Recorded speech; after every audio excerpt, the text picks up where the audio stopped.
unbreakable sign.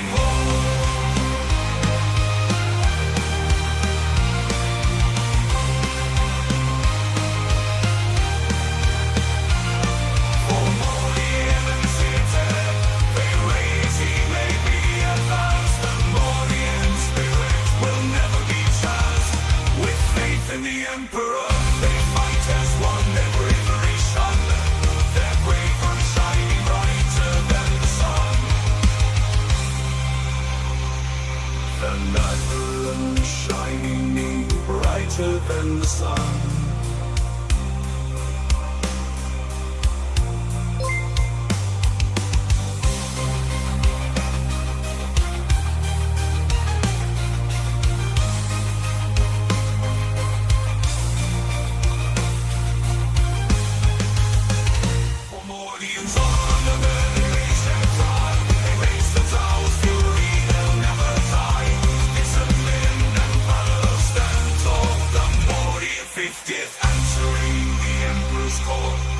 So let their story be told through the ages to come, of the Mordian 50th rifles and of the wars that they have won.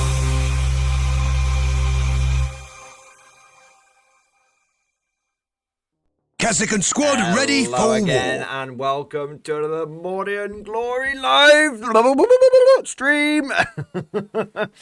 It's an ugly stream, a live stream. A stream that we hope will be okay.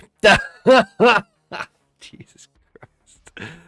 How are we all doing, my chickadees? It's time for another stream, another week of this hot topic that we call Warhammer 40k and his Imperial Guard. The Emperor's true finest. I hope that you boys all had a good weekend. Hope you guys all got lots of hobbying done or hung out with various other humanoids on this dear earth. Yeah, I hope you guys are all right. Today is an auspicious day. Perhaps it's fate that it is the 4th of July. It's the 20th of January. But we are going to today be having Keswick and squad ready for war. Classic Mordianglory just chatting stream. It's never been done. Who knows? Who knows? But the general idea, guys, is we're gonna have a bit of a just chat stream, and we're gonna try and go all the way. We're gonna try and do big stream tonight, but we'll see. So, long story short, there's no specific briefing. We can talk about anything and everything. Keswick and squad ready for war. 40k, of course. You want to deep dive those guard tactics, favorite units, crunchy combos, all that good stuff. Naturally, sir. Naturally. Keswick and squad ready for war. And also, you want to talk about other games like Bot Action or Warhammer Old World. You want to contemplate the follies of mankind. That's what we are going to be doing. So it's just chat stream. Swordsmith, you want to talk about a bit of meta? We can do a bit of meta. We can do a bit. I'm not saying meta is off the table. I'm not saying no to the meta. I'm just saying, anything goes. Anything goes. It's who knows? Could get a little weird. But yeah, we are just having a bit of a chill one today because there's been a bit of excitement last week. some of it genuine excitement, new guard stuff, amazing. Some of it excitement, technology. I'm literally avoiding talking about it too much because I don't want it to hear. So hopefully today we can get back on track. That's the plan. Hopefully today we can get back on track. We'll see what happens. Who knows? Who knows what could happen in this fair old world of ours? But fingers crossed, we will be able to get back on track. So that's the plan. That's the plan. So the briefing is, there's no briefing. The briefing is that I've got a giant tin of iron brew here and then I'm going to drink it. And the briefing is we're just going to have a bit of fun today. There we go. That's the plan. Let's see what happens, eh? So with the briefing, more like non-briefing done, I think it is probably time for us to march ever onwards into today's stream. And of course, we must begin with our traditions. Traditions are very important in the Mordian Glory channel. Traditions are what separate us from the renegades, the heretics, the traitors. And I don't have the Tower Codex anymore. But you can imagine that they're there. You can't see them, but they are up there. Town players, baby! Alright, stand over count. Who is in the stream today? It's time for roll call, baby! 07 down in the chat. For those that are new and you're like, what the fuck's an 07? O is a head, 7 is the arm. It's a salute emoji. There we go. So let's find out who's in the stream tonight with those O's and those 7s. Stand up and be counted. Let's see who is ready to rock out with their bayonet out. No step, Chasm. What are you doing? We have got Thomas of the Q. We've got Jurgens Miasma, MP Bros 20, Kevin Missback, Commander HHL, D-Mac, Hadrian, Damien the Cadian, Emil, Ben Spears, Chris D, Firewars 21 7, 217, probably a better way of saying that. Sorry, mate. Mal the Knife, Action Sharpener, Rate My House, Adrian Hubby, Squid Fist, Longcaster, Nephrums, Mal the Knife, Free Docs, Russ W, Saving Wilson, Anon, Imus, still one of my favourite usernames that I've ever seen on doing this roll call. We've got Javelin, we've got Christy, we've got Swords with 87, we've got Dragon Raptor, we've got M. Hasler, not to be confused with to say N Hasler, but it was a terrible joke. We've also got Tiki the Hood, Banzai, paint your whole heart. No, now I just refuse to do it now. Just to vex you. Are you terribly vexed? Yeah, hopefully. Fuck me, I shit my right. That's it.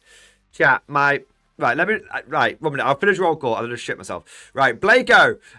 We've got Marshall, we've got Chansey, we've got CJ, we've got Cave, Zumasu, we've got Stave. We've got Ed Barrack. Welcome. Cave, Zuma, we've taken any questions? I will take all questions. Any and all questions. Unless they're where babies come from, because I've already explained that one before. It involves storks. You and me, baby. We're going to make the baby. We got Masler, we got Revenga, we got Amblock 14. Welcome. Thank you for sneaking in. We got Trooper number 2102.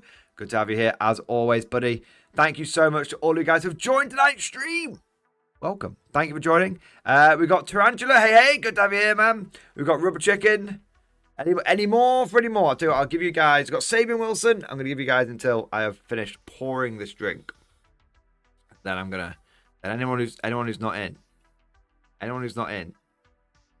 is missing roll call. It's that simple. All right. I even described it in paint. That's true, SW. We've got Cav Guy 19, Sabian Wilson, D-Mac, Mark Bachelor, 1000, Mrs. Mordian. We've got Russell W, Javelin, Daniel Simpson, Ripath, Puddle Duck Games. Thank you so much for the support. Thank you guys for being here. Thank you for joining today's stream. 07, you magnificent bastards. And I want to say a big thank to all of you that have already gone ahead and smashed that like button and subscribed. If you've not done that, then smash that like button like it is your stepsister trapped in a washing machine. No, what are you doing, stepbro? Sometimes I don't think before I say things. Ready to serve. That it's times like that when it becomes quite obvious. Also, want to say a huge thank you to everyone that has gone ahead and already got the stream popping up, baby. Coming in with all of the support and that amazing stuff. And I want to take a moment now to go through and personally and aggressively wank off those people that have gone above and beyond the Call of Duty. Starting off with the man, the myth, the Banzai himself. It is time for Tiki Banzai. Tiki, thank you for the gifted membership, sir. Thank you for your support. Thank you for keeping us fresh stocked with new Bamboo Spear Fighters 07, you magnificent lad. May all of your Banzai charges end in glorious death. There we are. Also want to say a huge thank you to Mal Knife. Yes, good old Mal. Thank you for the gifted membership as well. Thank you, Maud, for your custom-made gifted membership. Always appreciated, never greedily expected. You're an officer, a gentleman, a scholar, a good sir, and, dare I say, I think I do, a kind sir. God, that's orgasmic. Big old sugar gulp. Oh. Delicious. Toothsome and nutritious. I also want to say a huge thank you to Russell W. Russell W, thank you for the gifted membership. Thank you for the support. Thank you for keeping us fresh stocked with new degenerates and also new refugees from the Twitch Penal Legion, which will be coming back for all of you Twitch gangers. We're just doing a bit of YouTube. We're doing YouTube only this week. Just bed things in. And then we're going to look at a bit of the old multi-streaming ASAP. But Russ W, thank you for your support, mate. Also, I'll say a huge thank you to Chansey, my boy. Chansey, thank you for the 25-month member flex. I do believe that is double X Force, baby. Mordian approved. Chansey, it was a pleasure to play a game against you this weekend at the tournament. Chansey and I are both the same tournament, and we were able to grudge match in the last round. That will tell you how well we were both doing, respectively. Chansey, thank you so much for 25 months, mate. Thank you for supporting the channel for over 2 years, you absolute giga chad. I encountered a lot of turns this weekend. Yes. Yeah, I feel like I should I should show a picture off from this weekend, Chansey. What do you think? By the way, I know you've asked me to send the pictures to you. I will do that. Give me a second. But I feel like I should put a picture in the Discord from what happened this weekend. Let me have a look here. Just one. Just one will do, right? I know exactly which one to go for. 1 minute. I've got it. Is it that one? Say I know exactly which one to go for. Ready to unleash 11 barrels of hell. There you go. That's probably it. All right. Let's have a look. Let's have a look here. Reporting for duty, sir. Me and Chansey had a game. We both brought swarm Tyranids. This was what the situation looked like. End of turn 1. Kazakhstan squad ready for war.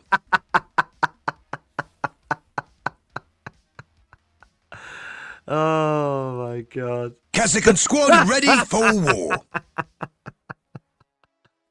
We had between us 400 models, give or take. Backbone of the guard, ready to serve. Give or take.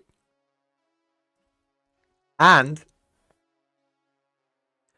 we were at a tournament and we still finished our game pretty much getting to round 5 legitimately. I think basically there was just there's not much left round 5. Let's just say, just roll the key dice rolls out. Do you know what I mean? No key dice rolls were missed.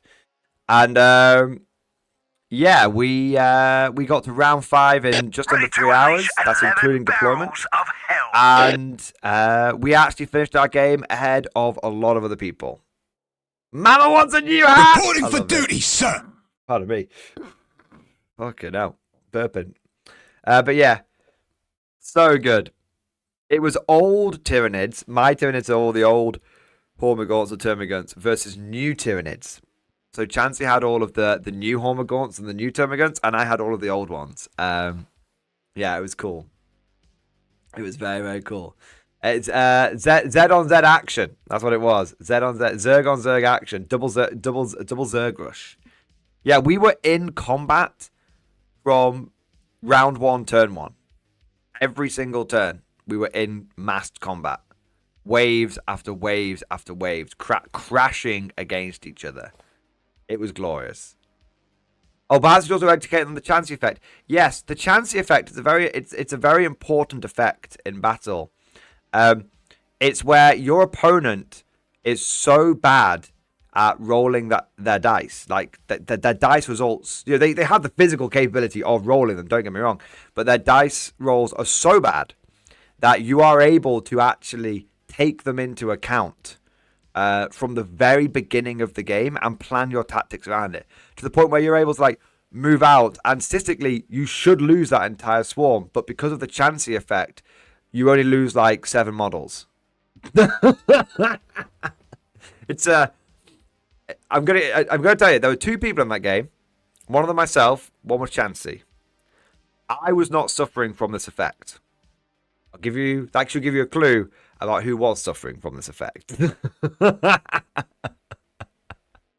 Oh my god. It was a very good game. It was a very fun game. And it ended in a straight draw. A straight 10-10. It was a lot of fun. Chansey, thank you for the game, mate. And I'll make sure I get these pictures over to you ASAP. All right, there we are.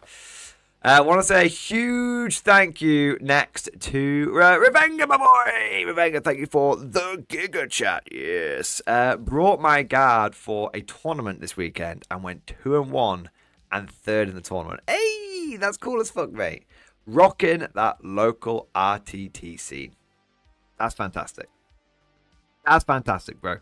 Well done. Was it New Guard, Revenga? Was it New Guard? Or was it Old Guard with Strachan? Was it Strachan's last hurrah is what I'm asking. Because I tell you what, I've seen a lot of Guard players at tournaments. Kazakh squad ready for his war. last hurrah, and it's bittersweet. It's great to see so many people like pouring one out from a homeboy Strachan, but it's sad to see like it being. It's sad to see it. You know, some people being quite sad about it. Yeah. Revenga was Old Guard. Fair enough. I hope Strachan was on the list. If Strachan wasn't on the list, I'm gonna be terribly vexed. But mate, seriously, bro, very, very good effort. 2-1, coming third, podiuming, first tournament 2025. So it's only up for me. No Strachan. Revenga, let me rephrase the thing. You're a piece of shit. I don't care about your tournament result, and why would you even go if you can't take Strachan? Oh man, I'm only kidding, man. Well done on coming 2-1. There's been plenty of times when I've not taken Strachan to. I'm only busting your balls. Huge thank you next to Emil. Emil, thank you for the super chat. My man, weekend of hobby progress in stream discussion. Happy that the machine. I'm not saying that second bit. We're not talking about it. The first rule of the thing we're not talking about is the thing we're not talking about because we don't want it to hear. We don't want it to hear. Okay. So all I can see is happy weekend of hobby progress and stream discussion. Let's have a look. Let's have a look here. Hey, Emil, Herald of Nurgle, custom open top Inquisitor Chimera ready for action. Real happy with this, and it was a ton of fun to put together. The pleb riding undefended in front makes it WYSIWYG with this stubber. Brilliant. That's really good. Yeah, cheeky tech priest.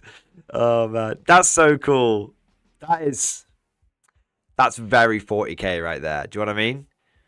Like, it's a completely impractical design. It's a completely uncamouflaged vehicle. It's covered in crazy ass iconography, and there's a guy whose head is literally a flame,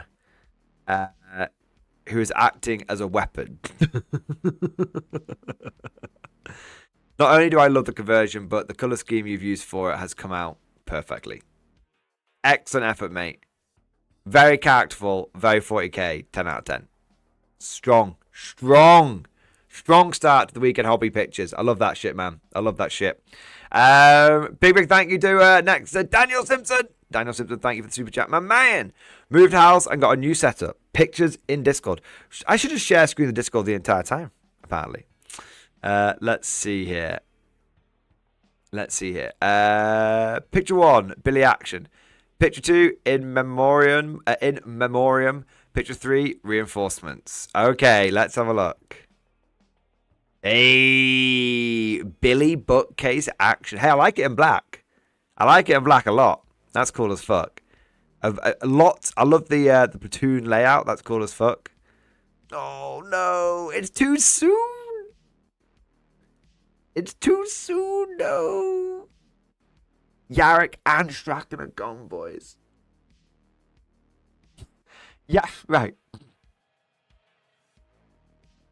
Just take a moment and think about this. Right.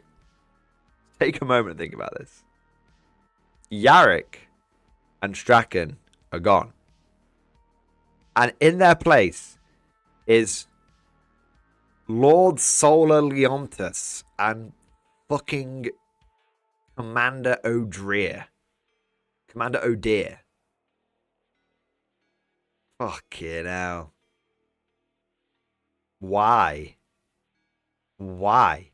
Why would you take cool characters? Why wouldn't you just remake? I don't get it. Why wouldn't you just remake Strachan? Why wouldn't you just re-release Yarrick?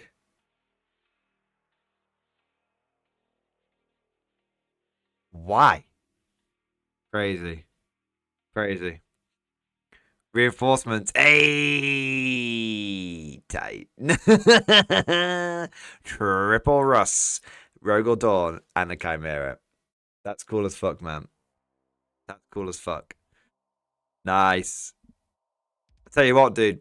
Good effort on those reinforcements. I have some reinforcements myself as well, of the armored variety. I decided to treat myself, and I will be building and painting these up along with the Krieg reinforcements. But I decided that I keep talking about how much I like Solar Auxilia, the look of the Solar Auxilia tanks. So I bought 3 of them, and I plan on getting many more.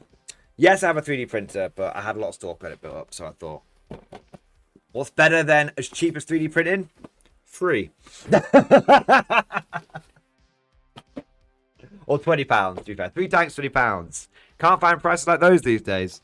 Actually, just big shout out, because the reason I have that store credit built up with Element is thanks to all of you guys using the Element Games affiliate link. Because if you use the affiliate link and then you use the referral code, it means that not only do you guys get double store credit, but it also means I get store credit as well. So it's it's actually, you guys have been absolutely fantastic with that affiliate link, and I'm not shilling. I'm actually genuinely just saying thank you to all of you guys that do use it, because it allows me to get some models with a bit of store credit. So, 7 boys, thank you.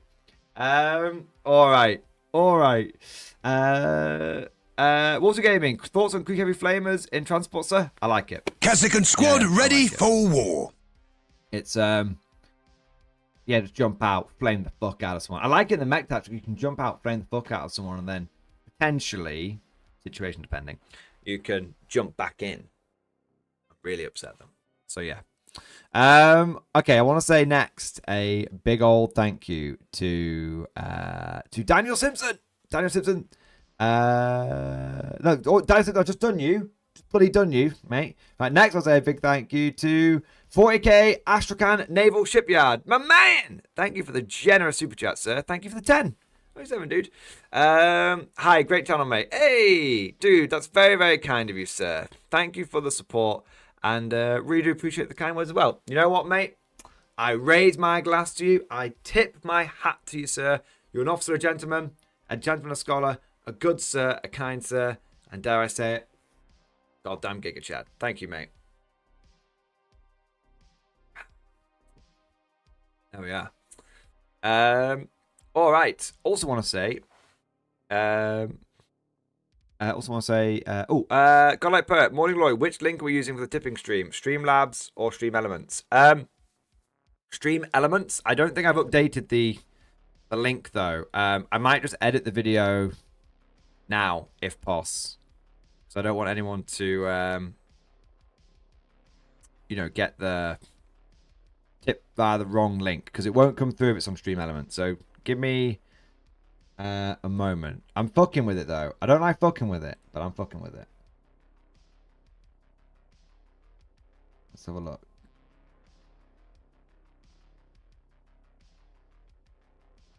So I should have to go there. Get there.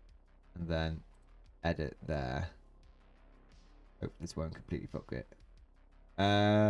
Stream Elements. So it should be there already. It should be there already. I think. It should work already. Yeah, fingers crossed. Yeah, Streamlabs is gone now. Stream Elements is back. There we go. Yeah, so it should be working, Godlike Poet. On Stream Elements. Yeah. Kasachin squad ready for YouTube war. notification. It may be the way that I went live. I went live using OBS rather than like YouTube, so there might be something there. But we're just trying things out. We're experimenting. We're in that experimental phase of college, you know. Like, let's find out. I don't know what I'm into. Next, I'll say a big thank you to Tarantula. Thanks for subscribing, mate. Also, want to say a big thank you to Chris K. Thank you for... Is it the member flex? It is. Thank you for the 1 month member flex, mate. Any word on new Imperial Night Code exchanges? Nothing, mate. Nothing. If I find anything out, it'll be either the same time everyone else finds it out, or I might get something a couple of days early if I'm lucky. I don't really have my finger on the pulse when it comes to Imperial Night leaks or anything like that. It may happen, it may not. We'll see. But yeah, if I know anything, you guys, I'm not gonna drip feed it out to you guys. If I know anything, you guys will be the first to know. Okay, I have heard rumors that they've fucked off the Imperial Night Codex, or they pushed it back or something mad. I don't know, but I don't know if that's true or just idle chatter, as they say. Okay, want to say next a big thank you to MP Bros. Thank you very much for the super chat, my man. Kazakh squad ready for I war. love playing narrative games, dude. Narrative games are the best. Let's see here. MP Bros. Transmission from newly discovered planet. Classification unknown. To HQ/Sector Fleet, our battle with the NID was a stalemate. We are unsure how to categorize the battles. As explained in the last mission, the NIDs are infected with a purple blossom that controls the scuttling horrors. The larger the organism, the larger the bloom. We've only seen one Norn emissary. It was infected and did battle with a hive tyrant. We do not know what led to the infighting, but it seems the uninfected battle against the infected. We have no way to examine the cadavers, so nothing can be gained from this. It should be known that the infected have been labelled Hive Fleet Leshan, or Leshan. The plant life seems to aid the infected forms, as seen when the Flora dug a hole into the sleeping quarters in one of our trenches.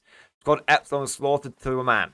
They never stood a chance. We're at a crossroads. We've received a distress signal coming from a hermitage near an Adeptus Sororitas conclave. The signal is months out of date. It seems to be semi-defensible, but cut off. Our other option is to push towards an overgrown town. It seems like it has turned to chaotic paths to save themselves. Please advise. Attached are pictures of infected Tyranids. Grenadier Marshal the warp overtaking me. Thought for the day. If the It is a with good us, pain. no Zeno can stand against us. P.S. I forgot to get pictures, so I had to have my friend send some. That's okay. Let's have a look. Man. Kazakh squad ready that for sounds war. cool. That was cool as fuck. I like the idea behind like the infected Tyranids. That's cool. Reminds me a little bit of like Cordyceps or something. Sky! You know what I mean? It's like a little bit Last of Us kind of vibes. Nice. And I'd have to say, your mate has got impeccable taste. Kazakh squad ready for Which is war. very cool. I also noticed that a lot of his old school Hormagaunts are struggling with tipping forward. If I may give your friend some advice, which you might Feel find the very warp helpful. overtaking me. There's like, I'm not It sure is what a size good it is, but it's pain. the size of washer, like, you know, the metal ring thing. Washer that is basically 25 mil wide and it fits on the bottom of the it glues on the bottom of the base. I super glued on the bottom of 110 Hormagaunts. I super glued metal washers onto the base of them, and they don't tip forward anymore. And it's very, very helpful. So it's dirt cheap. I picked up like a pack of these things for, I think it was like less than a tenner, and I was a pack of 100 less than a tenner, and I was able to do them all. So a little bit of advice that might help your mate out. But yeah, great models, looks cool as fuck. I like the sound of I like the sound of the narrative campaign. Hashtag narrative for life, boys. Loving it.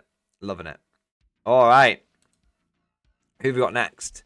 I want to say a big thank you to Like Your Cut G. Thank you for the 26-month member flex. Double X Force. More than approved, baby.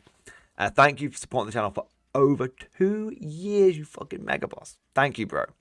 The new codex killed my Malkador tanks. Big sad. Yeah.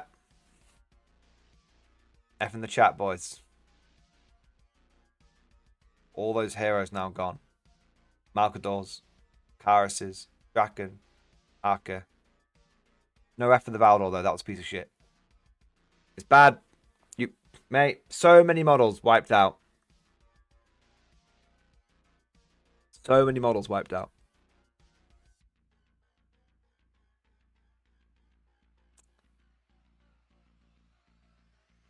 I think I personally, I don't think it wasn't too bad, me personally. I lost to Macarius.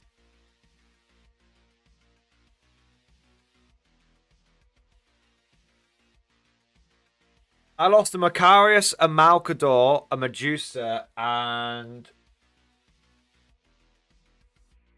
a Valdor. Actually, but to be fair, legit Forge World, I lost a Macarius, a Medusa, and a Malcador and Furnace. And then I did lose a bunch of other units, but I didn't buy them from Forge World. I 3D printed them. Or they were 3D prints that were sent to me. And that includes another 3 Malcadors and a Valdor and 3 Hades breaching drills.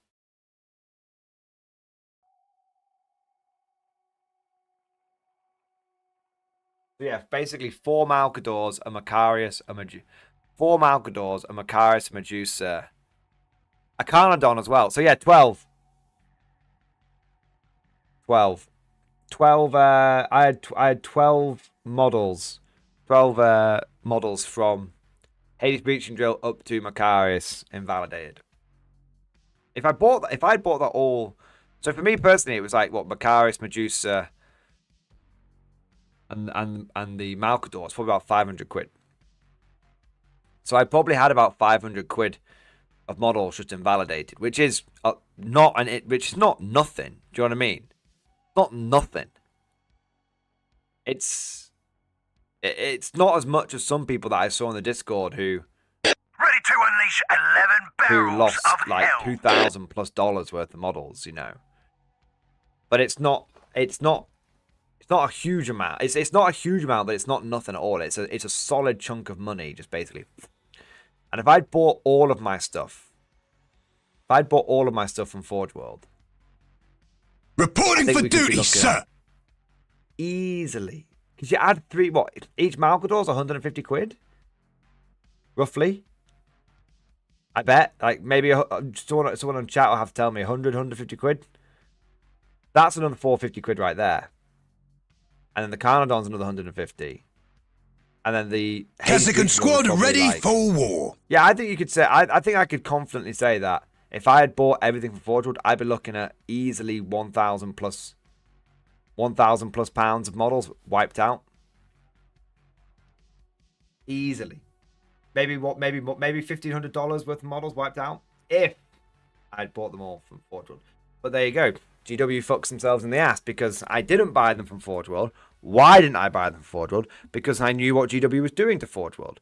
So I went to other options. I went to other areas and I got them from there instead because I was like, I want to use these things, but I'm not going to spend hundreds and hundreds and hundreds of pounds on things which I know are going to go away. Yeah. Yeah. So yeah, that's yeah. I feel you, man. I feel you like you cut G. It sucks.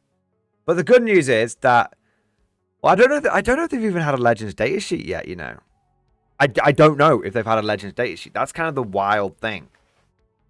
You know, I haven't checked, but I feel like they're just gone.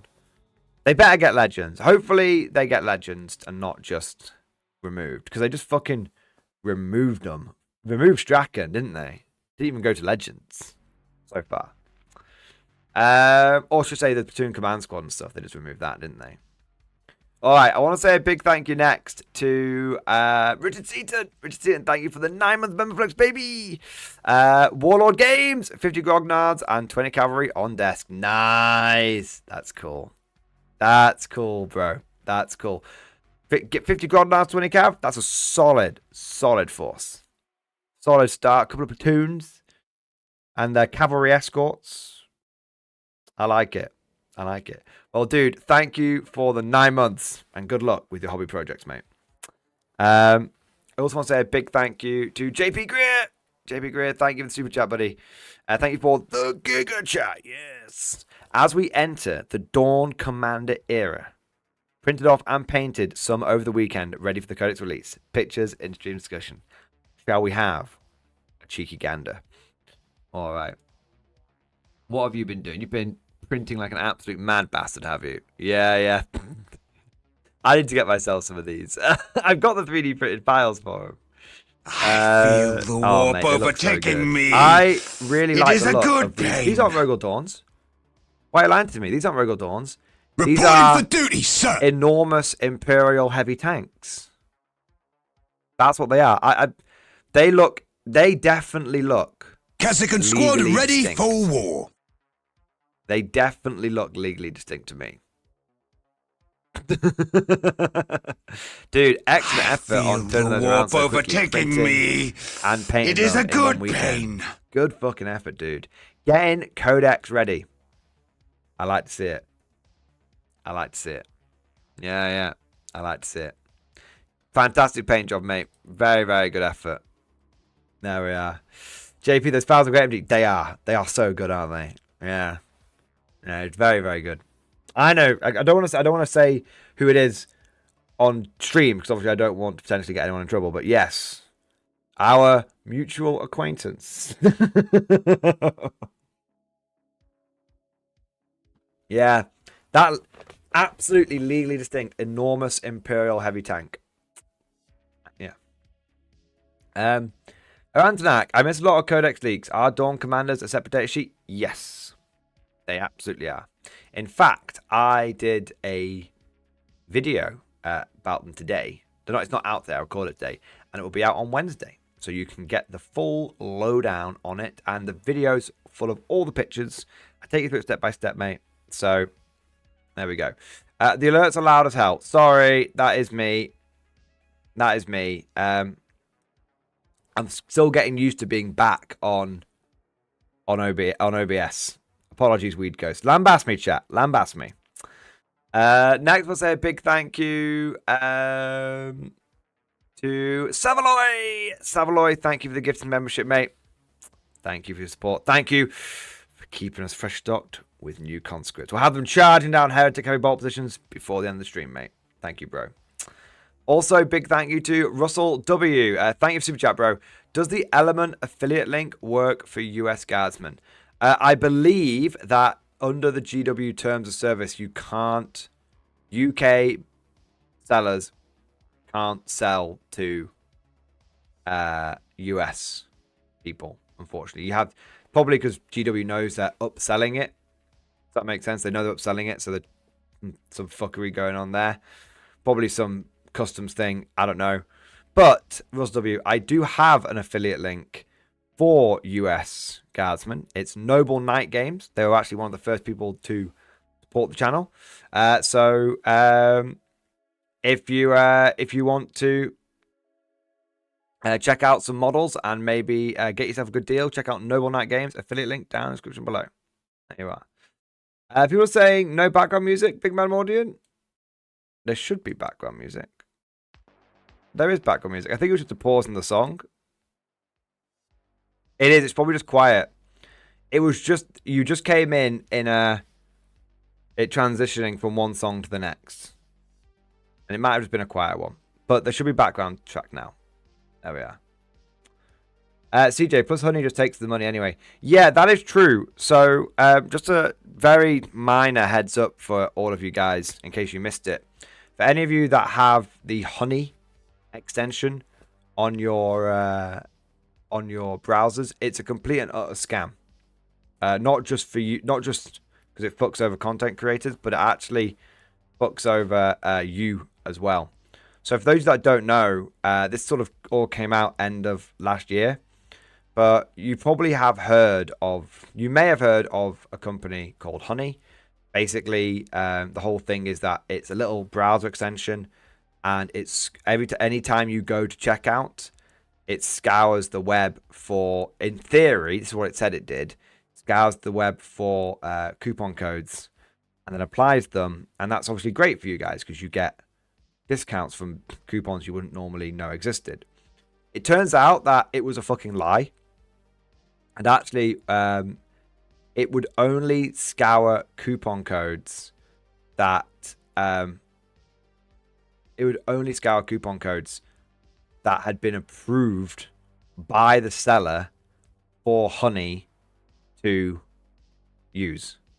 So let's say there was a coupon out there for like 50% off, like an old coupon code that someone like just hadn't, that maybe they didn't want it, that they sort of, the manufacturer or the seller didn't want to use anymore, but it was kind of out there and still worked. That actually, Honey wouldn't go and find that. That's how it did it so quickly. People are like, how does it scour the internet so quickly? Because all it does is check against the list that's been approved by the seller. So it never actually found the right deal. It never found a good deal for anyone. And the other thing to mention is that if there was a affiliate link, which how affiliate links work is if you click on like one of the links I've got down in the description, it puts a little tag on you going into that store, like a little tag, not a permanent tag, nothing like, I'm not hacking you or spamming you guys. It puts a little tag on you, and it goes, okay, you came to our website from this link. Therefore, when you go to checkout, we're going to give the owner of that link, the content creator, we're going to give them a commission, essentially, so just like a sales commission, right? What Honey would do is, if you clicked on the affiliate link and you had Honey installed, it would take the content creator's affiliate link, and it would basically replace the content creator's tag with Honey's tag. So if I said to you, for example, hey guys, support the channel, use Element Games down below, and you went, yeah, okay, like go on Element, 15-25% off, cool, great, bang, sweet. Not only have I managed to get models for cheaper than I was expecting, but also I've supported the guy that told me about it. Win-win, right? What actually would happen is if you had Honey installed, you would get your discount. Great for you, of course. No dramas there. But the content creator would get nothing. So, yeah. Yeah. So if you have anything like Honey installed, it's a big scam. Because it basically never found any coupon codes for you. And it basically nicked money from content creators. Yeah, so Honey is scummy.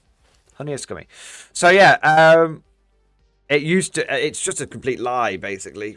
It's just a way of farming other people's affiliate money, which I think they're getting sued now,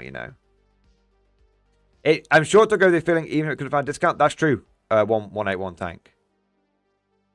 Yeah. That was the thing. It never found you a discount code. But it always put its own cookie in there. That's what it's called, the tag, the cookie. It put its own cookie in there. Yeah. There are several lawsuits against them. Yeah. I think I saw Legal Eagle say he was suing them. And he was like, any content creators that think they've been diddled by this should reach out to him. I should probably reach out to him. I have no idea, though. So your side business found out anyone it? Damn, they're onto me. Bro. Come on. If I had Honey money, mate, that would be signs. Specifically, those signs would be, I would drive around in a 100% accurate Lehman Russ tank. That would be my daily whip.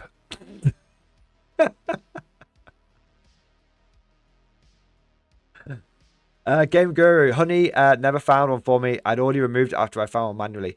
Yeah, that's the thing. It was a lie. So it never actually searched the internet for the coupon codes. It never did that.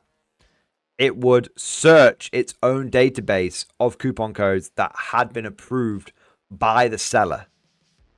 So if that seller didn't approve any coupon codes, it didn't find you anything. Yeah. So yeah, Honey is scummy for sure. And so my PayPal, which is true. Although to be fair, it wasn't designed by PayPal. PayPal just bought it. It's like Google didn't design YouTube. Google just bought YouTube. Yeah, so it's like, so it's definitely, there's going to be some blowback, I suspect, but I know, and you know, when you buy something, you probably should know what it's doing. They probably did know what it was doing, but yeah, there we go. When you also work with vendors that offer worse coupon codes, that's true. That's true. Kit Customs, I think of starting a YouTube, not for money, just to share, you know. Is it worth it? I like doing it. Yeah. Kit Customs, yeah, I've found content creating an incredibly rewarding thing to do. Even before I was able to do it full time as a job. It took me like seven years to build up to the point where I thought I could give it a shot at going full time. But even before I went full time, which was like almost 3 years ago, I really enjoyed the whole process and figuring things out and stuff. So yeah, I recommend it. Have you know, it's definitely fun. There's no commitment to it. You might make a bit of money off it, you might not. Yeah, it's a ton of fun. Mordy's like, nah, mate, that sounds awful. Yeah, I fucking hate making content. Yeah. If you're stream, you need a Larkin. You do need a Larkin. Mad Larkin, I mean, there are signs. You're going to let me crash on the couch when I move there until I can get on my feet.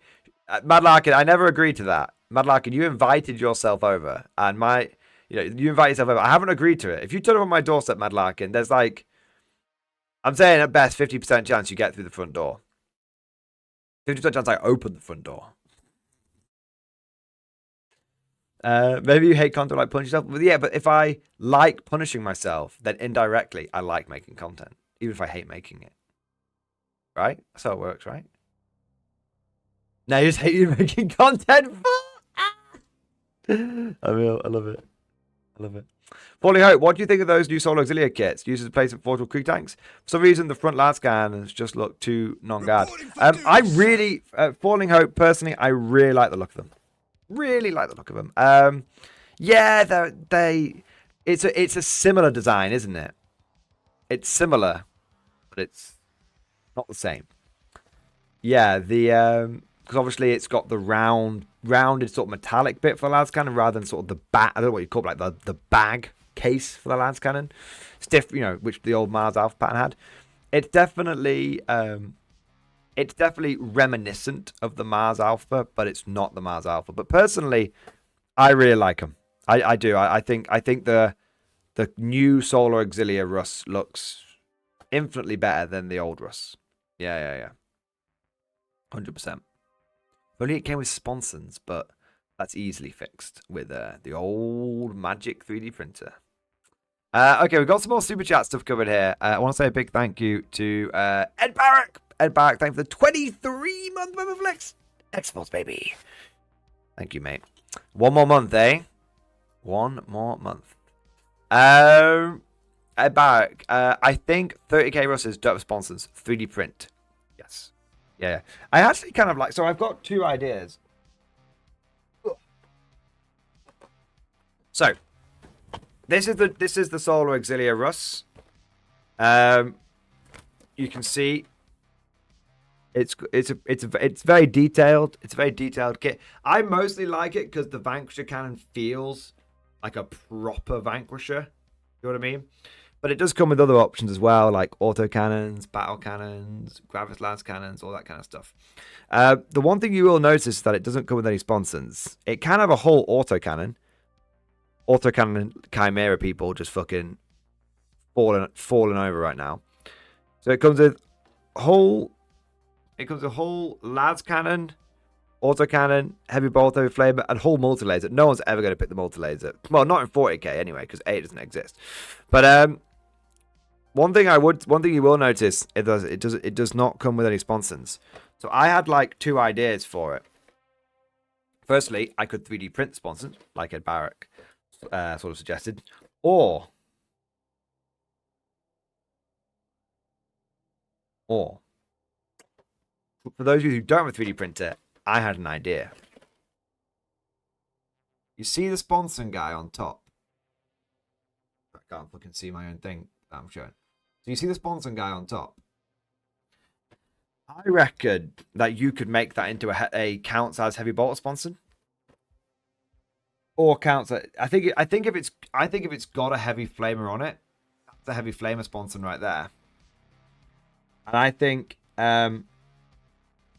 if you wanted to make it a counts as heavy bolter sponsor, you just cut the flamer off sort of there, and then you put the heavy bolter on the end. And I looked at the sprues, and that's totally possible. In fact, it's extremely easily done. And that way you've got your El Clasico, haven't you? You've got the El Clasico. You've got las cannon. You got main gun, las cannon, heavy bolter sponsors. And yeah, heavy bolter sponsors probably aren't the best, but it doesn't matter. And the cool thing is, it does come with a coaxial weapon. I think that's meant to be a coaxial autocannon, but it's definitely a coaxial heavy stubber to me. Yeah. Yeah, Sponson guy. It's a Sponson guy, yeah. But that's how I'm planning on doing it. I might just have the it's a pintle mounted it's the pintle mounted heavy bolter. Pintle mounted plasma cannon or something. Or I just 3D print some on the side. But I'm kind of open to it either way. Yeah.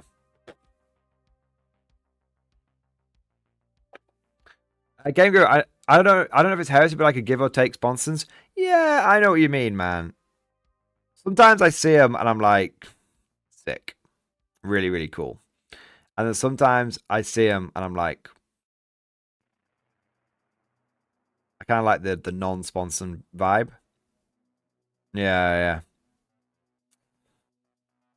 Just put the sponsors, are you good? Fuck's sake, you have the technology. I do have technology, but I also like to convert and kit bash and stuff.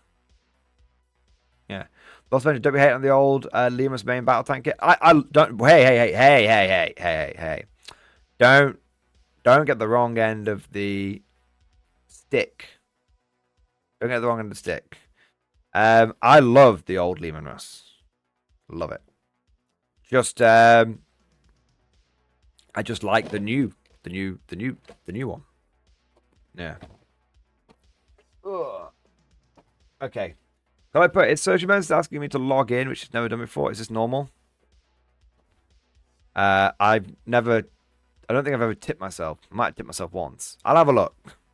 I'll check it out. Give me a second.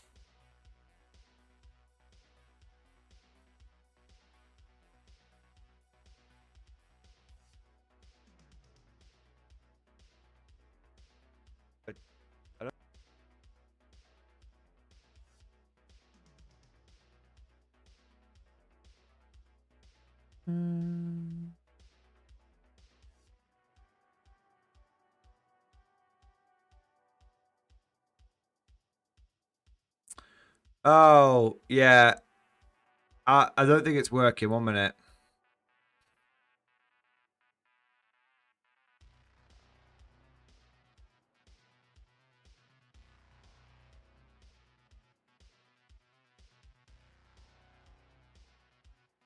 I think it's truncated the link slightly and it's fucking up slightly.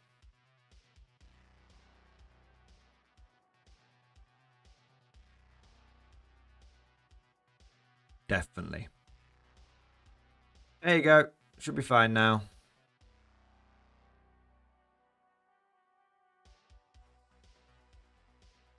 Should be fine now.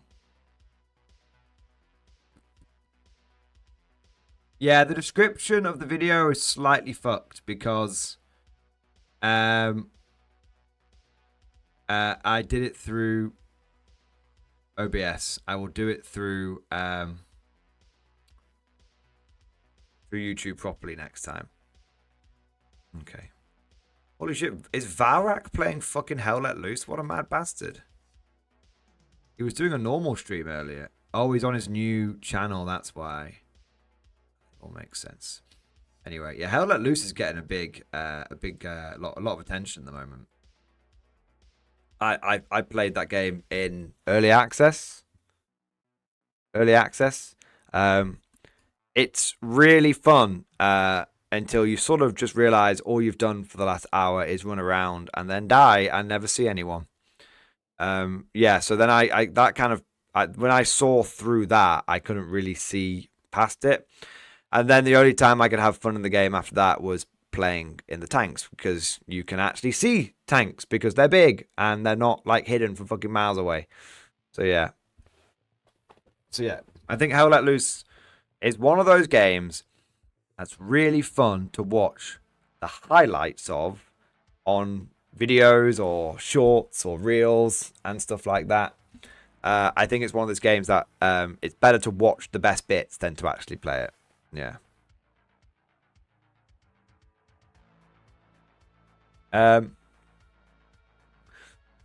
Let's have a look. I want to say a big thank you to Willario. Willario, thank you for the super chat, mate. Good old Willario. Good old Willario. Some Fortune models still playable in Horus Heresy. This is true. In fact, many of them are going over to Horus Heresy. Things like the good old Valdor. Good old Valdor. May it rest in piss. You can now use in Horus Heresy. And the Malcador Furnace. Which I'm sad about the Malcador Furnace. It finally got a plastic kit. It's like someone had like a monkey's paw, and they were like, I wish that the guard Forge World tanks were remade in plastic. And it was like, and it did that. And they were like, your wish will come true. And then all of the guard Forge World tanks are getting made in plastic for Horus Heresy. And it's just like, right. Fuck's sake. Fuck's sake. Arantanak! Arantanak! I'm so sorry. Lambast me. Lambast me, Arantanak. Sorry. I almost missed Arantanak's super chat. When I say almost, I probably would have completely missed it if he hadn't reminded me. Lambast me, gentlemen. Load lambastation cannons. Set lambasters to stun. To kill. GW squatting my Galahad tank has earned them my enmity for at least an edition. So I'm all in on Trench Crusade for now. Pictures in stream discussion. Yeah, I don't blame you, mate. I don't blame you at all. I have 3 of those things, and they are some of my favorite models. For those of you that don't know, Arantanak runs a 3D has a My Mini 3D printing site. It's called Factorum Labs. You should definitely check it out if you want some very, very well designed alternative Imperial Guard tanks. There are alternative Lima Russes in there, and there are really good alternative Rogel Dawns. In fact, I would say one of my favorite alternative Rogel Dawn designs is from Factorum Labs. I'll get a couple of examples and show you guys. But yeah, he had a Count Saz Malcador called the Galahad. Very, very, very, very cool. And obviously GW's kind of diddled him because Malcadors are kind of gone. Hopefully, Arantanak, you will still be able to get a few people, buying them, because you'll be able to get people who want them for Horus Heresy. Hopefully, but we'll see. We'll see. I'll get you guys. I'll show a few examples so that the people at home can see.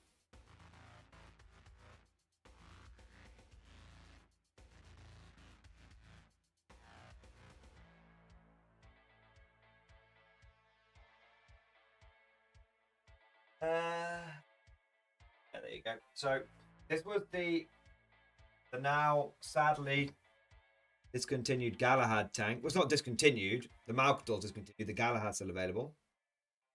Very, very cool. That's the Galahad Defender pattern. And of course, you've got the Battle Tank pattern as well. And then you could swap that out for the Annihilator.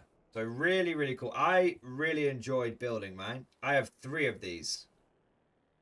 I had 3 of these. That's how much I like them.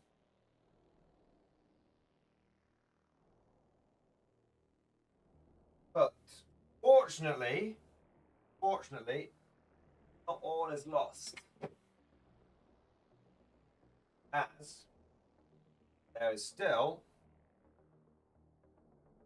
Rogel Dawn. Look at that for a Rogel Dawn, gents. Whoa. It's a fucking beast. Look at the side of it. I'm not gonna lie, it is a little bigger than a regular Rogel Dawn. Although if you do your printing, of course, you can scale things down slightly. But yeah, look at that fucking thing. Shit, man. So good. I got 2 of these. Let me show you them side by side.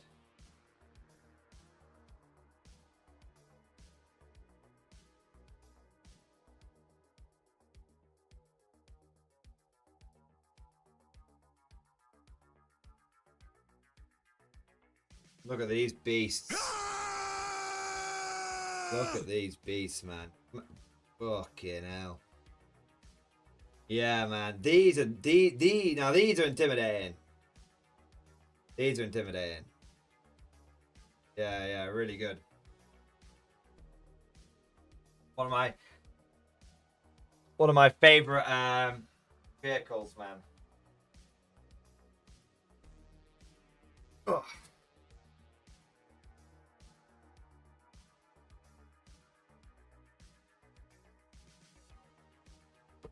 So, if you are in the market for where have I put the battlefield? Shadowless sky!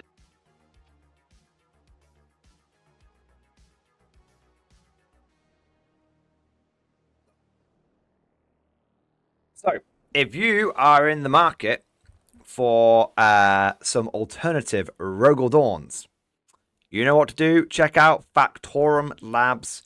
3D print those bad boys. And Tanaka, I hope you're doing okay, man. It is a bit of a pisser that they've done you like that. I want to say a big thank you next to Godlike Poet. Yes, Godlike Poet. Thank you for the tip, bro. So I made a start on painting my first guard models for my Crusade Force. It's certainly taken me long enough. Trying something quite different for my sister scheme. So I hope it'll help me break the funk. Pictures in stream discussion and LVO memeage 2. Take care, man. Dude, let's take a look. Man. Oh, also I need to look at the pictures from a Rantanak Trench Crusade. So I will do a Rantanak first, and then we'll look at some Godlike Poet. All right. Here we go. All right. Mate, they look so cool, Rantanak. Trans Crusade is very, very cool. Yeah, it's very. I mean, like, it's very, very cool. Look at the size of that motherfucker. Brilliant. Brilliant, man. Yeah. World War One with literal fucking demons. So cool. So cool. Mate, they're cool as fuck. I like that. Yeah, I've definitely got one eye on Trench Crusade, not gonna lie. So Godlike Poet. So I finally made a start on my Inquisitor Stormtroopers, Kazakin. I've only had them since Thanatos, so 8 months. That's a quick turnaround as far as my pilot shame is concerned. Hope you like the colour scheme. I haven't shaded them yet. I need to find some heads. Take care, man. Also, LVO meme tax included. Hey, they look cool, bro. They look really good. I guess you have to decide what you want to do for the heads, but you could make them... Anvil Industries has some really good heads. It's worth checking out.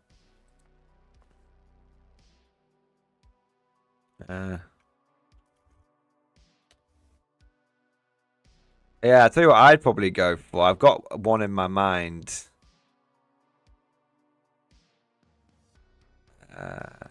Helmets. I've got they've got like some Crusade looking motherfuckers in there. Definitely go well with your sisters. They've got a Starship Trooper heads. That's cool. So those might work quite well. And then there's another one that I had in mind as well.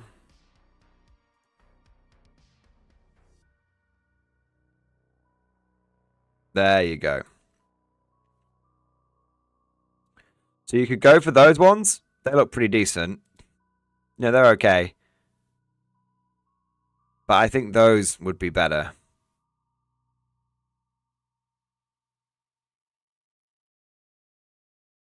I think those would be better. Very sort of gothic. Feels kind of medieval style. Very in line with Sisters. Yeah, very in line with the Sisters vibe. So, yeah, that's an idea. There was some other bits in there as well, wasn't there? Death Watch, Black Spear Task Force. Went 10-0 at LVO. Yeah, he did it. You great son of a bitch! You did it! Beat Eldar, Chaos Space Marines, Death Guard, Dark Angels, Stormlance, Ultramarines, Turning Vanguard, Death Guard, Drukhari, Blood Angels, Angelic Inheritors, and Vanguard Ultramarines. Death Watch are back. They are so back. They are so back, mate. Nice. That's cool as fuck. I do quite like the look of those. Yeah, and you wouldn't need too many because you're doing like Kazakhstan and stuff. Definitely an idea. Yeah, check out Anvil Industries. I think there's a discount code in the Mordian Glory Discord as well, you know. I think it might still work. It might have expired. Unlike Honey, this one's legit. If you go to affiliate links and stuff, it might be pinned.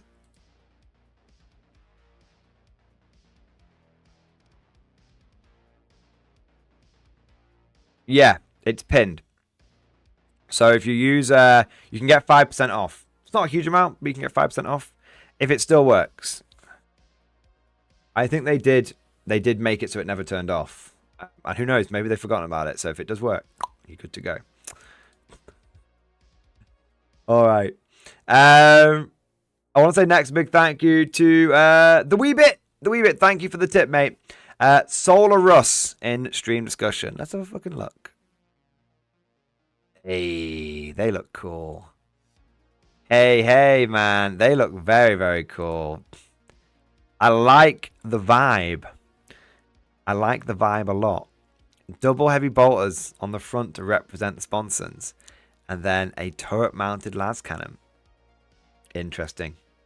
I like that. That's really cool. That's really, really, really cool. All right. Yeah, I'll definitely. I definitely won't potentially steal that idea. But no, joking aside, I love the conversions. Very, very. It gives me a lot to think about with my own stuff, and I love the paint scheme you've done there, mate. That's cool as fuck. Very, very cool. Nice. Tight. Okay. I also want to say a big thank you to Mark Batchelor. Thank you for the super chat, bro. Cool camo gear, mate. It's my airsofting gear. Look, I thought with Mordianglory 3.0, I'd try a little bit more of my appearance. So look, I'm shaved. I'm very, very mildly cosplayed. I might be getting some cosplay though. Watch the space. I'm not a big cosplay guy. I'm not really confident enough to do it, but I might be getting some. Finally. Like I said, watch the space. Recon attachment question in stream discussion. Well, let's take a look. Hi, morning. I'm taking the following to my next GT using the recon detachment. Just have to paint 60 or so models. Fine. Magnetize 292 bases. Fine. And spend another 50 quid on movement trays. That's 50 quid. That's quite a lot. The 292nd rifles. Creed, Castellan, 2 Cadian command squads, 2 times 20 Catachans, 120 Cadian, 120 Krieg. Do you know when we will be able to use the new detachments from? The tournament is 22nd of February. Can you explain how the detachment rules work when applying cover and how it interacts with take cover? Can I get down to a 2+ save, combine the detachment rule, physical cover, and or take cover? So how... The first thing to mention is it will be up to your TO to decide whether you can use the new guard detachments or not. In theory, That's okay. 1 minute.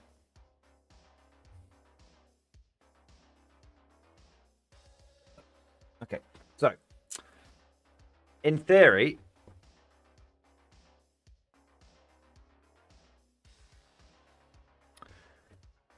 say it again. In theory, the Guard Codex might not be out on general sale, but it will be out, and it will have received an FAQ, and it will have received a points adjustment. So in theory, you know, even though GW has said it's not really intended for tournament play, I doubt anything is going to change between.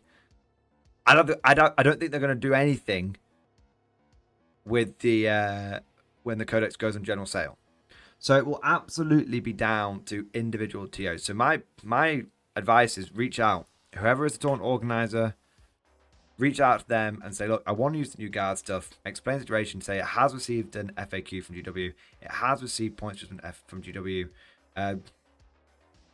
Would it be okay to use? And they might say yes, they might say no. But that's what, unless you do that, there is no way of knowing, because we don't know when GW is going to put it on general sale. Could be in a couple of weeks. Could be a couple of months. I think Eldar will be officially out before the Guard, yeah. Which is mad. So, yeah, so I think you need to talk to TO, that's the first thing. Secondly, regarding the list, you're going to have 3, 4, 5, 6, 7 orders, and yet you are going to have 14 units. I am slightly concerned that you don't have enough orders. I think you could be better off. You could be better off dropping some Catachans in. I think it's better for every guard unit to start off with an order. Personally. I think it's better off if every guard unit's got an order from the get-go. So whether that's multiple Cadian command blobs or giving each Krieg unit their own command squad, I do think you probably want enough orders for everyone. I'd probably, if you don't want to get rid of the Catachans, I'd get rid of some Cadians to make room.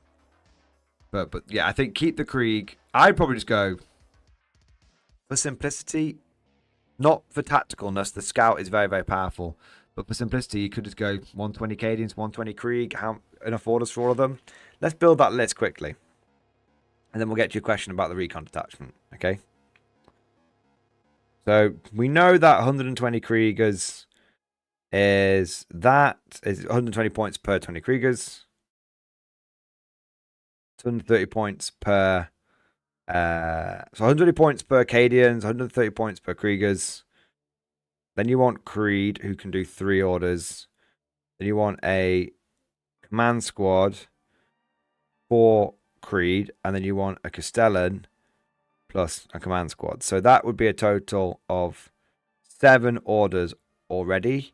So you just need 5 more orders. I mean...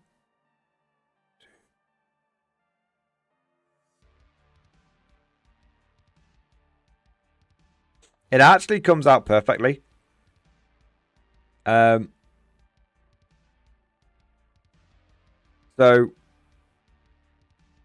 it comes out perfectly. So you would have Creed with a command squad, a Castellan with a command squad, a Castellan with a command squad, and then 2 Krieg command squads, I think. And that would come out to 1, 2, 3, 4, 5, 6, 7, 8, 9, 10, 11, 12. That will come out to 12 orders all the time. However, you have 2 Krieg command squads there who can do 2 orders. It's only once. They can do it once, but they can do 2 orders. So you could maybe change it slightly. Let's have a look.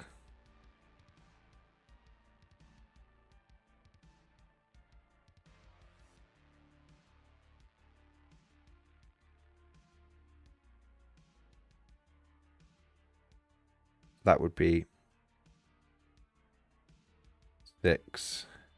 That would be enough orders. Yeah.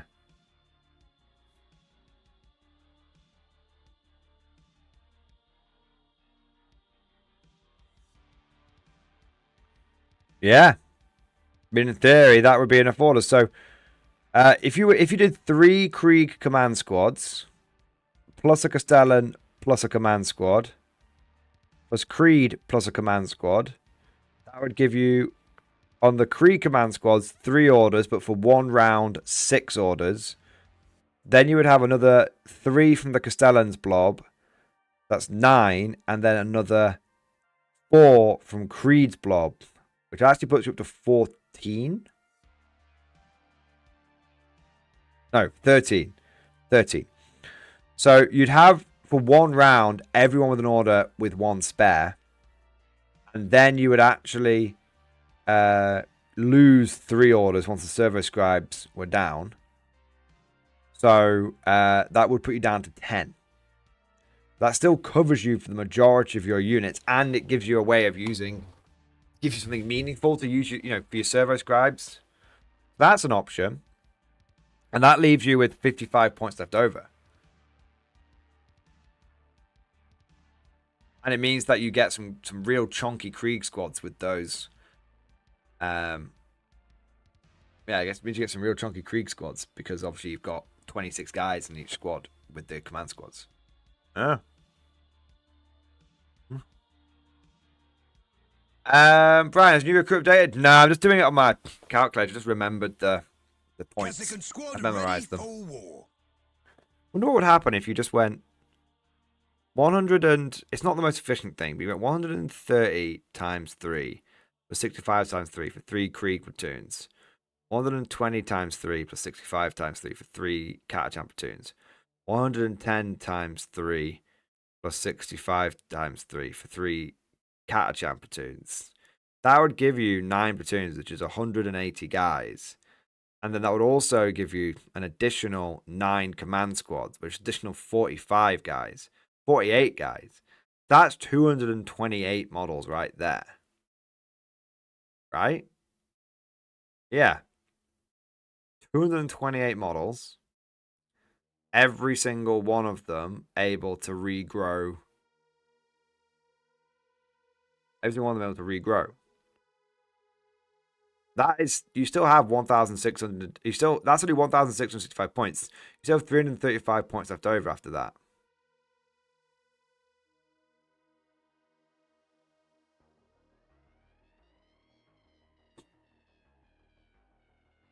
And you know the best bit about that? Every single squad has a flag. Going back to what you were saying, Mark, regarding how does it work with take cover, and the recon rule. You can't get a 2-up save. Because the recon detachment specifically states that it cannot improve your save characteristic to a 3+. Beyond a 3+.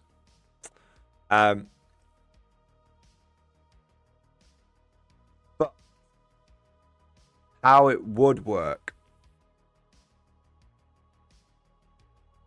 how you could do it, if you had all 3 modifiers on, you would have a 5-up save.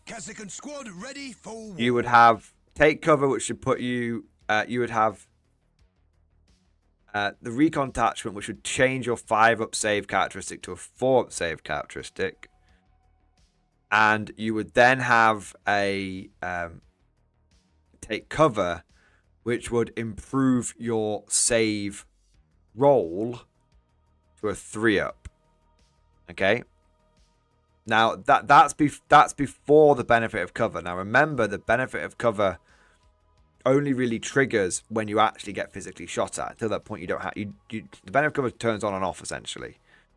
So what happens is when someone shoots you with the benefit of cover, recon detachment goes, okay, you're on a 3-up save with the benefit of cover. So, essentially, you're a 3-up save model. So benefit, if you're getting shot by something with AP 0, you can't benefit from cover because that's in the core rules. But the moment someone shoots you with AP 1, you benefit from cover again. So essentially, you end up on a 3-up save, and then someone hits you with AP -1. You should go to a 4-up save, but then benefit of cover is allowed to kick in now because you've got AP -1, so you go back down to 3-up. So long story short, if you're on the recon detachment with the benefit of cover and the take cover order on you, and someone shoots you, you are essentially on a 3-up save with Armor of Contempt. Essentially. They have to hit you with AP -2 before you go down to a 4-up save. So you are, if they hit you with AP 0, you're on a 3-up save. If they hit you with AP 1, you're on a 3-up save. If they hit you with AP 2, you go up to a 4-up save at that point. So I hope that explains that. I hope that helps. Next, we'll say big to Chris K. Thank you for super chat, man. Is there a lore-friendly tank camo reference? Yeah, any codex, man. Any codexes. There's loads of examples. Oodles. Where's my? I have the guard codex. Oh, it's over there. There's probably some in the new guard codex. Let's have a look.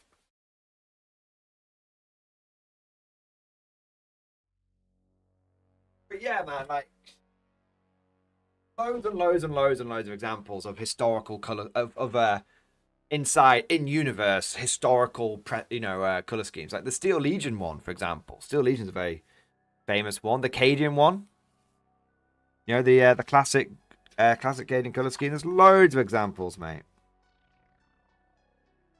See if I can find it for you.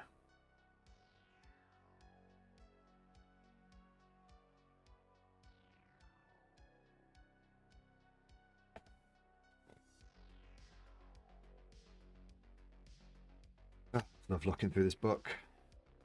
Very cool.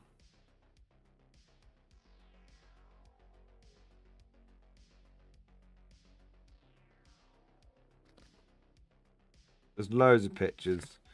Trying to find a good classic one for you.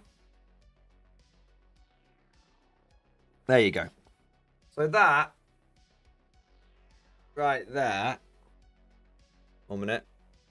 That sort of green and tan color scheme that you see upon many of the guard vehicles there. That is what many would argue is the standard issue color scheme for guard armor. Green and tan stripes.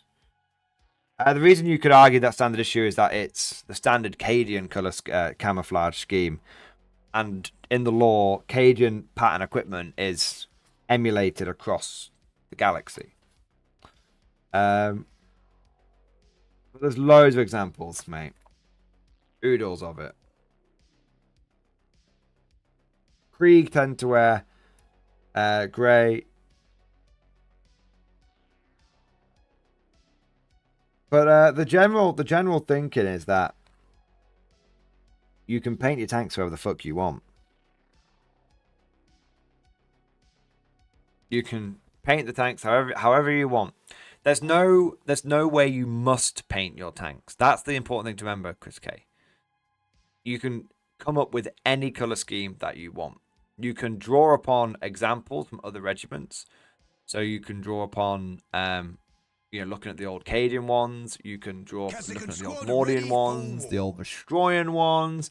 There are traditional color schemes associated with regiments, but there's no standard pattern at all. And that's actually for that's actually like part of the lore of 40k, is that the Imperium is so large that trying to standardize anything is an incredibly hard task. And those things that have been standardized are iconic. So like a good example is like the lasgun, right? The lasgun is pretty standardized, but not even the lasgun, man. That's the most iconic weapon of the Imperial Guard, and there are an infinite number of variations of locally produced patterns, of custom jobs, of civilian level, military level. You've got, for every world in the Imperium, there could be at least one different pattern of lasgun, at least. So yeah, I think that there is no standard issue with the guard. You know you're going to get a las gun. No fucking clue if it's going to be a cantrell pattern, if it's going to be triplex file, if it's going to be a las rifle, las carbine. You don't fucking know. Yeah, So they that's a good thing though, because it means that you can come up with anything that you want for the guard, and it's pretty much okay in terms of like color scheme, weapon equipment, equipment pattern, all that kind of stuff. Exactly. Space K-47s for everyone. Space K-47s for everyone. Okay, I want to say a big thank you to Vandium. Vandium, thank you very much, good sir, kind sir, for going from conscript to channel member, from volunteer to channel member, mate. Thank you, sir, for continuing to support the channel. Thank you for doing your part. Also, a big thank you to Christian Glover. Christian Glover, you've also gone from conscript to volunteer. 07, you magnificent bastard. X-Force, baby. Thank you for supporting the channel for a year. Also, a big thank you to JM the Goose. The goose is loose. Keep up your awesome work, brother. Hey, thank you so much for the 19-month member flex. X-Force, baby. And thank you for the kind words. We're doing what we can. We're taking it step by step. Hopefully we'll be all right. So, dude, thank you for support, man, and thank you, dude. Reporting for duty, sir. There we are. And I also want to say a big thanks to Jay and the Goose again, because not only did he come in my face, not only did he come in with the 19-month member flex, but he also came in with the Giga Chat. Yes, it is the Giga Chat. Thank you very much for super chat, bro. Just kit bashed some Deathcore Creek Marshall proxies. I already have 3 Castellans. Do you think they'll come back, or is there use for 32mm based leaders? 07. I think that the Deathcore Marshall's gone. Rip. Genuine rip.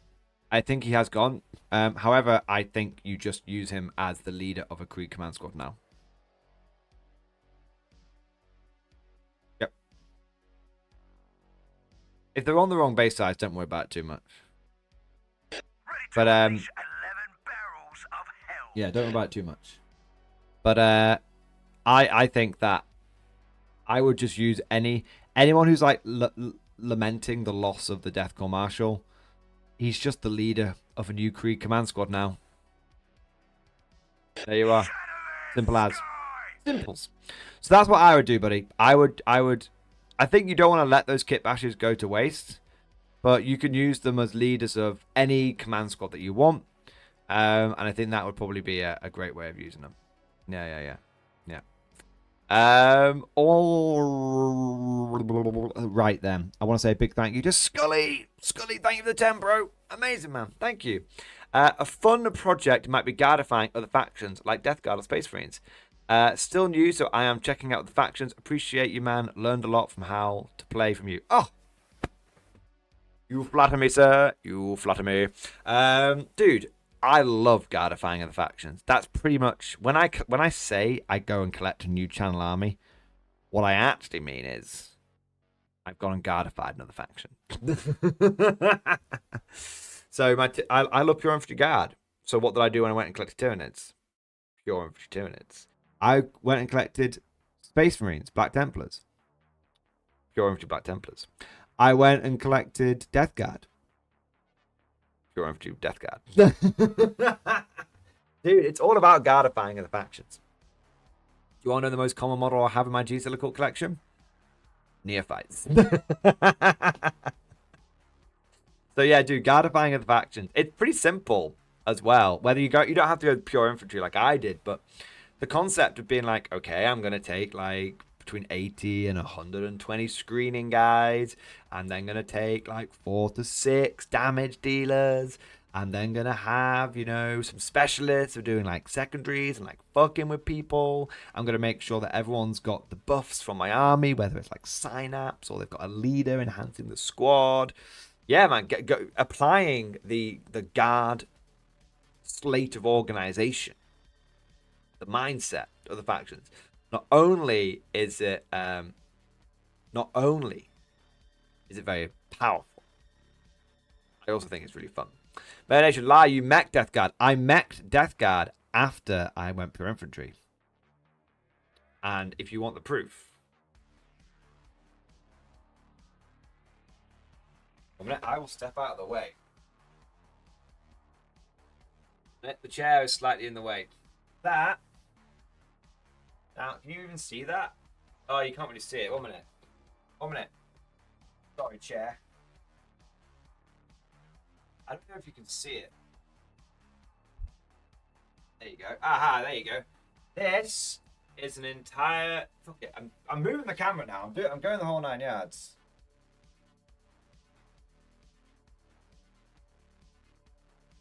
This is 170 Plague Marines. You used to be able to take them in 20s.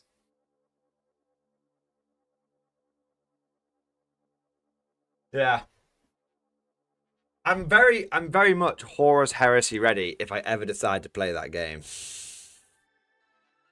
I really should play Horus Heresy, shouldn't I? I literally have like probably 10,000 points of Death Guard. I just use them for 40k. I should give it a go. Maybe when Heresy version like 3.0 or something comes out, I can just be ready for it. There, Nation. I can't see shit. I'm mostly listening. I can't see shit, Sarge. Well, trust me, I have 170 Plague Marines. There you are. Like I said, you used to be able to take them in 20s. I used to run a lot of Plague Marines. And then GW dashed my hopes, and now I can only run 60 of them. All right. I want to say a big thank you to Lord Prayer. Yes, Lord Prayer, thank you for the Giga Chat. Yes, thank you, mate. 116 Avalanders and Prussians vows complete in Krieg vows, glorying to her emperorship, Margrethe of Marienburg, and him on Holy Terror. Hey, dude! Holy shit, man! Mate, you've been fucking sneaky about that, haven't you? Sneakily working away on your bloody Avalanders, and you come in here and you just give me a good time. I love it. I love it, mate.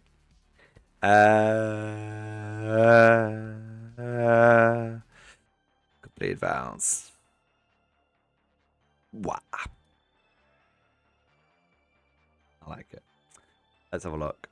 Hey. You know, I've been told that's an award-winning color scheme. Reporting for duty, sir. Let's have a look, man. Hey, I recognize those guys. I recognize those guys, man. That's cool as fuck. We got some crossbow guys. We've got some handgun guys. We've got some of the old we got some spearmen, we got some old spearmen, and we've got some Highland minis in there as well. That's so cool seeing the two of them like that. That's so cool. And then you've got the Krieg as well. Yeah, mate. That's so cool, man. I didn't realise you'd gone full Highland minis, bro. I didn't realise.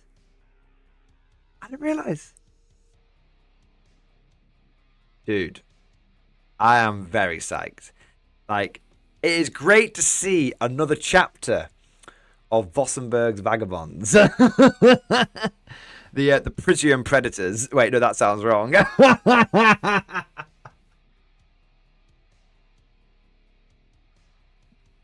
Damn. Oh my god.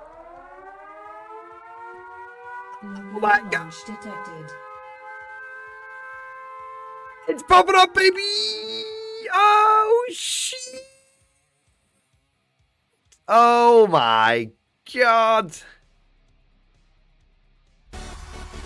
Oh my god! Willario, thank you so much. Thank you so much for the double death strike, baby! Right, that's it. Stream's over, boys. That's it. Job done, right? Oh my god. Everyone in chat right now, every one of you brave, beautiful motherfuckers, join me in doing the 07s. If you are a channel member, spam those, the conscript emoji. That is in honor of Valerio, because he's just come in with a $200 super chat.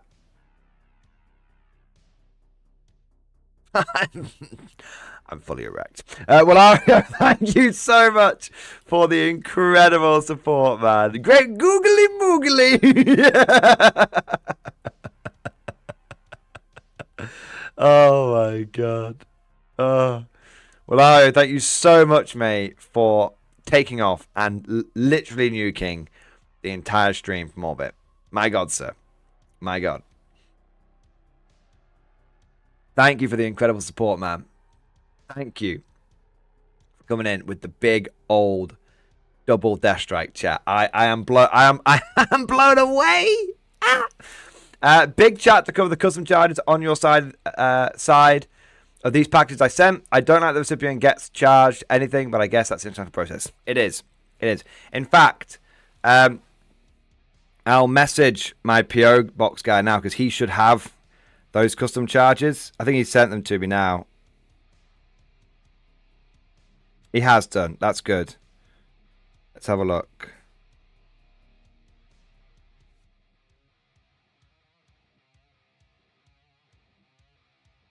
He has done. Okay, let's have a look here.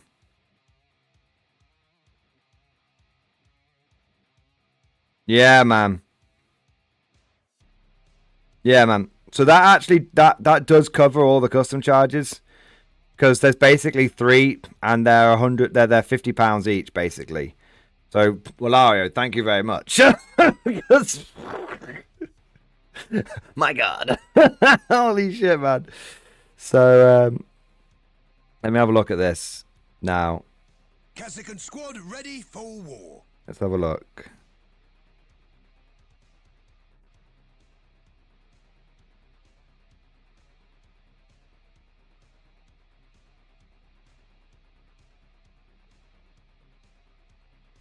Ah, okay, interesting.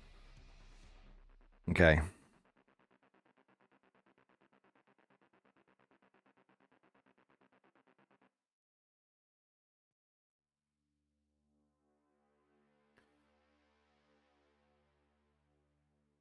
That should be fine.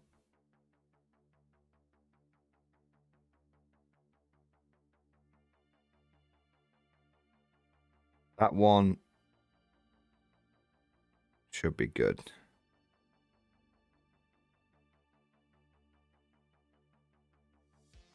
Okay, let's have a look here.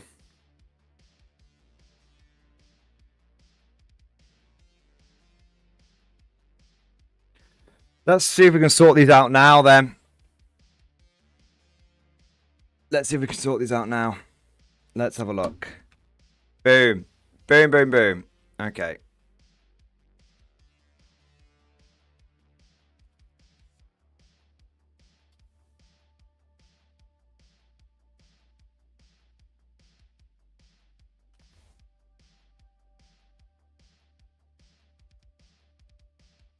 Let's see what's happening. I didn't even think they'd get picked up for customs, man. That's mad. Okay.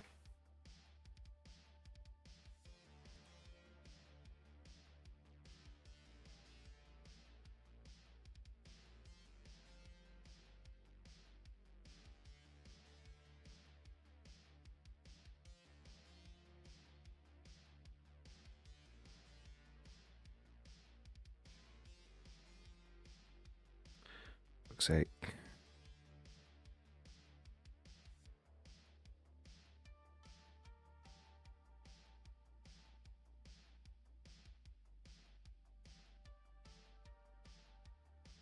Okay.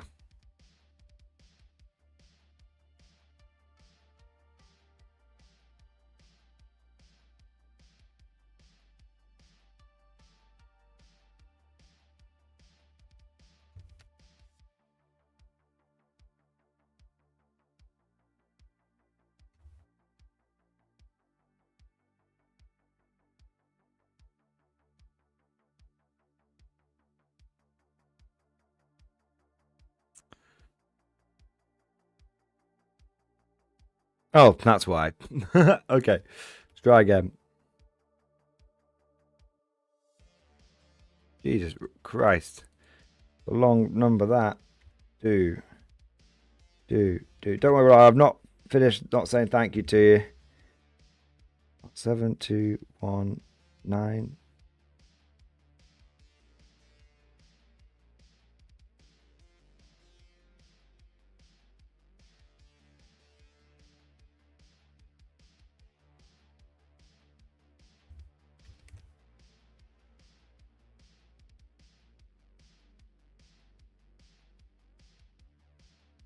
Right. Okay, we'll try again.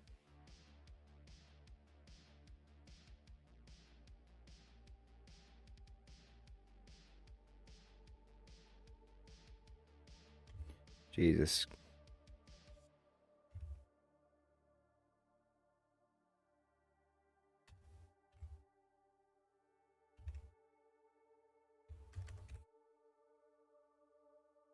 Hey, there we go.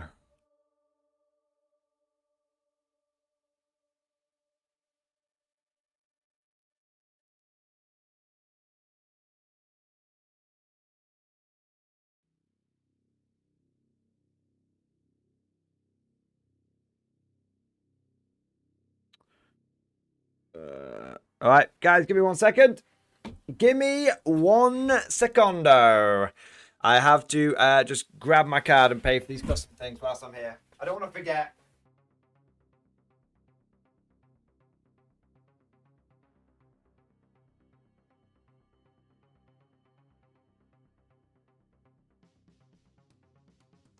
Reporting for duty, sir.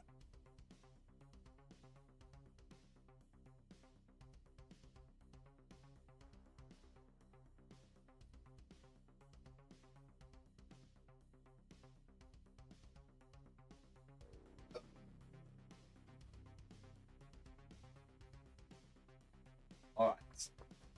Praise be to the chair. Have a look.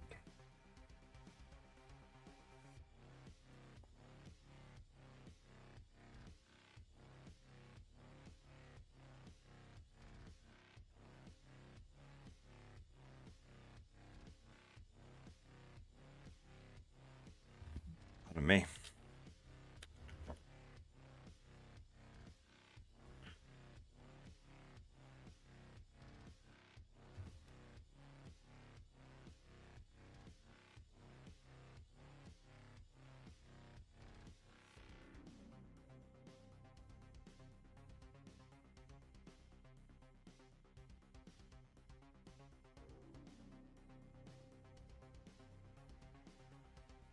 It is the Bane Blade!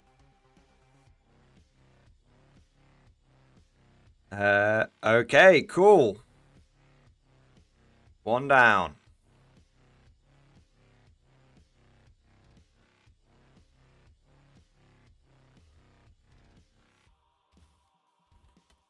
One down. Bosh. Try again, shall we?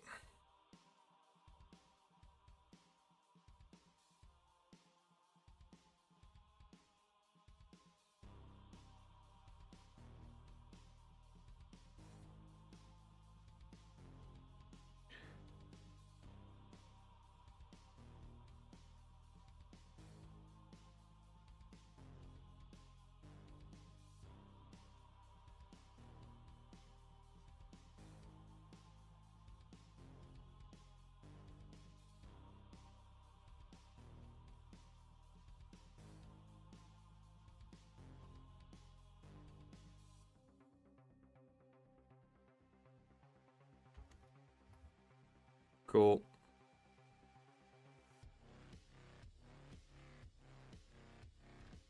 Cool.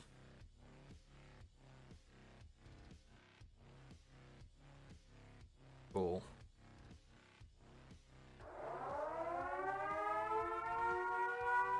My God. My God. 1 minute, fuck's sake. 1 minute, 1 minute, well, not fuck's sake to you. Not fuck's sake to you, mate. It didn't take the payment for some reason. Hopefully it'll do it now. Right, let's try again. My God, Valario. My God, right, 1 second here, bud. Oh my God, it's popping up! Valario, I can't keep up! I can't keep up! Right. Squad ready for war. I'm trying to... Okay. Squad ready for war.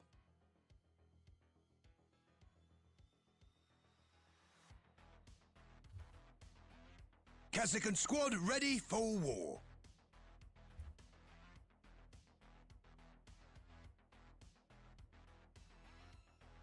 Kazakhstan squad ready for war. Oh, for fuck's sake. Right. Being very annoying. Valario, I'm going to be wanking you off profusely. It's just this custom charge isn't doing its job right now. Squad ready Oh, for 1 minute. war. I did.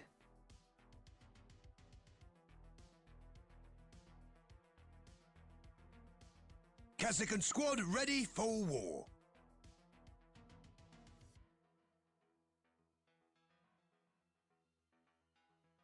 Okay, right, that's fine. Squad ready for war. A bank was blocking, that's why it was being a knobhead. All sorted now, though. Kazakhstan squad ready for war.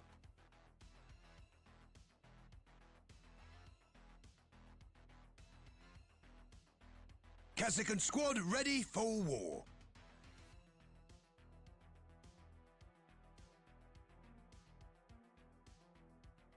Kazakhstan squad ready for war.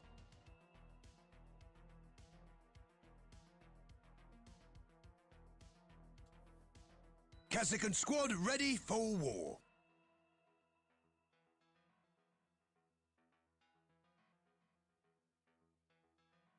Kazakhstan squad ready for war.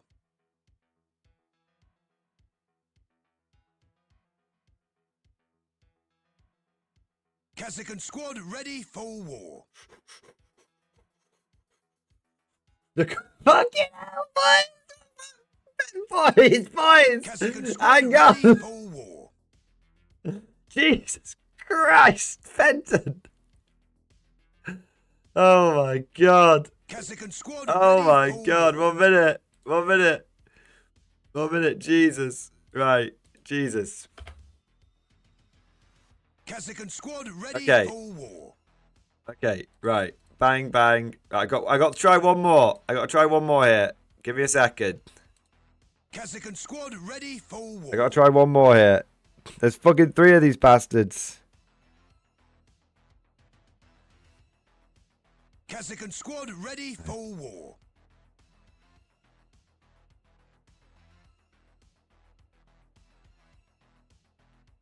Kazakhstan squad ready for war.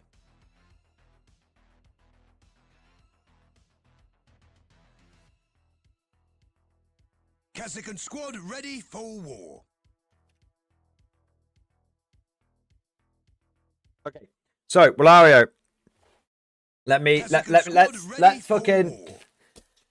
Let's do some fucking catching up here.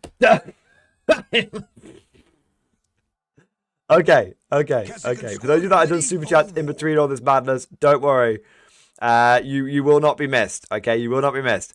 As you will not be missed out. You will be missed. You will not be missed out. Valario, thank you so much for the double, the triple death striker, baby. My God, Valario coming in with 3 death strikes to cover all of the custom charges. You absolute mad bastard, mate. Thank you so much for going above and beyond, man. I'm really curious what's in these packages. My God, sir. My God.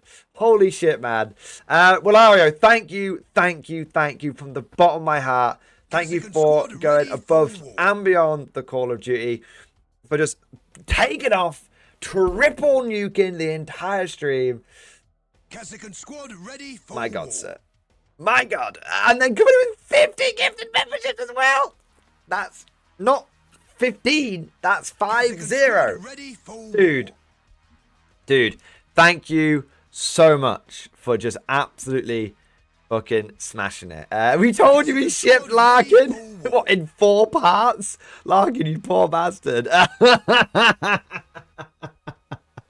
Well, Ario, dude, from the bottom of my heart, mate, I don't know how I can thank you enough. Thank you for all of the packages. Thank you for all of the support. Thank you for being an absolute gent and helping custom charges. Thank you, mate. Well, Ario, thank you for the Giga Chat as well. The first one got sent back. I have it. I'm turning it right around. Understood. So, well, Ario, I was literally about to say that. That was the. So, you know how I was having a bit of trouble?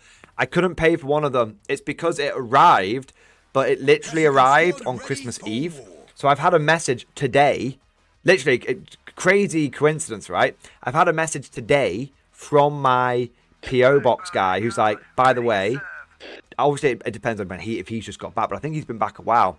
By the way, these have all come through for you, and it was 3 of them. Now 2 of them were within the release date, but that first one I couldn't do, so it has come back. If there's any charges for it coming back to you, mate, let me know. I'm happy to, you know, obviously happy to cover the postage because I kind of fucked it up the first time or anything like that. So yeah, because that's obviously I didn't get the letters in time, or my PO box guy didn't send them to me in time, whatever it may be. I didn't pick it up when it should have done. So I'm happy to sort of, you know, help you out on that one, mate. If there's any issues whatsoever, just slide into my DMs. We can sort it out. But mate, sorry about the first one being a bit fucked up, but I got the other 2. They're sorted out, bro. Amazing. It's kind of, I reckon. Do you know what I reckon's happened? Not to assuage myself of any blame, because you guys know if I fucked up, I hold my hands up. I reckon it's come through. It's dropped on. It'll all be automatic. It'll all be automatic. So I reckon what's happened is the date, because the date on the letter is literally it's not the date the letter got sent out. It's the date the letter's generated, and it's literally Christmas Eve. I bet you multiple bottom dollars. What's happened is it's arrived. It's been automatically printed out. Everyone's gone off for fucking Christmas, and then it's finally started catching up in the backlog. The Royal Mail backlog, which is famous for being fucked over Christmas time, and then it's finally been, it's, you know, like the administration, there's been all these letters stacking up on top of it. They've finally all gone out, and that one's been missed, but the other 2 were within time, because he literally said he said to me they all 3 came on the same day, which is kind of bonkers. So that's what I suspect has probably happened there. So, dude, I do apologize for that one, but good to know that it's got back, mate. And, dude, let me just say, I am very excited. I can go, those will be getting delivered. It looks like the 22nd. So I should be able to pick those up before the end of the week, which would be cool. And then maybe we can show them off on, like, Thursday or Friday stream or something like that.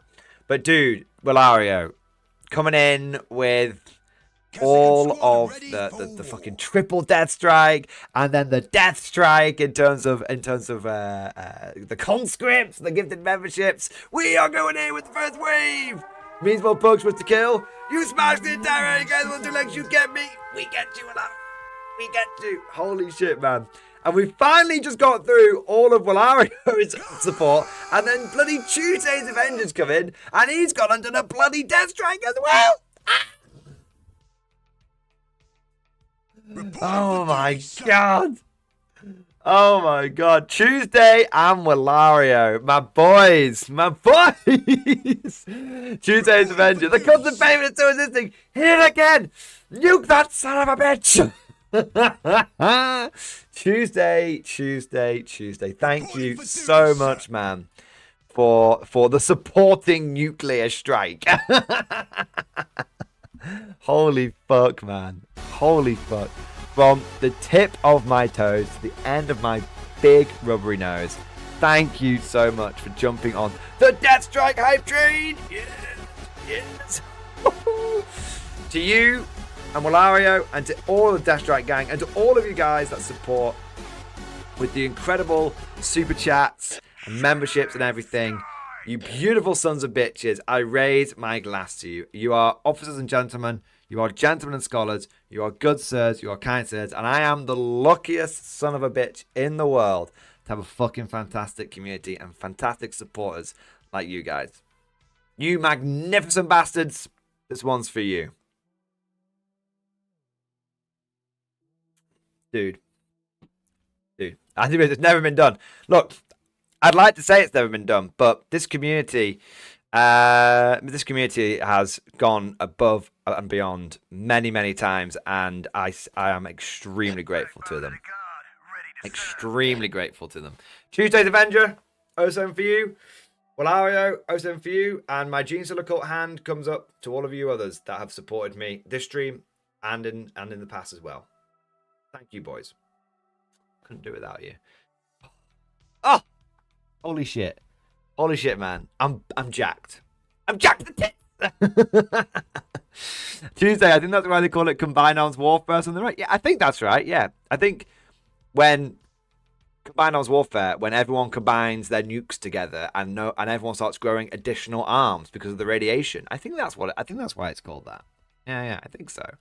That would make sense to me. The science checks out. My God. Holy shit. It is popping off. It's popping off, baby! It's popping off! My God. I always say this. The fact that we have a Death Strike emoji is just... You know what I mean? The fact we even have one. That's a testament to this community. The fact we even have one. My God. My God.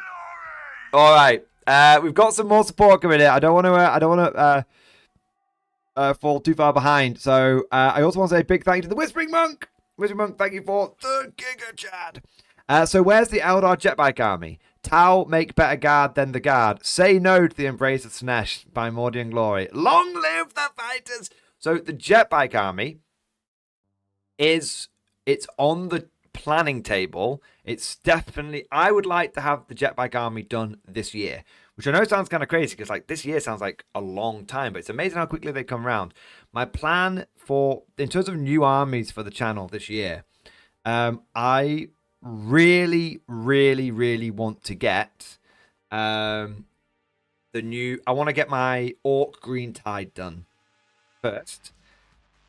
Then I want the Eldar Jetbike Army. So that's the plan for new 40k armies for the channel. I then want to get my Orc and Goblin army for Old World done, and that's kind of the third army that I plan, the third brand new army I plan on sorting out for the channel this year. So 3 new armies for the channel this year. Other aspects that I want to do will involve modernizing and expanding existing forces. So I actually spoke about this a little bit yesterday in the test stream, and this is only this sort of rate of expansion is only really possible thanks to, as you've seen, the unbelievable generosity of this community. Although who knows, this whole plan could get a bit upset. We don't know what Walario sent me in these packages. Priorities may shift.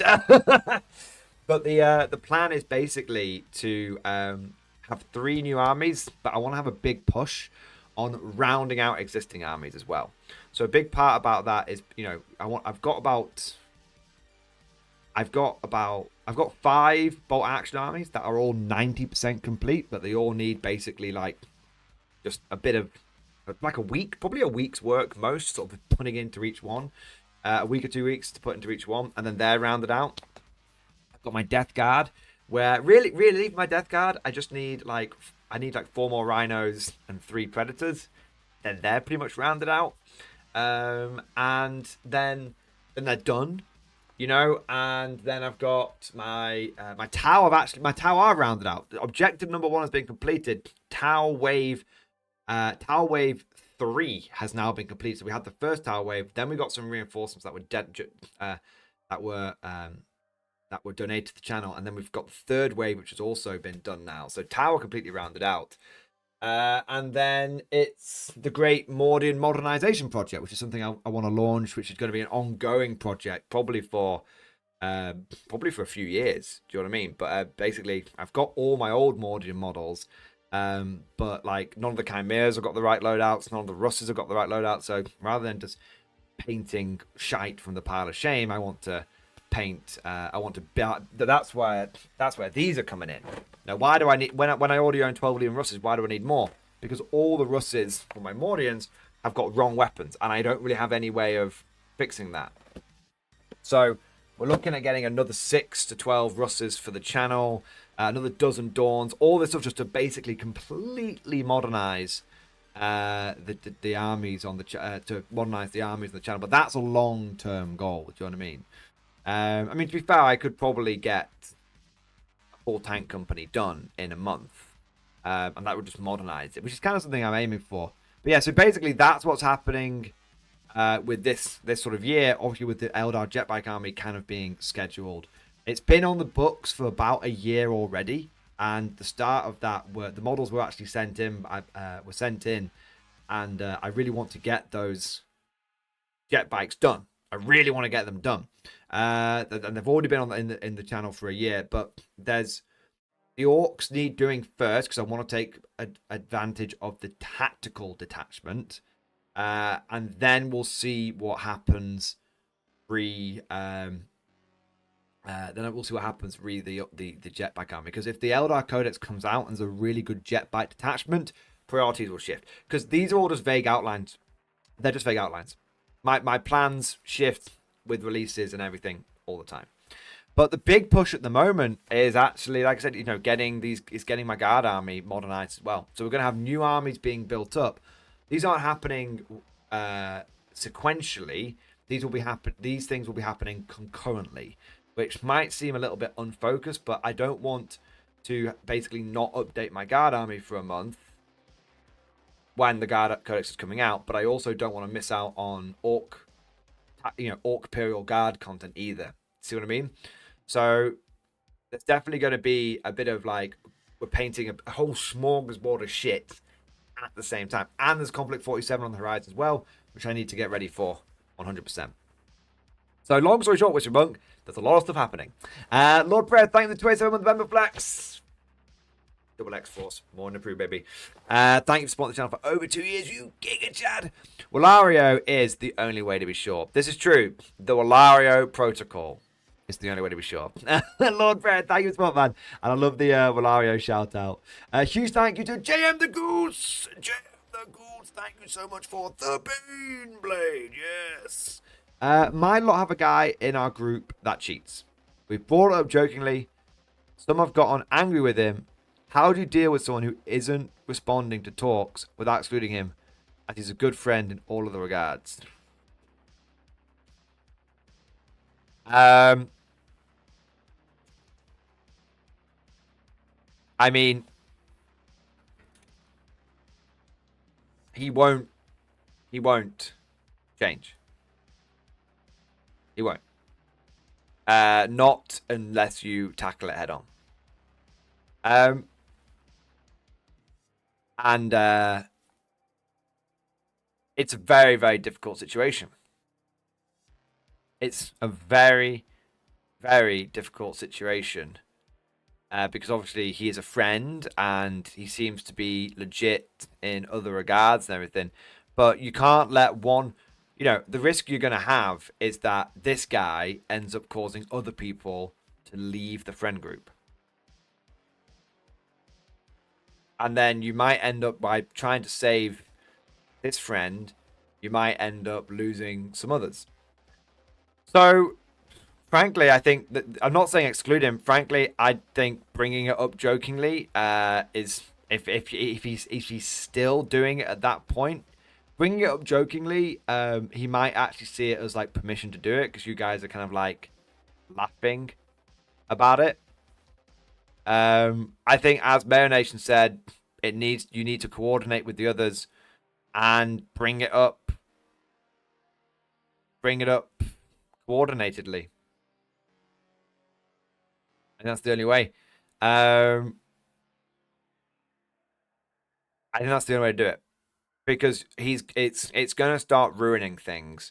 If you don't nip it in the bud, it's going to start ruining things. And there are people in my life who I have had to cut out from a gaming. I still talk to them on a normal perspective and an everyday perspective, but there are people who I know who I've just said, like, I'm sorry, mate, we can't play games against each other anymore. And it's difficult. But it's like, sorry, but we've talked about this. It's not come up. It's just not changing. Sorry. We can still be, you know, you've always got to break up. It sounds crazy. It's like breaking up with a girlfriend. It's like, you know, we can still be friends and all that kind of shit, but we can't play games against each other anymore. It happens all the time. It happens with video games. You know, how many times have you... Here's a familiar story. You've got a great gaming group. It could be you play strategy games together, or you play some sort of team-based shooter together, and there's someone in the group who is not cheating, but always has to be the best at the game. And is a little or a lot arrogant about being best at the game, and starts being a bit snarky with those who, you know, when anything goes wrong, they blame others, because, you know, they're clearly the best at the game. Do you know what I mean? It's a toxic attitude. We've all known those people, and what ends up happening? The game group semi falls apart or splinters. The people that just want to play a bit more casually go off in one direction. People that want to play more competitively go another direction. And it could have all been avoided if someone had just said, mate, calm the fuck down. Rather than splitting apart the whole group. That guy might get a bit embarrassed and leave. Well, fuck it. It's a sad fact of life, but not all your friends are going to be friends for life. People enter your friend circle. People leave your friend circle. Sometimes you leave their friend circle. Sometimes you leave there, sometimes they leave you. It's just the way, it's just life.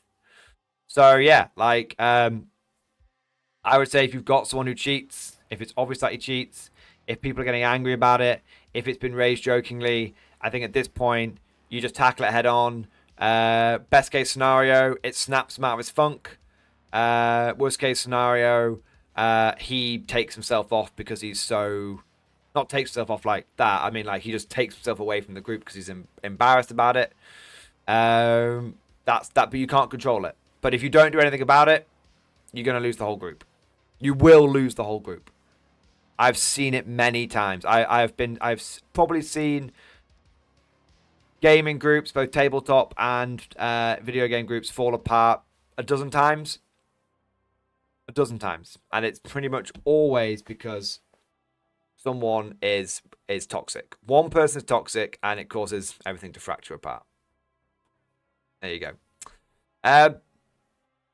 The Big M. Have you heard what happened to clitoris? No, because the clitoris is a myth. It doesn't exist.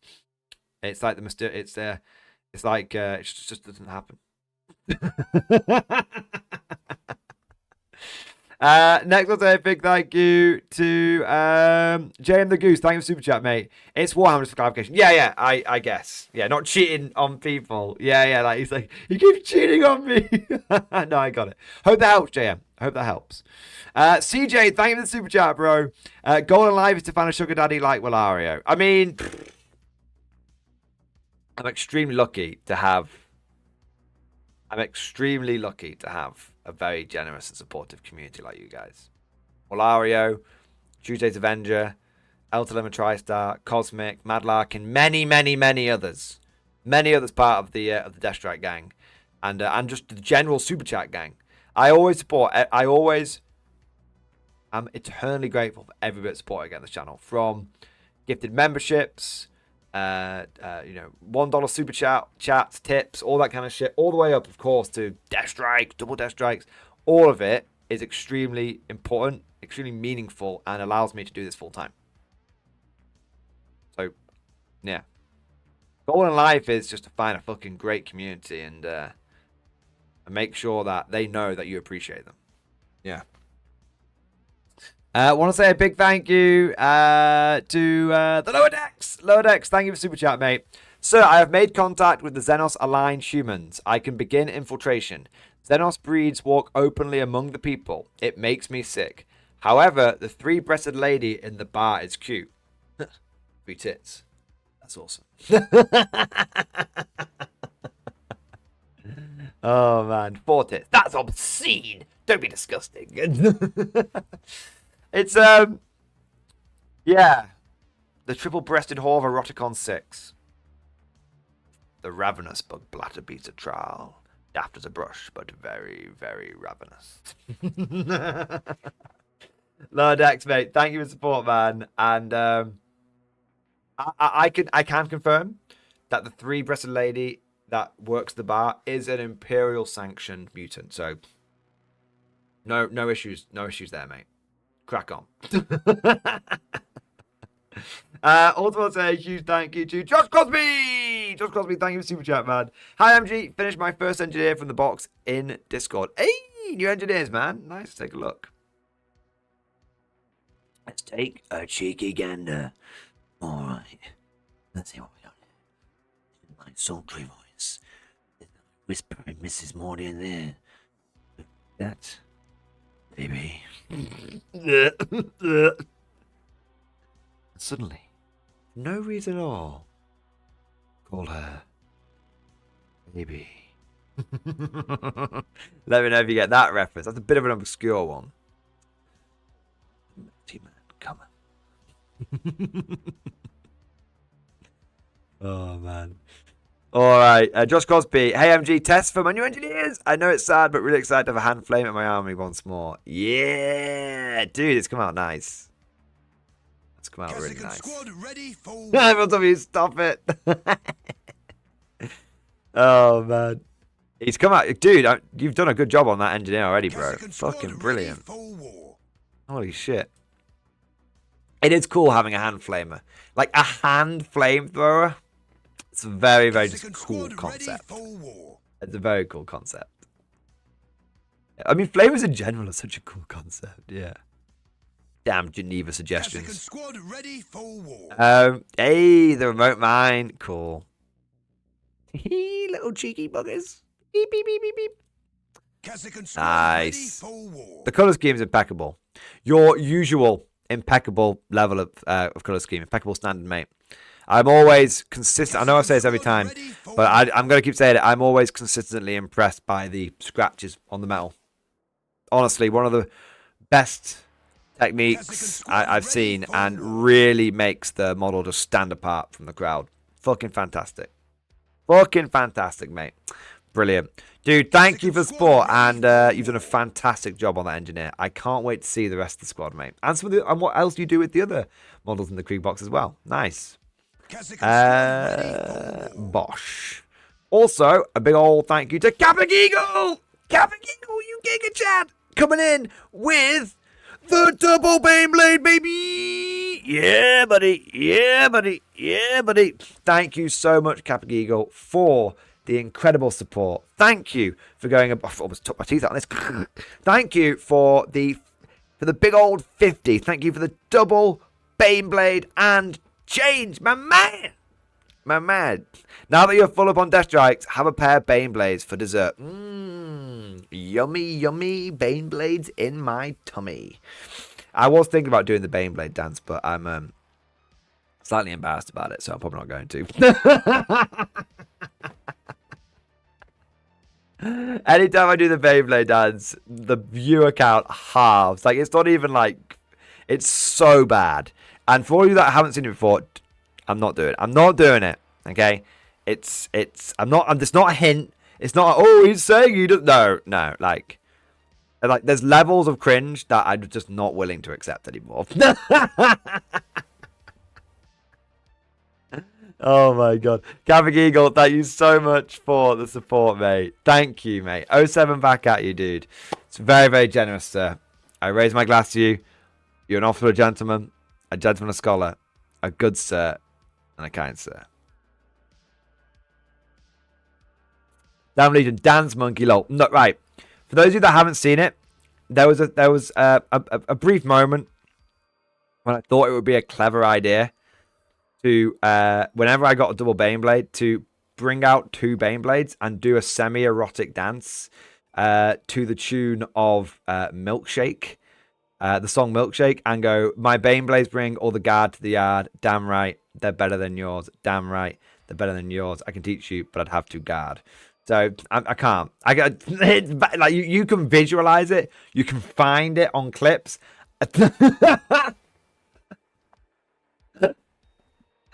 But I used to get to the end of doing it and be like, I feel well dirty. I feel like I should be on Instagram, not on YouTube doing this.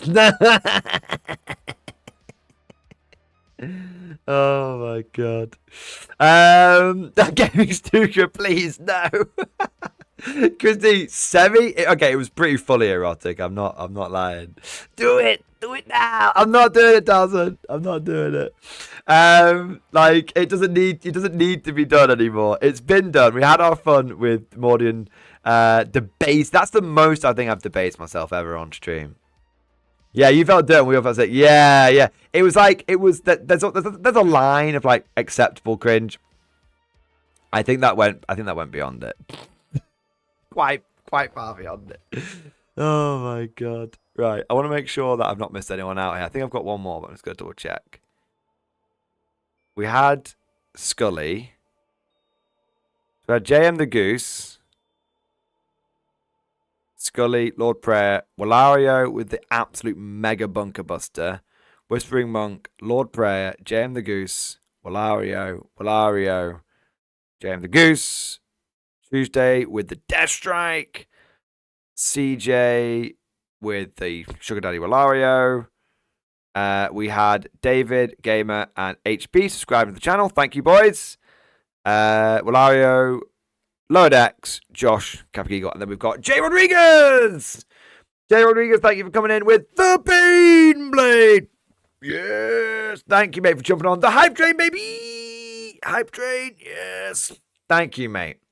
Jay Rodriguez, thank you for your generous support. Thank you for your patience as well. I know it's taken me a little while to get to you. And thank you so much for the generous Baneblade chat. It is the Baneblade, yes. Thank you, mate. Thank you. I raise my glass to you. You're also a gentleman, a gentleman scholar, and always in his name for him on terror. There we are. Exactly, damn Legion. It wouldn't be the first time I missed a donation. Yeah. I think I did miss a Death Strike once. And the alert didn't go off and it didn't appear in my activity feed. That was a Streamlabs thing. And I was like, fuck, man, I just missed like a Death Strike. But I did manage to get to the person that gave it to me, and they were still in stream, and I didn't miss it in the end. But it was like, someone was like, I did Death Strike an hour ago. I was like, what? I was like, wait, what? Professional at work, apparently. Fuck. Oh, man. Smithwicky, thank you for the super chat, bro. Hey MG, working on my first 40k army, Deathcore of Krieg focused. Is it acceptable to do something like Forge World Deathcore of Krieg Grenadiers as proxy to Science or Kazakin? Really want to maintain a pure Krieg aesthetic. Smithwicky, thank you for the super chat, and thank you for the brilliant question, solid question, and a question that I know a lot of people are going to have on their minds coming into the Guard for the first time, or getting back into the Guard. The answer is yes. Absolutely yes. The golden rule, Smithwicky, is pretty much, this is the golden rule for 40k, is pretty much anything goes as long as your opponent can understand what they're looking at in a glance. So there's nothing wrong with having Deathcore Krieg Grenadiers to represent Scions or Kazakin, as long as at a glance your opponent can see them and can go, yeah, they're obviously not normal Kriegers. Whether they're painted slightly differently, you know, generally they're in the same color scheme, but maybe they've got something that separates them to represent their quality. Whether, you know, maybe it's just the power cables, you've got the power cables and the hotshot lads guns, whatever it might be, you know, whatever it might be, as long as there's some easy to discern visual cue that they are different, then you'll be fine. Absolutely fine. Some people use base clips, different color base clips to represent different guard units because they want to have like Kriegers, but they're using the Catachan datasheet and all that kind of stuff. So yeah, golden rule is as long as your opponent can look at your army and understand what they're looking at, so they can make the important tactical decisions and prioritize their shooting accurately, then there's no dramas whatsoever with using counts as models, third-party models, you know, proxies, anything like that. Yeah. WYSIWYG on the war gear is the most important thing. And even then, WYSIWYG on war gear has become so much less enforced. So a great example of this is who did I play against recently? It was this weekend.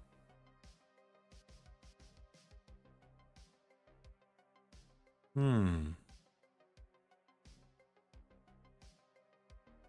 was it?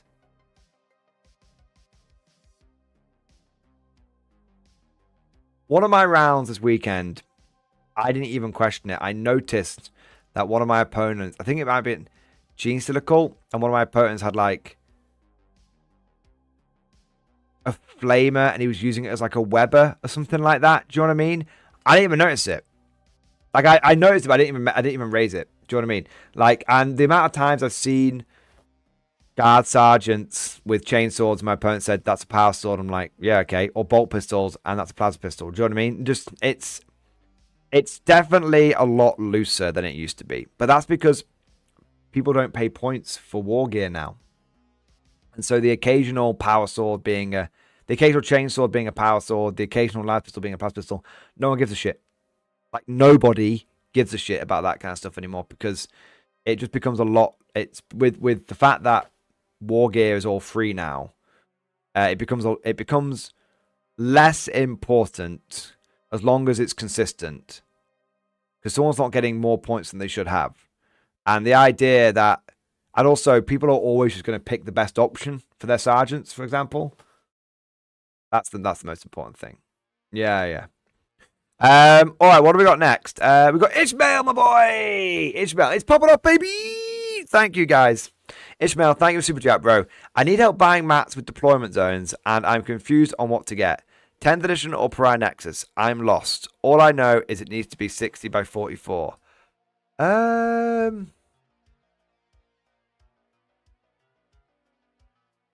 do you mean, Ishmael?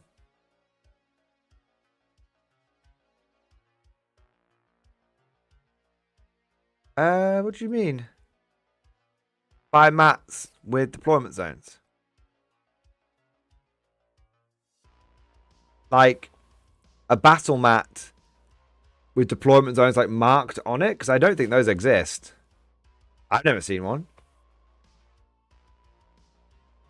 Deployment zones aren't pre-marked on battle mats as far as I'm aware.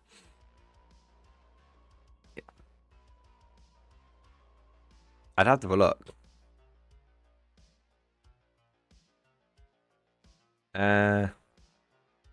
Warhammer.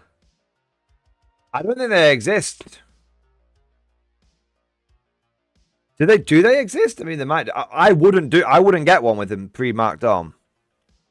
I'll tell you why in a second.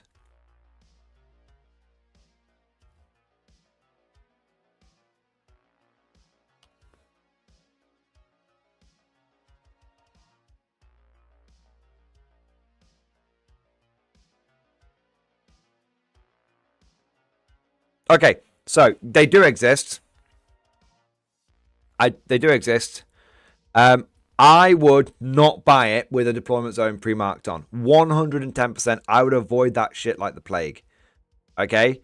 The reason why I would avoid that shit like the plague is because GW, as part of 10th edition, and I suspect they're sort of, we've seen it with like points updates, Minotaur field manuals, all this kind of advanced data slates, this sort of semi-live game that we're playing now. They constantly update and change deployment zones. So if you buy a battle mat with deployment zones on it, it is guaranteed that those deployment zones will be wrong in a year. In 12 months, your pre-marked deployment zones will be incorrect. So I strongly advise you do not buy battle mats with pre-marked deployment zones on it. It sounds like a cool idea, but you are going to be rebuying those within 12 months. I literally guarantee it. Okay, I don't literally guarantee it. I'm not fucking putting money on the line, but I metaphorically guarantee it. Okay. Yeah. Fuck it, dude. Ishmael, just get the one with the coolest pattern, as in literally the coolest mat. Okay, man. Thanks. Save me a headache and money. Yeah, bro. So like, we've already had new deployment zones this year. At the beginning of 10th edition. At the beginning of 10th edition, There was no L-shaped deployment zones, remember? There was no, like, what, tipping point, do they call it? Didn't exist. Now it exists. If you bought a battle mat with pre-printed deployment zones on it at the beginning of 10th, your battle mat is now out of date. And the game's only been out 18 months. It was out of date within 12 months. So, yeah. I wouldn't get them with pre-printed deployment zones on. Battle mats, I want to make something clear. Battle mats are really fucking cool. Definitely recommend you get battle mats. What I would do is get double-sided battle mats, because then you get 2 for 1. Because double-sided battle mats tend to be cheaper than buying 2 individual battle mats, although they're a little bit more expensive than buying 1. That's why you're seeing 10 the Pariah, because they changed with this version. Exactly. Exactly. Yeah, yeah. Yeah. Well, Bob Lowe, those free fancy wooden tea and coffee stirrers normally at cafes and fast food places work well. Yeah. I use dice, Frank. I use dice. So what I do is I get my tape measure out. So I measure like 30 inches. Let's say I'm doing the one that's like Dawn of War. I'll measure like 12 inches up. Just use dice to mark it out. It's really easy. Some people use painter's tape. Even then, you've got to like put the tape down, pick it up. Glue residue gets left over. Yeah. So Ishmael, sorry if I feel like I came across really hard then. I do apologize. Battle mats, really good. Pre-painted, predetermined deployment zones. No, don't do that. Sorry if I went fucking... I feel like I went off the fucking chain. I'm gone for... Sorry, mate. Sorry if I was a bit intense then. Deployment zones make me see red. All right. I want to say a big thank you next to JM the Goose. The Goose is loose. Thank you for the Giga Chad, mate. I was pretty good that they cut Sentinel scores down to 2 per unit. I can't really think why GW thought this was needed after the reinforcement nerf. JM the Goose. That's because it wasn't. That's because it wasn't. It is extremely obvious to me that GW nerfed reinforcements. GW had 2 ideas for nerfing Sentinels, and they basically were only meant to do one, and then they kind of forgot and did both. Because it makes sense to keep Sentinels with reinforcements if they're being taken in squadrons of 3. It does not make sense if they are only taken in squadrons of 2. I think, unfortunately, for me personally, I'm going to go out and say this now. I'm going to say this. You may think this is a little alarmist. You may think this is a little over the top, but I don't think so. I think that Sentinels are absolutely, utterly dead. There's no reason ever to take them. Ever.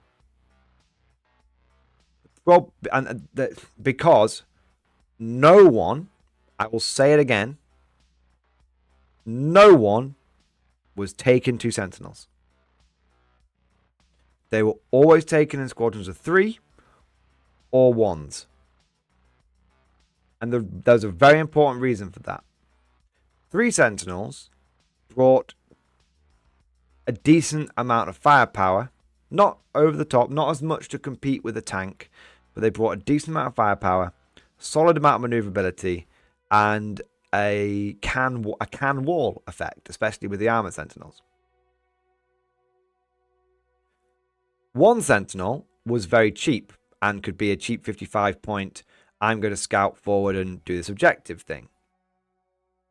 No one took 2 because 2 is not enough firepower to justify the investment. Why would you take 2? It's not enough firepower to justify the costs, and it's not enough durability to justify the cost, and it's too expensive to do it as a cheap scouting thing. So it's always 3 or 1. You either go all the way because you want to buy into the firepower and the durability, or you go 1 because that's more efficient for doing cheap scouting stuff. 2 is nothing. 2 is bad by every metric. It's both too expensive. And not enough firepower. It's just shit. So, from a tactical point of view, Sentinels are utterly dead. Obviously, rules change. Like rules change, additions change, mechanics change. But I am saying, right now, at this moment, and this could change, and I could be wrong, Sentinels are just dead. You will not see them taken in squadrons of 2. You will not see them taken in squadrons of 2 ever. At best, you will see 1. Yeah, absolute joke. And there seems to be no logical explanation for it. I'm sure there is an explanation, but there seems to be no logical explanation for it. Backbone of the guard, ready to serve. Yeah. I just think... Yeah. I think you'll still see Sentinels. I think you'll see lone Sentinels running around. I don't think you'll see any more than lones. Making them squad of 2 is a huge mistake. It's just, yeah, I agree. Kevin B, I totally agree. I love my Sentinels. I love the models. You just will never see squadrons of 2. It sounds crazy. They may as well have gone from 3 to 1. Do you know what I mean? They may as well have not had the option of 2. That's what GW is going to do. Next time, Sentinels will not be taken in squadrons. Why? My big question is, can killer cans still be taken in squadrons of, what was it, like 3 to 6, or whatever it was? If killer cans can still be taken in up to squads of 3, why can't Sentinels? Basically the same points, basically the same function in the army. But nope, killer cans can come in 3s. Sentinels, 2s. For some reason. I think they'll increase the squad size again. Yeah. Yeah. Yeah, exactly. Van Diem. I'm only bringing them to Mark for artillery. Exactly. That's all you're going to see them for now.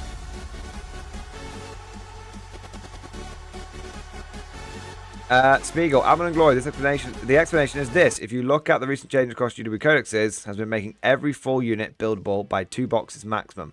Sentinels with 3 boxes. Why? Okay, that is an explanation. Kazakhstan squad ready for war. But it's not a logical explanation. Why? That seems like a totally arbitrary change.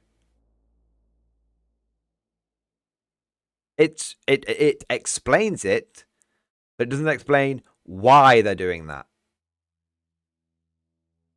It just raises more questions. It's I totally accept your explanation. I now have more questions. I now have more questions. What's going on? My masters, are you mad? All right. I want to say a big thank you next to Trooper number 212. Thank you for the super chat, mate. What is your judgment of the Lee/Grant tank in bolt action? I think the Lee is really cool. Yeah. The Lee it's so obviously an interwar tank. Because just look at it. It's not even symmetrical. Yeah, it's not even fucking symmetrical, man. So my thoughts on the Lee/Grant is it wins the rule of cool. It is nicknamed the Baneblade of Burma. And I think rules wise it's expensive, but it's fine. Rules wise it's cool. Yeah. I think Lee, Grant, rule of cool, great. Rules wise, fine. Someone puts one down. I've never met a knobhead who's played a Lee or a Grant. That's it. That's kind of it. Yeah. Jason Wade, interwar tanks equals engineering comedy. Exactly. Exactly. Fun Jacob, thank you for super chat, bro. Partial vow completed post and stream discussion. Let's have a look. Is this the lad's gun, is it? Yes. Where it started versus where it went. This motherfucker took too much sanding and crafting. Probably 20 hours of sanding, mostly by hand. I added a pair of my foreign jump wings in Ode to Elysian drop troops. And I added a dingle dangle with a bullet and pendant. Praise be to the Emperor. Yes! Originally, I joked about buying this. Then there was a proposal by MG to make it worth 500,000 points on stream. Good sir, what is your appraisal? How many points for the Penal Legion will this gain? Of note, it's part of the first vow, which hasn't been completed yet. Okay, let's have a look. Let's have a look. So, Fun Jacob, let's assess. So this is the lasgun that you vowed as part of the Kriegers. Because I was like, fuck it, if you're going to be working on it, gives you motivation to do it, right? So that's how it started. Oh, mate. 1,000 points. I'm on it. No, literally, no hesitation. 1,000 points. Looks absolutely cracking. Yeah, man. That looks so good. It looks so good. Dude, easy 1,000. No hesitation whatsoever. That is a genuinely phenomenal looking lasgun. I want one now. I know you said that that it was a lot of effort, but I want one. Make it for me. Yeah, the portions look spot on. Yeah. The portions look spot on. It looks wieldable. Yeah. It looks fucking. That is. I've seen a few of these things in my time. It's very good. It got on Etsy. I'll be checking it out. I will be checking it out. Very, very, very, very cool. Yeah, that's an easy 1,000 points, bud. That's an easy 1,000. Very, very well done on committing to the project and not half-assing it and completing it down to the fine details. Brilliant, mate. Fun Jacob, don't use a power sign, it'll melt parts. Fair. That's it. Appreciate the heads up. All right. I want to say a big thank to CJ. 1 minute. Towels on MG. Be careful for YouTube Autobots. Oh yeah, no, I won't be putting it on. I won't be putting it on stream. CJ, thank you for the super chat, bro. Best battle mat in stream discussion. Okay, let's have a look, mate. Yeah, man. Yeah. This was everyone's first battle mat. And you could probably actually play a half-decent game of... I don't think you could play a game of 40k on it, but you could definitely use it as a for a game of bot action. Yeah, yeah. The OG battle mat. The OG battle mat. Amazing. What else have we got? We got Spitwiki. Spitwiki, thank you for the 1 month member flex. Thank you, mate, for doing your part. MG, thanks, Home Slice. You make learning 40k fun. Hey! That's very, very kind of you to say, sir. Thank you for support. And that's a real compliment, man, because I just, yeah, it just means a lot. There's no actually, that just means a lot to me, actually. Thanks, bro. You've sort of hit me right in the feels with that one, man. Thank you, man. There we go. Source Blood, thank you for the super chat, mate.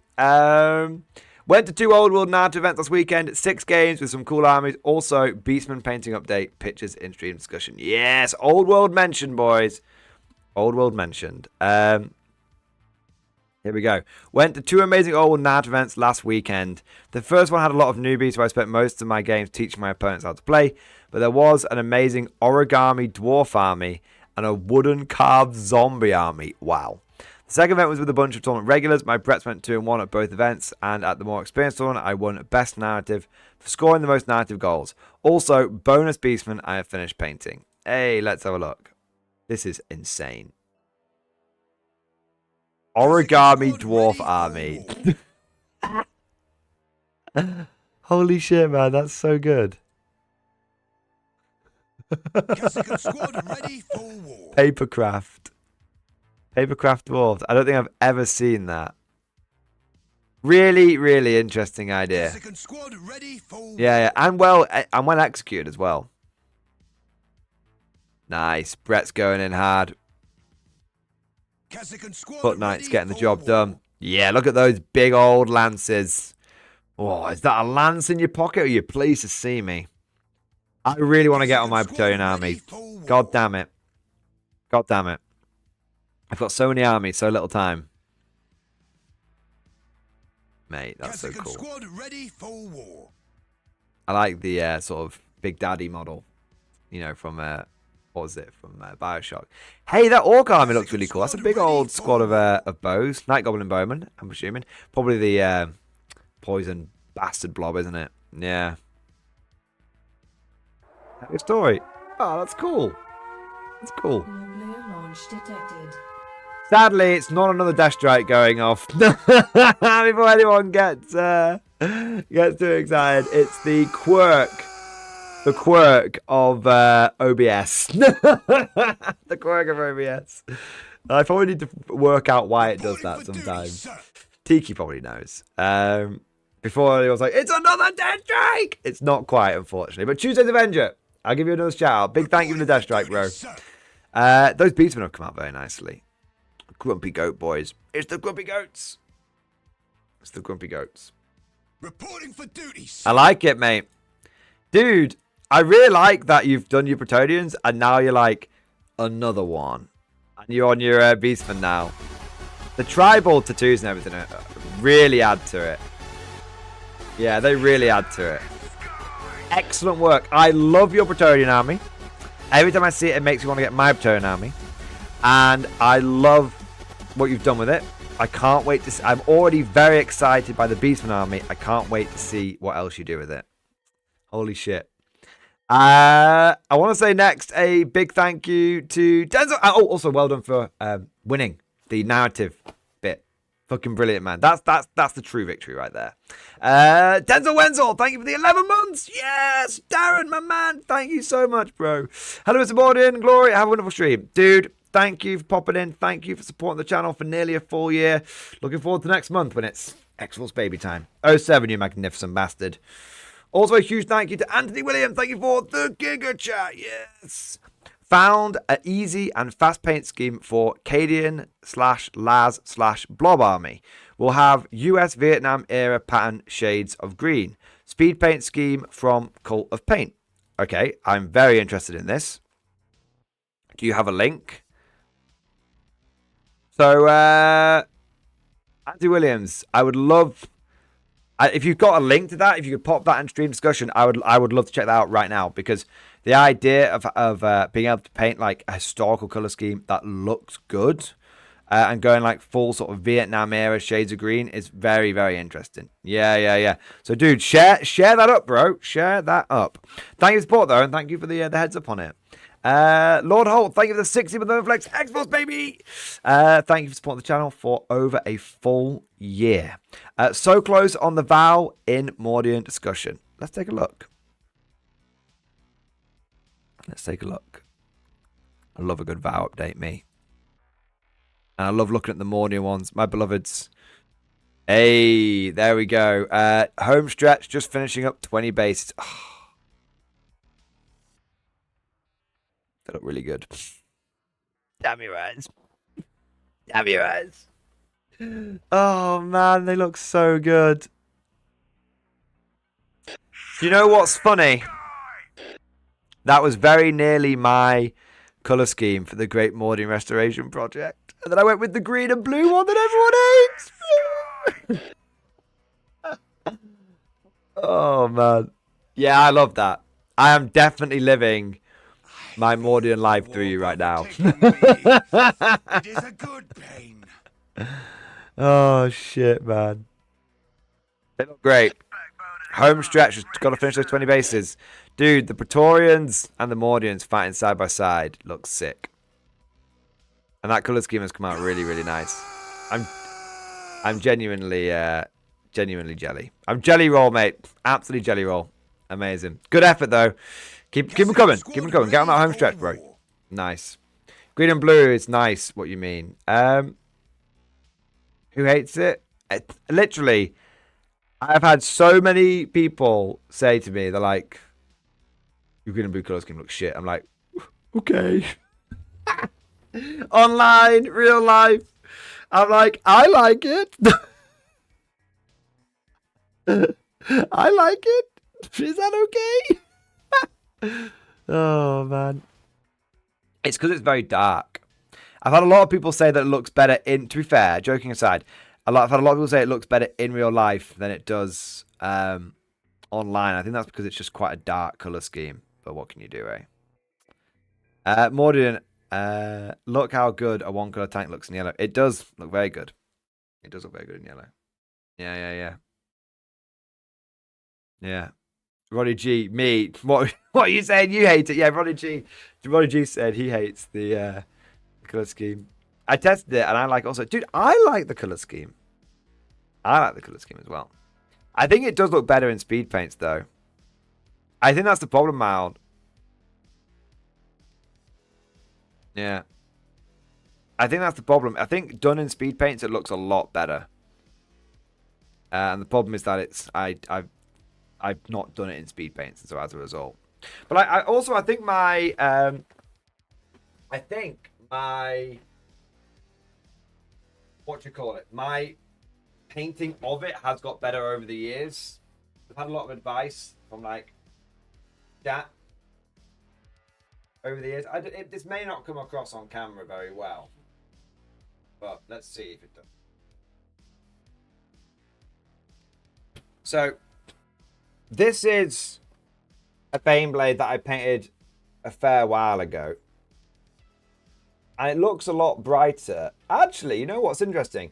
It looks brighter on camera now than it used to. Yeah. I don't know if you guys can tell the difference, but I feel like that was one of my early Mordian restoration projects. And then we compare it to this one. I just feel like this one just looks... I got the green shading a lot better. I don't know what you guys think, but I feel like I got the green shading a lot better. Yeah. I think it's probably a... Like, and look at the difference in the blue shading as well. I think you can see... But yeah, it's probably me getting better at it. Kind of vibe. If I look at these side by side, this one looks so much darker than this one. I think you can probably see that. Yeah. Probably. Yeah, this one is noticeably lighter. And that's not just with the gold eagles as well. But frankly, I like the color scheme. And frankly, I am too far. This is a bit of a sunken cost fallacy. But I am far too far down the rabbit hole to turn back now. Far too fucking far. Jesus, man. I tell you what, I would be curious to know though, and I don't mind what you guys say. I am curious just to know genuine feedback here.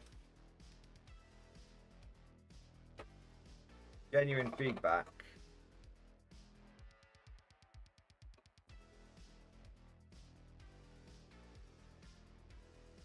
But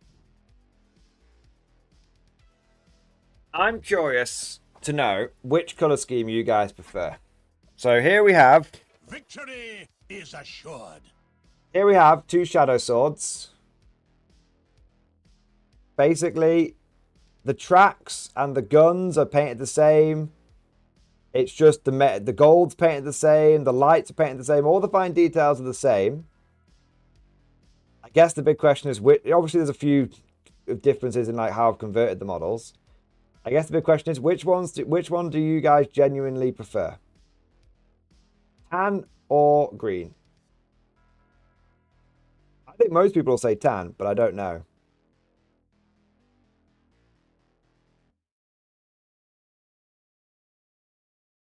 People saying tan, no question. Mouth is green.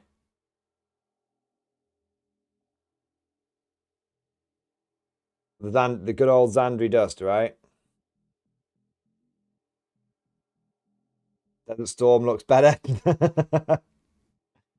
Yeah. Poll? I can do a poll. Are we dancing? No, we're not dancing. Let's see what people say. Learn gold leaf, make the acrylics pop against the tan, lol. Yeah. I like both. Thank you, Hexen Gaming. I kind of prefer the green. Green? We'll do a poll. Let's see what people say. 1 minute. You will have to give me a moment to... how do I get to fucking... Actually, this is interesting. I will have to figure out how to get there.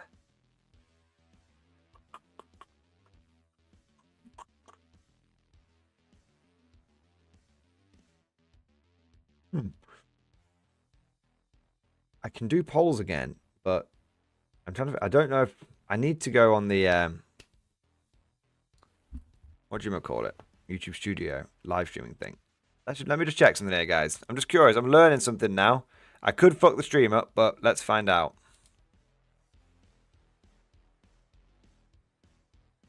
Let's go on that one.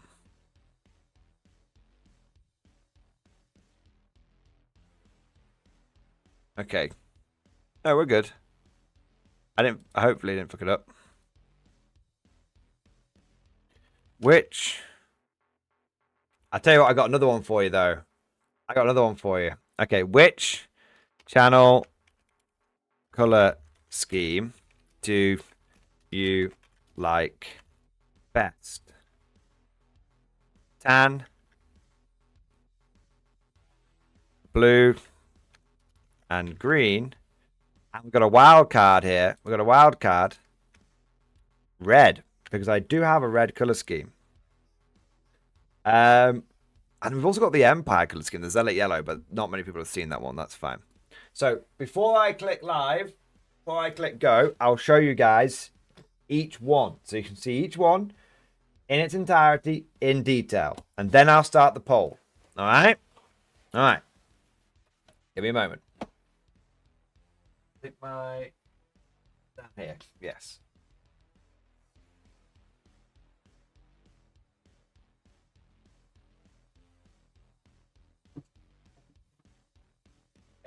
So, okay, so here we go. One at a time, and then I'll try and do them side by side. All right, so first one is my Mordian 50th Rifles color scheme. Okay, you can see we've got the green and the blue. We've got silver. All the guns are painted a solid silver. Gold highlights. Gold highlights. Okay. There you go. So that. Then we've got my second guard color scheme. My Armageddon 234th Dragoons. So you can see that that is Xandri Dust with a Seraphim Sepia wash. Tracks are done the same. Guns are done the same. Okay. Green and tan. Infantry are green and tan looking. Okay. Then lastly, wild card, we have the Blood Pact color scheme, which is red. All right. So you can see it's like the tan one, it's a solid red. Tracks are basically done the same way, but weapons are done in a darker gunmetal. Weapons are done in a dark gunmetal. Cables are done in yellow rather than red. Glass is done in in green rather than in red. Okay, gold highlights and stuff. And all that. That's a track repair, by the way, if anyone's curious. Okay, so we'll try and hold these up one by one. We'll try and hold these up together at once. Okay.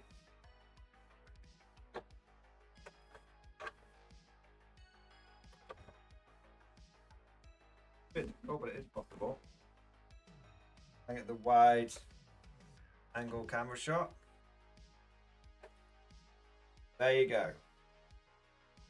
side by side, the 3-channel color schemes. All right.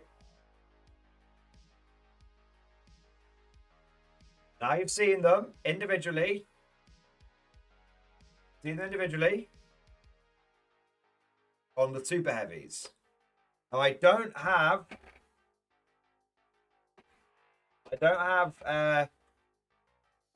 like a Lehman Russ for each army, but I do have an example of a smaller tank as well for each army.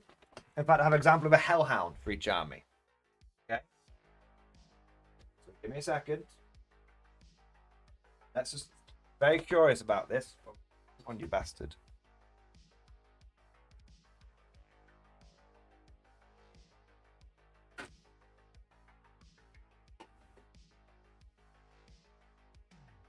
Bang.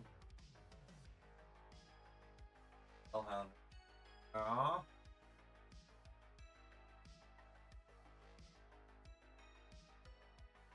Go.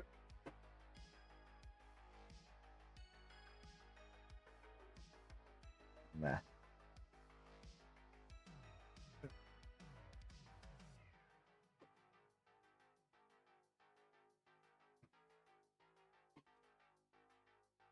Goddamn Valdor.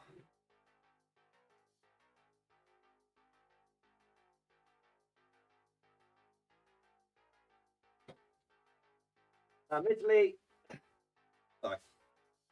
Now, admittedly, this is not a completely fair comparison because one of these tanks is 3D printed. So, this is not a completely fair comparison, but it will give you an idea of what these look like on a smaller scale vehicle as well. Okay, so the blood pack one is smaller scale. Right, there you go. Okay.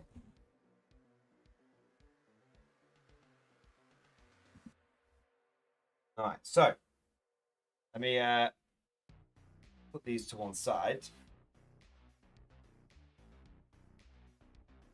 You've seen them at the big scale. You've seen them at the little scale.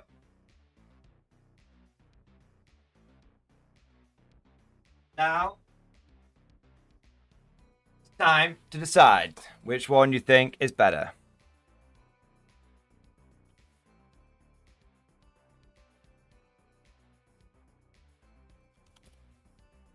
Which channel guard color scheme do you like best?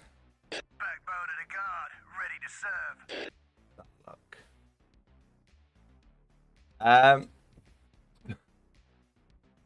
All right, so let's let that poll run for a little bit. Let that poll run for a little bit. Okay.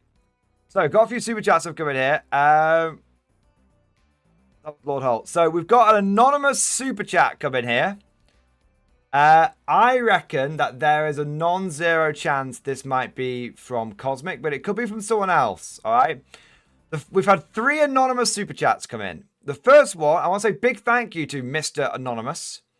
The first one says, how many eggs can you fit up your bum? The second one says, serious question. Do you know how many raccoons the human anus can house? Just kidding. The answer's 2. And then the third super chat is, I asked a question, goddammit. Bum, eggs, raccoons. I'm going to go on a fucking limb here and say this is Cosmic. It might not be. It might not be. It's a solid maybe. Maybe we've got another guy in here. We'll find out.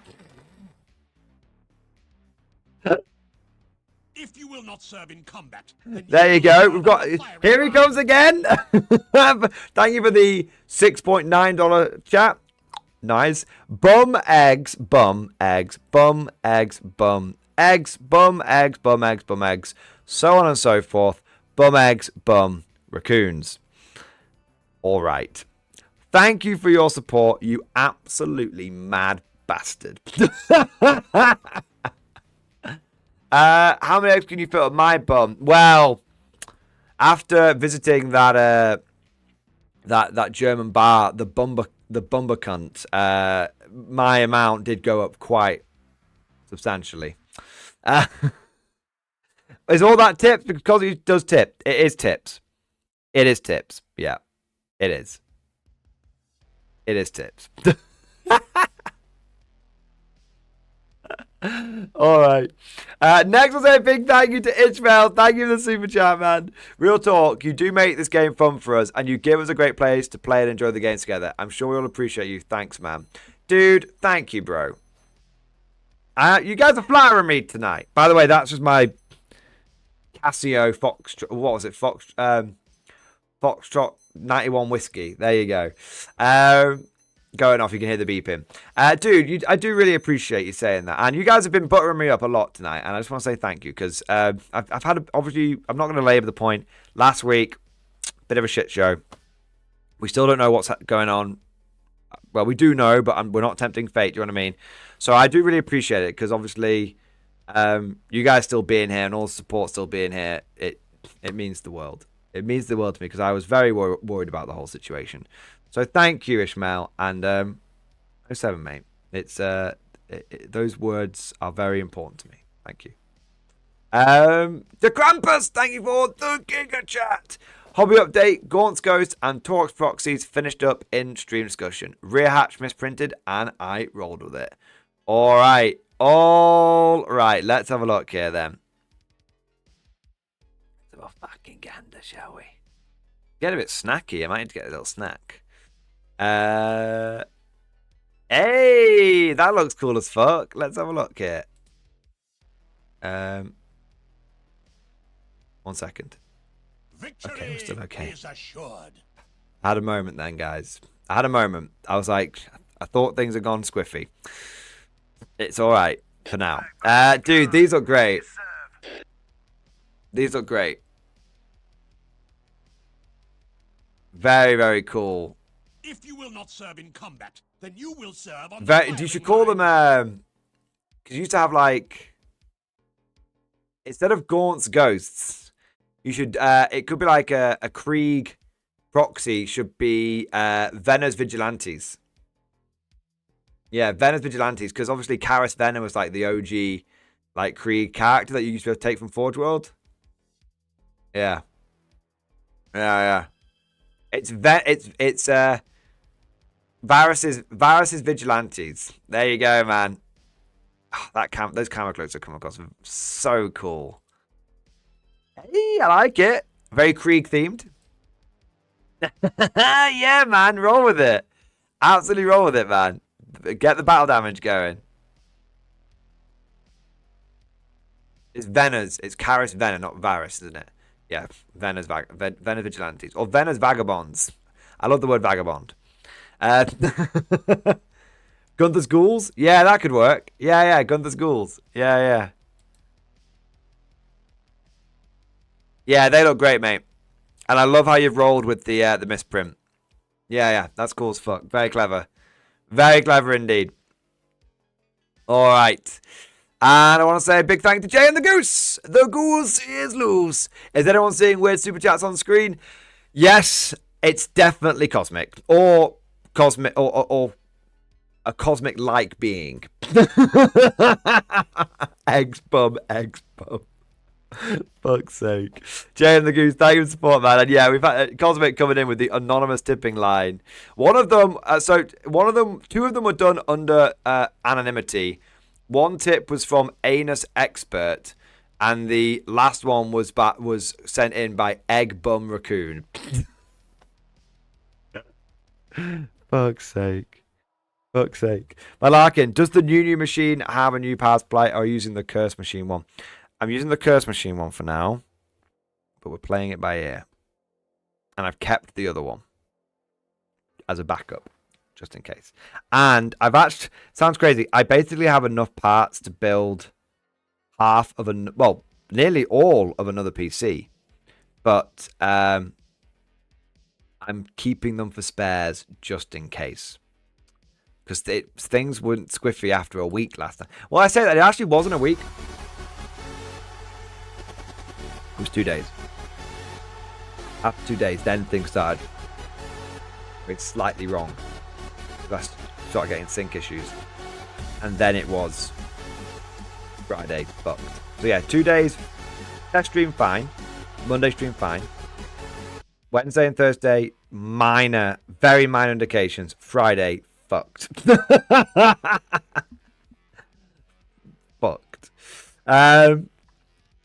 So I am not saying anything is out of the we're not out of the woods until the end of the week, in my opinion. Yeah. So I'm just playing it by ear. I want to say big thank to Isaac. Isaac, thank you for the Giga Chat. Yes. Just reporting in some engineer play. They're bonkers. Took 3 in Chimeras this weekend. Between war gear and grenades, one squad almost soloed an Exocrene. My God, sir. That's so cool. It's just like yeet grenades it, melt a mine it, give it the fucking flamer, give it the plasma pistol, give it the old shotguns, Chimera it, hunter killer missile. Yeah, man. That's so cool. The new engineers are great. They're really, really good. And I'm looking forward to I'm looking forward to trying them out myself. I actually have max engineers already, but I wanted to see what the new Creep models were like. Yeah. Dude, good to know, though. They looked good on paper. It's great to see it translating to the tabletop. Thank you for your report, sir. It is getting the old brain juices going. It's very valuable. Someone saying they were out of the loop. Deathwing, out of the loop. Deathwing, out of the loop. I had some computer issues. They were quite serious. We've had to essentially rebuild everything again. So fuck. Lower Decks, thank you for the super chat, man. Sir, the Democratic Council want me to run guns to rebel groups on Imperial Fringe Worlds. Thinking of your rogue trade teaching, I've agreed, charging them well over the going rate. Profit first. Nature decays. Love withers. But Latinum is eternal. I love it. Lower Decks. Dude, profit first. And then, you can always play both sides. So you run guns for the rogue, you run guns for the rebel groups, and then you start running guns to the Imperial groups. You play both sides. That way, you always come out on top. There you are. There you are, mate. Looking forward to seeing how this one's going to go down. This story arc. Shit. Oh, man. Bogart, I'm trying to get a mini for Space Marine Kit Bash, but I can't find any help. I don't know what mini that is, to be fair. I don't know what mini that is. I'll have a look.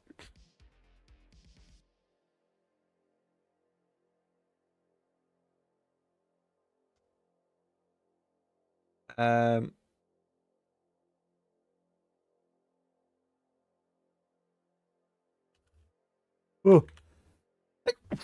Pardon me.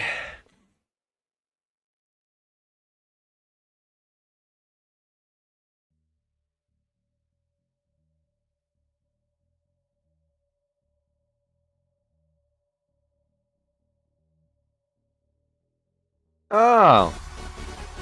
Interesting. Never heard of these guys before.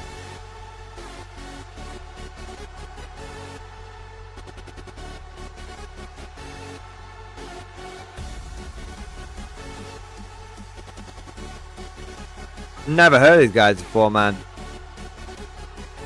Sorry, I don't seem to be able to be much help.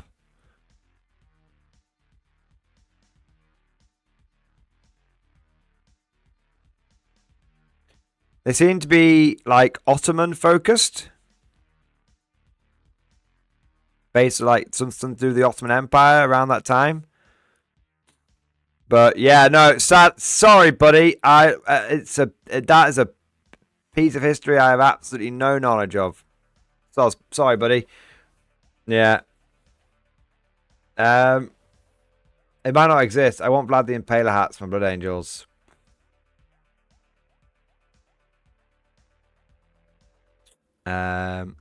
Right, give me a second. Right. Vlad the Impaler hats. Right. Yeah, that's a real tricky one.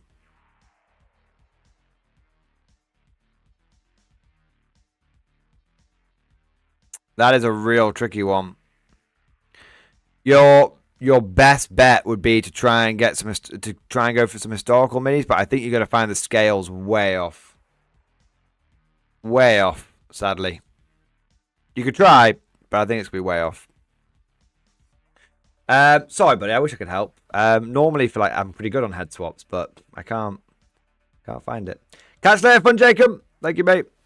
Want to say a big thank you to Rex, my boy. Rex, thank you for the Giga Chat. What about purple super heavies? Check stream discussion for a good proxy meme. Let's have a look, mate. Let's have a look. Hey, purple super heavies are cool as well. Purple super heavies are very cool, especially when they've got silver trim, baby. Silver trim, the infamous silver trim. Shit, dude. Yeah, I remember you painting this model up as part of the painting competitions, man. Yeah, it's cool as fuck, bro. Feudal Guard plus purple plus silver looks very nice. Yep. Yep. That's cool. Purple sort of Praetorian Guard style. That's what I'm getting. I like it, mate. Dude, Rex, as always, bro, thank you to Super Jet Man. And yeah, fantastic model. I really enjoyed seeing that come together. It was the end of last year, wasn't it? Yeah. Silver trim! The silver trim! Alright. I want to say a big thank you to Ishmael, my boy. Ishmael, thank you for Super Chat, buddy. Conflict 47. So Conflict 47 is, are you asking like my interest in it or what the hell Conflict 47 is? Conflict 47 is basically, well, I think you know what Conflict 47 is, Ishmael. If you're asking what my thoughts are on it, I'm very excited for Conflict. I'm just waiting for the new edition to come out, which is soon. Soon TM. We don't know yet. It's TBD. But I am very ready to become Conflict pilled. Yeah. Very ready. Thank you for the support, mate. And if I was to go Conflict, I would go all in on the weird and wacky like infantry. I'd go like Japanese ghost soldiers, exosuits, power armor. I'd go all in, mate. Yeah. Oh, I'd lean into the walkers and the wacky units. I wouldn't even care if there was other units that were better. Yeah. Rex, check the meme. Okay, sorry, I missed it, bro. Let's have a look.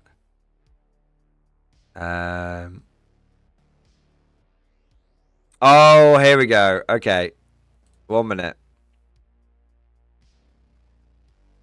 Let's have a look. Okay. So that's my army list. What are you running? Anything I need to know about? Actually, I do have a proxy I'd like to run, if that's okay. I think I've seen this. That's okay. Or are you just going to swap out a tank? Or so I'm just going to run this as a Baneblade, if that's all right with you. I feel That's a leader the of warp chicken. overtaking It's pretty me. similar dimensions. It is a good It's not pain. far off. You don't have like another tank or like an actual model. It's breaking the immersion a little bit. I've just wanted to run one for ages. I think it'll make it a fun game having one of these on the table. Like, what do you think? Yeah, all right. Yeah. You know what? Cool. We're just here to play a game, just for fun. Cool. Anything else? Appreciate it, man. Appreciate you being so accommodating. There is one more thing though. Yep. I was actually hoping if I could just run this as an Imperial Knight. Sure. So that's my army list. What are you running? Yeah, man. Yeah, that's brilliant. That is brilliant. Yeah, that's brilliant. Yeah. That reminds me of old school mini wargaming, Mark and Dave. That's what that reminds me of. Okay. I like that, Rex. I like that a lot. Also, a big thank you to Mad Larkin. My God, Mad Larkin. Thank you for the super chat, man. Work in progress test model for the Galandian Scouts in stream discussion. Let's have a gander, shall we? A cheeky gander, one might say. Sorry, give me 1 second. Just gonna bring that over to there. Cool. And then I can do that. Cool. Ooh. It's so green. Is it true that in my mortal hands I hold a lump of purest green? That's cool, mate. That is cool. That is very vibrant, and I like it. You guys know I fucking love bright, popping, vibrant models. That's why I love my Empire so much. Yeah. It's bright, it's bombastic, it's green as fuck. It's a cool 3D printed model. I love it, mate. I like the red bit at the back as well. That's cool. That's cool. I look forward... That's the test model. I look forward to seeing the whole army. Yeah. I like it. I like it. All right. What am I doing? There we go. Oh, okay, should we close the poll? I've got my poll screen over here now. So almost 100 votes. I thought Blood Pact might be the wild card that swung it, but it turns out that it was not. It goes tan, green, and then red. Cool. Yeah, I think most people prefer the tan color scheme. But I think the green and blue one is more unique. Doesn't mean it's necessarily better. Being unique doesn't mean it's better. But yeah, I think I'll just close that. Yeah, I think the tan one is just a more mainstream color scheme. It's a bit more realistic, it's a bit more Desert Storm kind of style. So yeah, I think the tan one is definitely more recognizable, but I think the tan one is probably more popular, but the green one's more recognizable. Yeah, that's how I see it. Yeah. But yeah, I appreciate everyone voting. I thought red would be a wild card that might win it, but turns out it's not. But I guess not many people have seen the Blood Pact so far, so maybe it's one of those things where if I use them shitloads, people will be like, yeah, I prefer the fucking damn one. The fucking red one. Yeah. All right. Rex, fun fact of my glory. Larkin's Feudal Guard are my homebrew regiment. They are the Scouts and my purple guys of the Royal City Guard. Nice. That's cool. That's cool. Bit of cross-community pollination. Wait, did that say glue and green? Ah, it did. It did say glue and green. It was meant to say blue and green. It did say glue and green. That may have skewed the results slightly. Gwendolyn, Alan Glory, I'm curious. I know you aren't the keenest on ARS, but if you had to dive in, what faction attracts you the most? Oh, we saw this the other day. I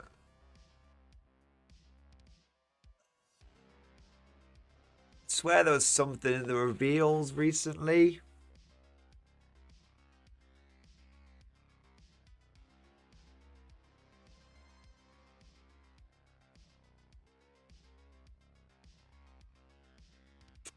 I can't remember. What was in the review? I saw there was a faction. I can tell you my least favorite faction is Aina Deepkim. I think they're basically pointless. They're the Aquaman of Warhammer, and Aquaman is shit. What was the recent thing? Oh, the Death Rattle bastards. Nah, yeah, Death Rattle. I'd get Death Rattle. Out of all of the factions that have ever been shown off for Age of Sigmar, Death Rattle are the only ones that I would be interested in. I don't like the look of the weird goblins. I don't like the look of the weird orcs, the cruel boys. If I'm going to collect orcs, I'll collect old world orcs. I don't care about if I'm going to get scathed or anything like that. I'd get that for old world. Like just looking at like Sigmar, I'd definitely go Death Rattle. Like no doubt in my mind, I'd go Death Rattle, 100%. Or whatever they're called, Soul Blight, Bastard Lords, whatever you want to call them. Yeah.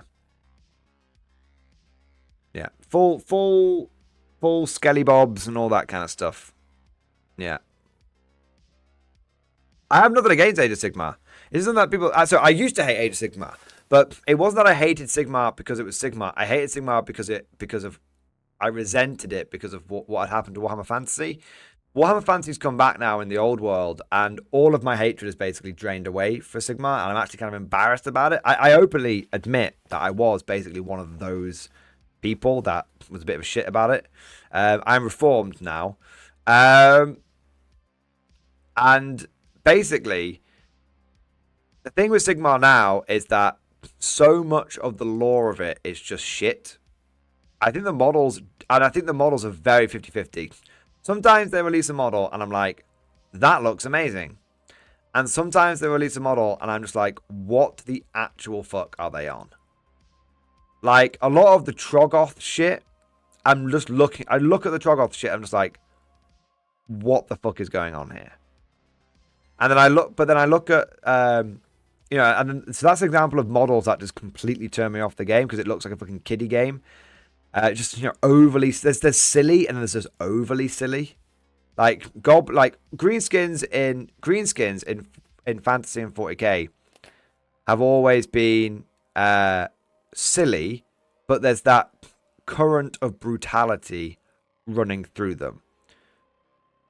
And then you see like Troggoths and Gloomspite in Sigmar, and they just look they look kind of stupid, frankly. So yeah, I think there's a few factions in Sigmar that just kind of, I just look down at them like they've gone too far with it. Some models are amazing though. Some models are absolutely beautiful for it.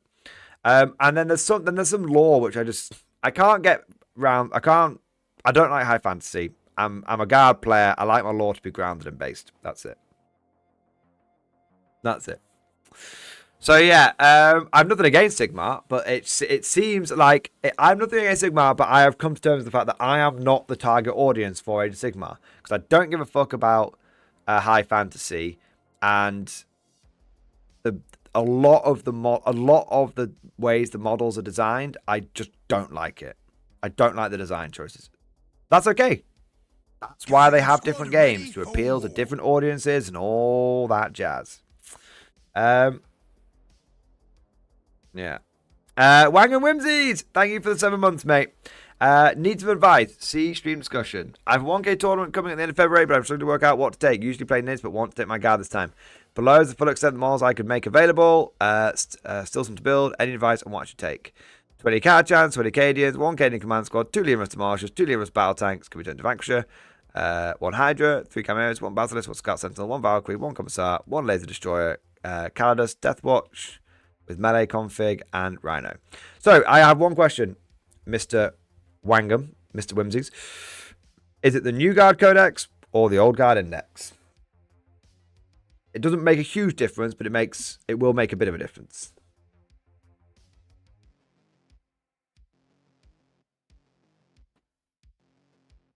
I'm gonna presume it's probably the old stuff, but I guess we'll see.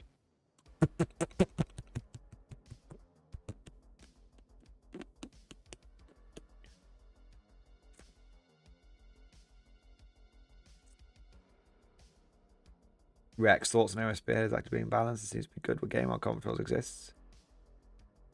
I don't care for combat control or spearhead. I'm not a huge fan of skirmish. I don't mind a bit of like kill team style games, but I like battles. I'm a battle kind of guy, but that's because I have never played a huge amount of squad based games. I'm a big I'm always been more of a macro horde kind of guy. And I've always actually done quite badly at more elite style games. But yeah. When was it? I think it'll be index. Okay. It's pretty straightforward then. You're gonna want to take two tank commanders. One with Grand Strategist. Both the tank commanders you're gonna want to give Demarche cannons, Las cannons, and multi-melters. And the last tank that you're gonna take is gonna be a Vanquisher. And that's going to have... Actually, go 2 tank commanders, 1 with Grand Strategist. Give your tank commanders both Demarche cannons. Take the last tank as a Vanquisher. And give all your tanks the same weapons. Las cannons, and plasma cannons, and heavy stubbers and hunter killers. And then take the rest as basically infantry. So if I work this out... So it'll be 225 plus 225 plus 145 plus 15 plus 110 for the Catachans, 120 for the Acadians. You're going to want Acadian Command Squad. That's 65.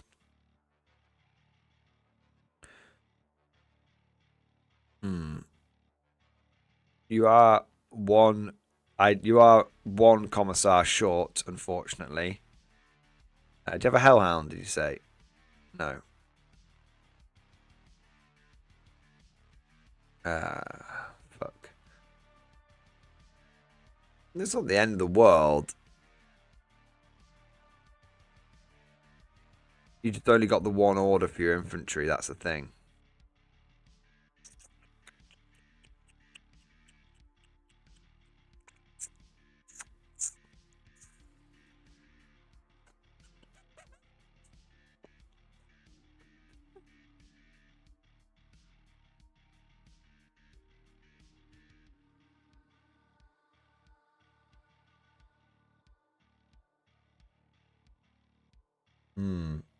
Could acquire another commissar. Could you run a commissar as not a commissar? Is kind of what I'm thinking here. Like, for example, could you run your commissar as Strachan? Could you literally, like, paint a commissar in, like, green or something? Do you know what I mean? Just as an idea. Because if you could bang Strachan in there and a commissar, you've got a fucking solid list then. Yeah. That's kind of the question. Because 20 Catachans led by Strachan is awesome. 20 Cadians led by Cadian Command Squad works. That's solid. That gives you a great screening line. And then you have 40 points left over, which you might as well use as a commissar that you can put in like reserve. Because that way you can use him for like secondary game. That's kind of it. Like, you don't want to buy a Strachan model because Strachan's going away, but being able to like proxy a Strachan would be great. Would be really, really, really good. So yeah, that's kind of my thinking. Can you find a counts as Strachan? Because all you need is one dude with a sword and a plasma pistol that looks like an officer, and he's counts as Strachan. So if you can do that, you're good. You're good to go. So that would be. So I would go for Tank Commander with Demarcher Cannon, Tank Commander, Demarcher Cannon, Vanquisher. Give all the tanks las cannons, plasma cannons, heavy stubbers, and hunter killer missiles. 20 Cadians led by Cadian Command Squad, nice big brick. And then go for 20 Catachans led by Strachan for another big brick with some combat in there. And then the infantry goes in front, screens for the tanks. And then you have a 30 points left over for Commissar that you can put in reserve as cheap 30 points. Comes in turn 2 or turn 3 and does some secondaries. That's what I would do. If you can do that, if you can get that together, that would be cool. It seems like you've got everything for it. You just need... It seems like you've got everything for it. You just need one counts as Strachan. So I hope that helps. And good luck. Good luck, Wangam, at your tournament, mate. Hope you smash it. Right. Anthony Williams and Jay and the Goose. Give me a moment. I need to go and drop the kids off at the pool. So I'm going to turn the background track up so you guys have got something to enjoy listening to for 5 minutes. I'll be back. Uno momento, por favor.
Oh, feel about 10 pounds lighter.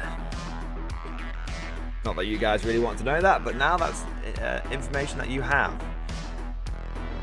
Bosh. Now, I also bring forth cake. I was getting hungry. Cake or death, and I'd choose cake. Welcome now.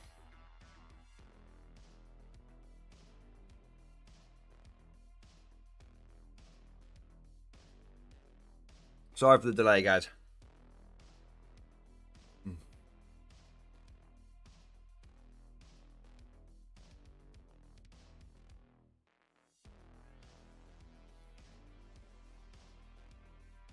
I fucking love cake.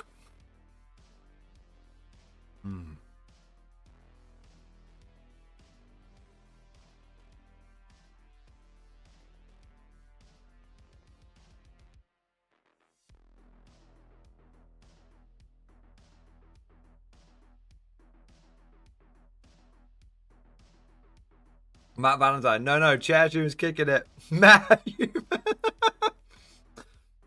brilliant.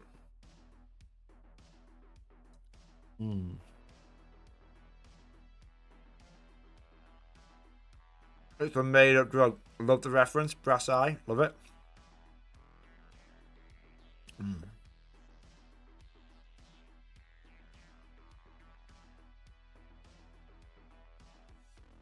It can cause floaty neck.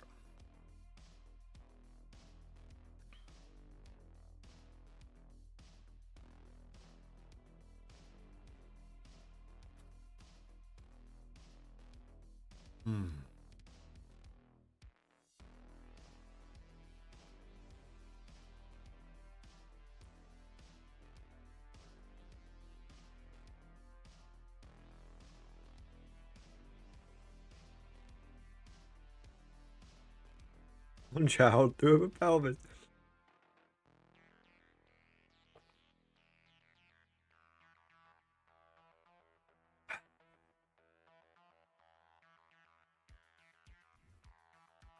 All right. So, let's catch up. We've got 3 super chats to do. Big thank you to Anthony Williams, James the Goose, and Lower Decks for their patience. Anthony Williams, thank you for the Giga Chat. Age of Sigmar needs a writer that makes it their baby. Someone just takes hold of it and loves it, nurture it, and find its hidden potential. Yes, the problem with Age of Sigmar is that it's an artificial being. People might sort of be a little confused when I say that. But what I mean is, it was designed. It's kind of like that big dinosaur from when they relaunched Jurassic Park. What was it, like Jurassic World? Despite the fact that they made the big dinosaur like super scary, no one really gave a shit about the super dinosaur. And when the OG T-Rex turned up, everyone was like, yeah. In fact, I just realized that whole fight between the OG T-Rex and the super dinosaur is almost the perfect analogy for Old World versus Age of Sigmar. It's almost the think about it. It's almost the perfect analogy. But the thing is with the super dinosaur is it was made up, and it was made by scientists in a lab. And the thing with Age of Sigmar is it was basically a corporate entity. It wasn't. Age of Sigmar was not created because someone felt unbelievably passionate about the concept of Age of Sigmar, that someone had dreamt it up since they were kids, and they put all of that love and that passion into it. Age of Sigmar was a corporate mandated artificial entity. But the reason why, despite the fact that Warhammer Fantasy was literally dead and buried. It was exploded. It wasn't coming back. It was done.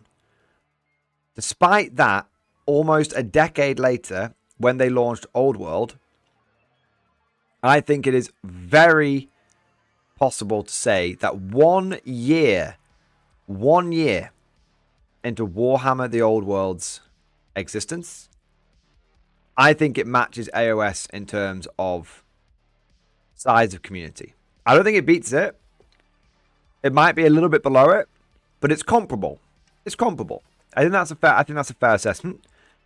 When I look at popularity of Old World content and popularity of Sigmar content, they tend to do, so those channels that cover it dedicatedly, they tend to do equals pequals, and the channels tend to be similarly sized.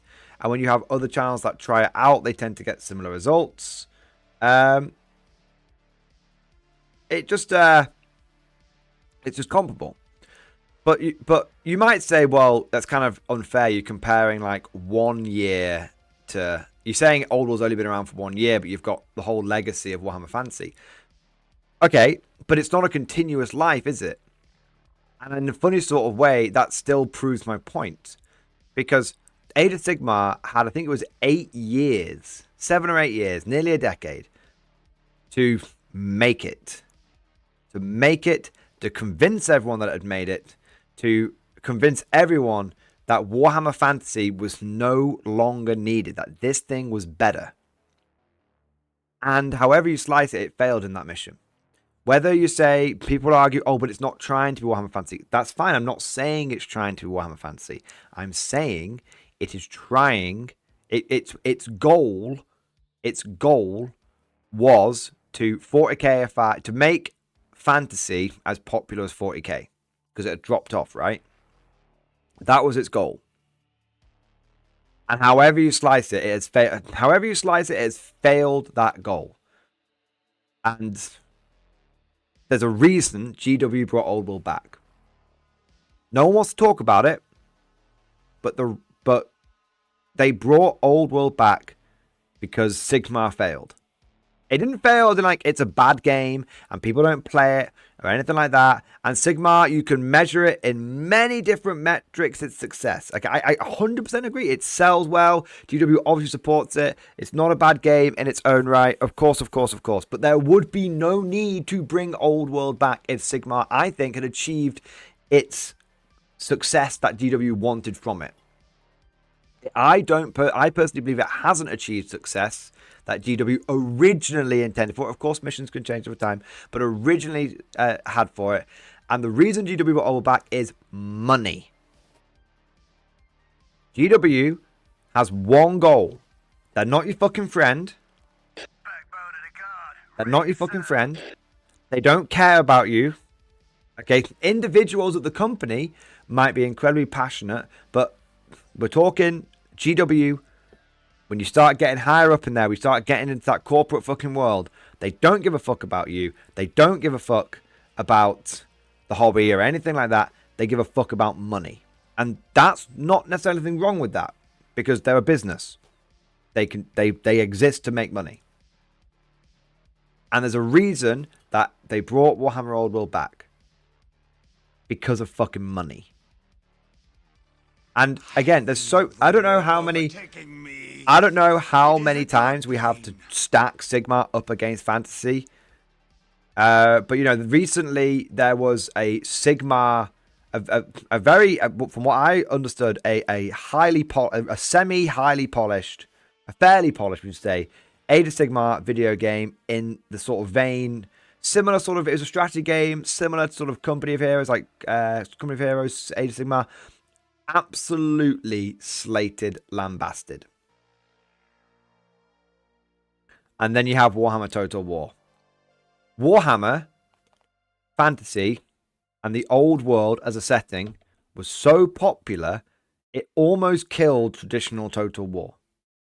It got to the point where there were more Total War fans that played the non-historical stuff than the historical stuff. And when they released a historical game, everyone was like, we don't fucking want this. Why don't you just make more Warhammer Total War stuff? And you had the old school people that are like, man, we want an old school game. Do you know what I mean? Yeah. And the question is, going back to Auntie William Super Chat, why? Why is Old World so popular? Why is 40k so popular? Why is Age of Sigmar? Why is it just not quite taken off? Why has it never achieved the meteoric success? It's not through lack of support from Games Workshop. Every time 40k has had a new edition, Sigmar's had a new edition. Look at where Sigmar started. Look at where it is now. And you tell me with a straight face that GW hasn't supported that game. From rules to models to everything. What's the difference? Because Sigmar has no soul. I'm sorry, it doesn't. Because it's rooted in being a corporate artificial entity. And fantasy, warts and all, is rooted in someone's dream. Some individuals or small group of individuals dream, their fantasy, their passion. And the same for 40k. Why does 40k as an IP just endure despite price increases, despite how much we complain about this game? Why has 40k become so? Why is it so appealing? Because at its core, it's at its foundation as a setting. It was designed by people that gave a shit about it, and it was designed by people who were passionate about it. There was a vision that came across, and Sigmar doesn't have that. And it's why. But here's the thing, it's why I struggle with a lot of modern 40k lore in general. Like, I tried reading that, no matter how much GW pushes Primaris on me, I just can't get into it, because Primaris is an artificial entity. Space Marines, Firstborn, there's so much passion there, there's so much character there, there's so much vision there. In someone's individual passion, someone's individual vision when they were creating it. Primaris, corporate entity. They're corporate Marines. And that's why I'm Team Firstborn for life. Because you can see where the passion is with the old school shit. I mean, look at the Rogal Dawn, for example. Look at the Rogal Dawn, for example. We still don't have lore for that. People will buy Rogal Dawns because they look cool, and people will use Rogal Dawns because they are good, but the Rogal Dawn will never replace the Leman Russ as the iconic tank of the Guard, because we don't even know where it came from. You know what I mean? I do not. I have a. It sounds weird. It sounds crazy. But I love the Leman Russ. The Guard would not be the Guard without the Leman Russ. If you take the Leman Russ away from the Guard, you no longer have a faction that's Imperial Guard. You have it's something else. If the Rogal Dawn gets taken away, I'll be sad because our models and money would have been wasted, but it's still my faction still intact. That's the difference. Yeah. Where the fuck did the Dawn come from? No one fucking knows. And that's what I think often. I think that's I don't really need to repeat myself. That's kind of me flogging the point a lot. Flogging the dead horse a bit. Yeah. Yeah. Land raiders of the bloody repulsors? Totally agree, Lower Decks. Primaris sprung up from nowhere to suppress the Firstborn, possibly. Primaris were created for one reason and one reason only. To make Space Marine players buy their collections again. That's it. We have seen that GW can create good-looking, sensibly proportioned Firstborn models. I present to you Horus Heresy. So why didn't GW just remaster Marines in new models. Because they wouldn't have sold as many. They would not have sold as many. Do you think it's a coincidence that better proportion Primaris came out first, and then better proportion Firstborn came out second?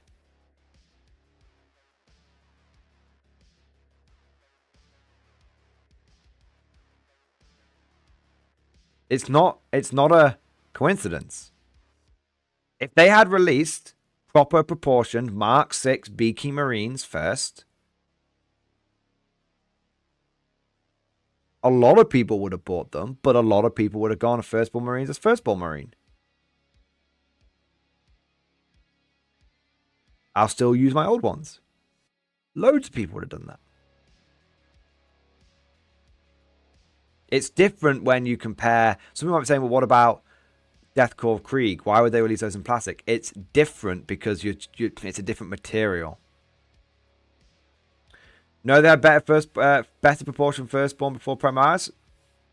Not on the nowhere near on the same scale, Syria. Nowhere near. Look at the old Firstborn Tactical Marines. Look at the old Firstborn Devastators. Look at the Horus Heresy. Look at the Horus Heresy Mark IV Marines and the Horus Heresy Mark III Marines before they remade them. I have Mark IV Betrayal of Cal Space Marines for my Firstborn, both in my Death Guard and in my Black Templars. And then you compare those to Primaris, they're slightly better. They're slightly improved over some of the older Tactical Marines. But then you've got the new Tactical Marines, from Beaky on from Mark 6, and then they've gone back and remade Mark 3, and they've gone back. I don't know if they've remade Mark 4, but they've gone back and remade Mark 3. Better proportioned again. Look, this is just my opinion. It's just my theory. A film theory. But it's just my theory.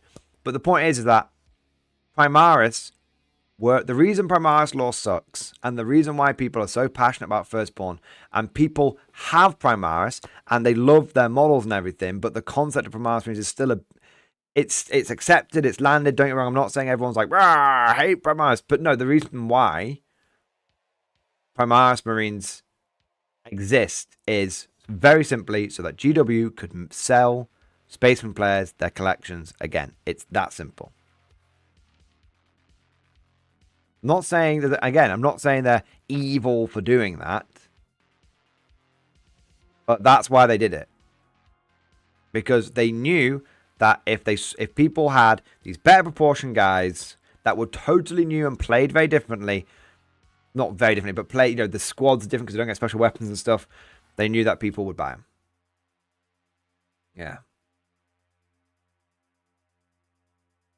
Yeah. The last Firstborn Rangers were out before Primaris. Out before Primaris were Grey Knights, Thousand Suns. So those are examples of what things would look like. Yeah. Grey Knights still look funky, though. Grey Knights look so fucking funky. Yeah, Grey Knights look fucking funky. Thousand Suns look good, though. Yeah. So they want to make the Marines look better next to guys with bulge screws? Of course it was. Of course it was. They could have made better proportion, as people are saying in chat, there were examples of them making better proportioned stuff, but it was here and there. It was little bits here and there, like Kill Team Cassius. Yeah. CJ, but they were all deceived, but there was another sculpt born in the fires and GWHQ. The Primaris were made. Yeah. Yeah. So yeah, they had Hero Box of Firstborn before Primaris. Yes, but you're using exceptions to try and prove rules and all this kind of stuff. And you're using like isolated examples. You've got to look at the big picture, man. I'm not saying that they didn't have better proportion shit. I'm saying it was done here and there, little bits. That does not make a full army. And, who the fuck... I don't know. I barely know anyone that bought like the fucking Space Marine Heroes stuff, man. Yeah. Zayden, I have to agree. The corporate feel of Primaris Marines and ARS are extremely pronounced. Old models are heart and soul too. Yeah. Yeah. People say this is something that, and it's not, the thing is, like, I don't speak for everyone, and I know a lot of people don't agree with me, and I know that a lot of people have never even seen Firstborn shit, don't care about Firstborn shit, and I'm not saying that Primaris can't be awesome. I mean, look at Space Marine 2, amazing. Although, side note, I wish I could have played the entire game as the Deathwatch Titus. Deathwatch Titus looked... I was disappointed when I had to take my Deathwatch armor off. I know a lot of other people were. But my point is that this mentality, this attitude, this sort of, you know, loving Firstborn and loving the old school stuff, it absolutely... There is two generations of player that play 40k now. You've got people that have come in since the Great Reset of 8th, and you've had people that have been playing since before the Great Reset of 8th. And there's a lot of people that do not give a shit about Firstborn. Of course. There's a lot of people that do not give a shit about Old World. Of course. Of course. They are... Those kind of things are... It's nostalgia. Hell of a drug, right? 100%. But I find it... you know, and I'm not saying Firstborn are bad, by the way. Some people love Firstborn. They love the lore. They love the animations. They love all this kind of shit.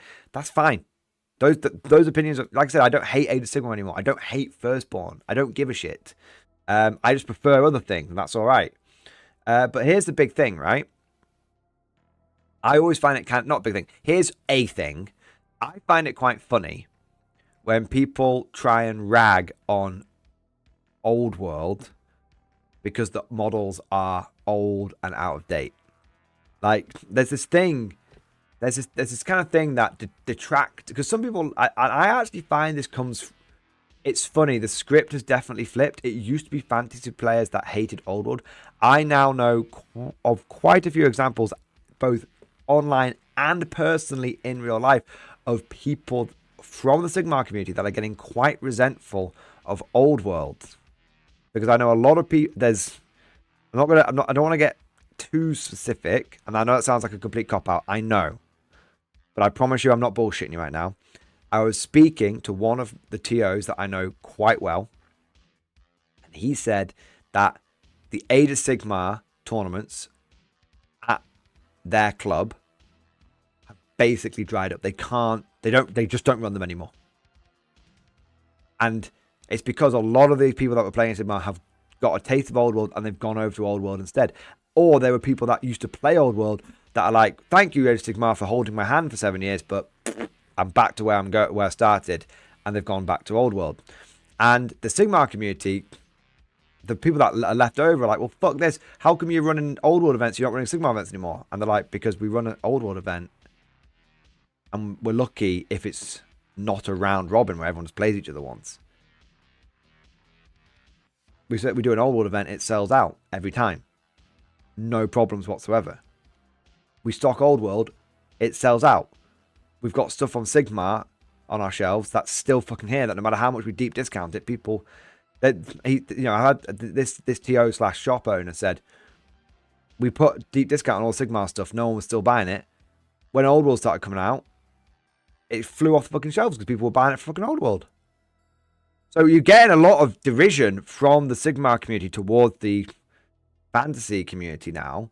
And what's funny is you often see this comment from detractors of Old World. Oh, look at these fucking idiots. Look at these fucking idiots. Why are they... Oh, yeah, what a great deal. Spending 50 quid on out-of-date models and this kind of stuff. And it's just because they don't get it. It's they don't get it. Because the aesthetic of Old World appeals to the people that are interested in Old World and Total War. And it's the same reason why Old World players don't like a lot of Sigmar models. They like a lot of them, but not all of them. I was saying before how I hate the Trogoth stuff. Yeah. But it shows to me a fundamental misunderstanding of the appeal of Old World. When people say, lol, you're buying 20-year-old trash. It's like, no, son. I'm buying 20-year-old treasure. I haven't bought a single Orc. I haven't bought a single Orc. I've bought a lot of Orcs and Goblins, though. Yeah, I haven't bought a single Gloomspite. But I bought a lot of Night Goblins. Yeah. Yeah, the new end times bringing us back to the new old world. But it's very, very important. It's very, very, very important. And I do need to wrap this up because we've got some more super chats. I've been waiting a long time. So JM the Goose, Lower Decks, please, Hexen Gaming, Mad Larkin, please forgive me. But I think it's very, very, very important. It's very hard, by the way. It's very hard for us not to compete. It's very hard for firstborn people not to get resentful of all the Primaris love. It's very hard for old world people to be resentful, or fantasy people to not be resentful of Sigmar, and now Sigmar to not be resentful. But we have to sort of take a step back and go, look, each game has its own appeals. You can like both games. You can prefer one game over another, but there's no need to shit. You don't need to step on one game's head to try and rise your game above it. Yeah. And this is something that's taken me a long time to learn. I hold my hands up. I used to be one of those toxic knobheads that used to call it like Age of Smegma, hate Age of Sigmar, fucking never interested in it, no blah blah blah blah blah. I was one of those knobheads. And I'm embarrassed of that. I don't hate Age of Sigmar. I just wanted Warhammer Fantasy back. And now it's back. And now I'm happy. And Sigmar gang, enjoy your Sigmar. Old World gang will enjoy our Old World. And sometimes we'll cross-pollinate, but often we won't, because the games are very, very different. There you go. Me think back, dude, I played like 200 hours Total War Warhammer 2 and decided I wanted to get into tabletop. I went to Games Workshop and asked for Empire, and the guy says, well, we have City of Sigmar. Yeah. GW must have lost millions. It's not an exaggeration. GW will, over the 7, 8, 9 years, however long it was, better part of a decade, over the better part of a decade, GW must have lost millions. Absolutely millions.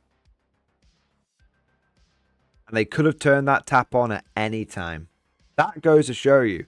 They love money, but they are really weirdly stubborn. And not in good ways. Yeah. No. They don't like to admit they're wrong. GW never likes to admit they're wrong. In my lifetime, they've done it twice. And I've been playing this game for 30 years. Not playing this game for 30 years. I've been playing this game for 25 years.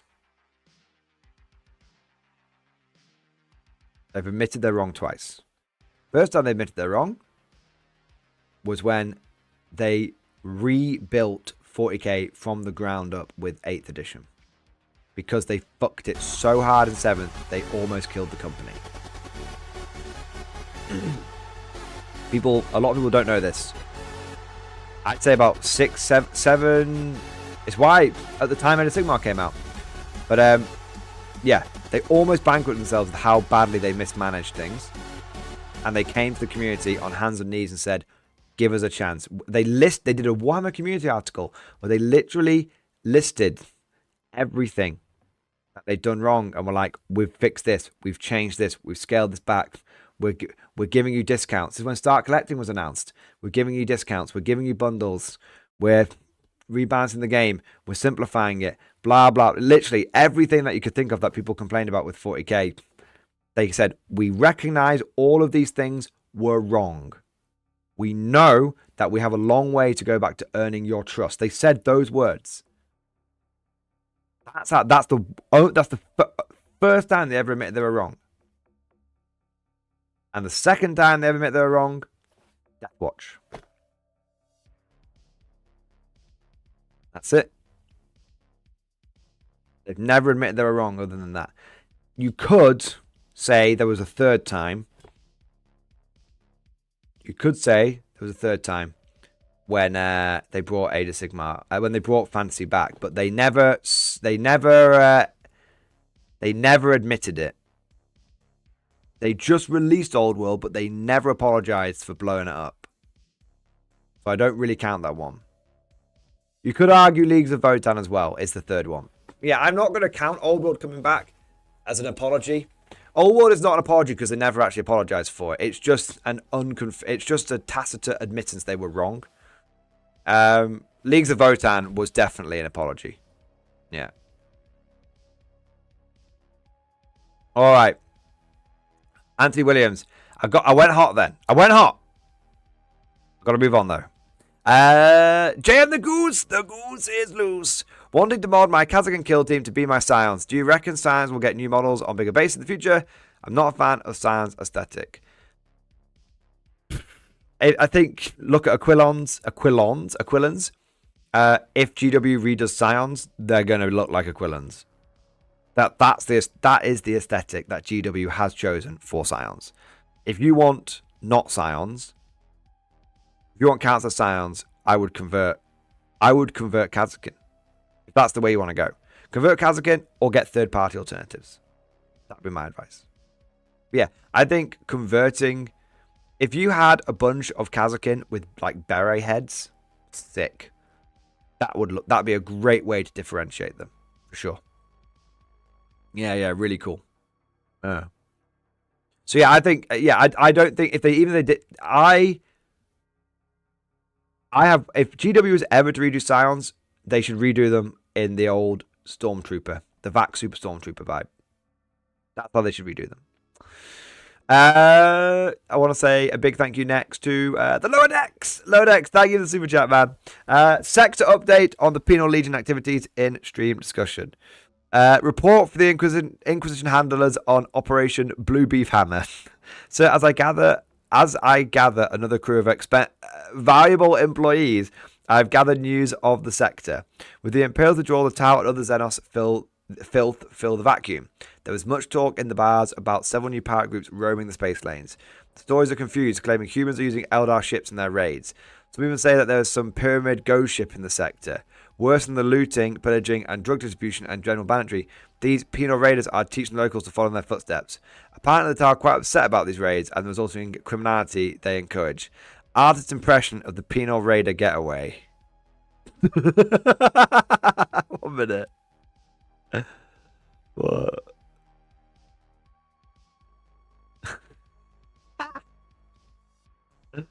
Alright, 1 second. Alright. The impression of the penal raider getaway. Brilliant. There's no way that car would make that gap.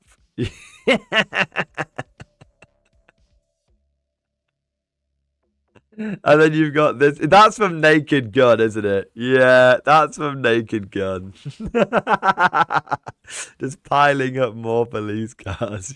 This is how I imagine the tower going chasing the Penal Legion in space. Brilliant. Brilliant, man. Dude, I love it. I love it. Well, Lower Decks, it sounds like maybe the Penal Legion were able to take over the pyramid ship. Interesting. Is it Blues Brothers or W? Nice. I'm sure. I thought it was Naked Gun with just them piling on. You know, I've never seen Blues Brothers. I know. It's pretty bad. That's very bad. I have been told many things about it, but it's just slightly before my time. It's slightly before my time. Yeah. It's a lot of people will lambast me, but it's on the list. The long list of films I probably should watch. Yeah. Fix that. I mean, I'm going to. One day. I'll also one day fix Hello at some point. That is just shocking. It's just slightly before my time. Do you know what I mean?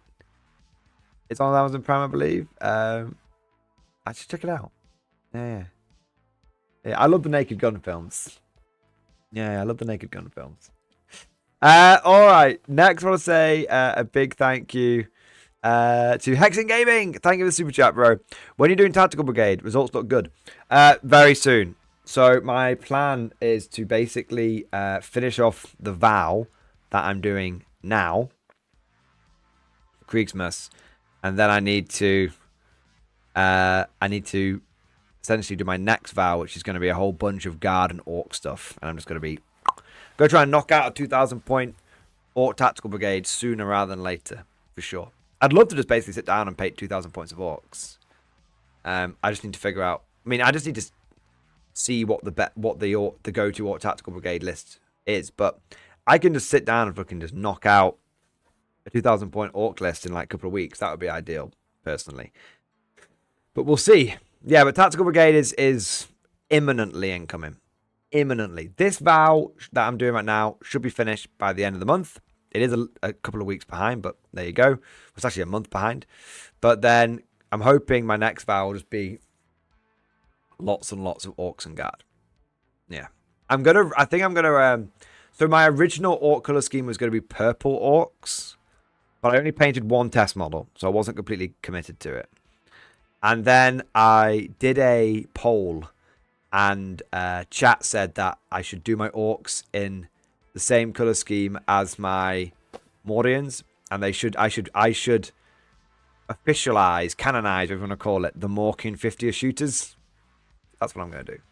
That's confirmed now. That's what's going to happen, chat. The Mordian 50. I'm going to try and model for any Orc that's not got a helmet. I'm going to model a little green stuff hat, a little milliput hat, and just because I've done that before with my ogres, it's very easy to do. Literally, just it's like 4 bits of milliput, just if that, yeah. So that's what I'm going to do. I'm not gonna, something like, and then maybe have like an Orc glyph stuck in the middle of the hat rather than a Imperial Eagle.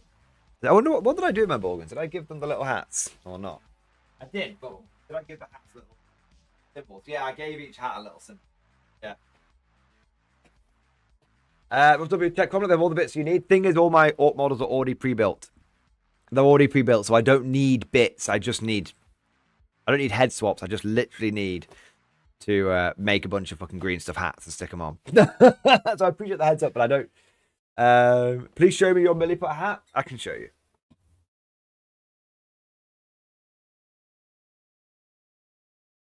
Go.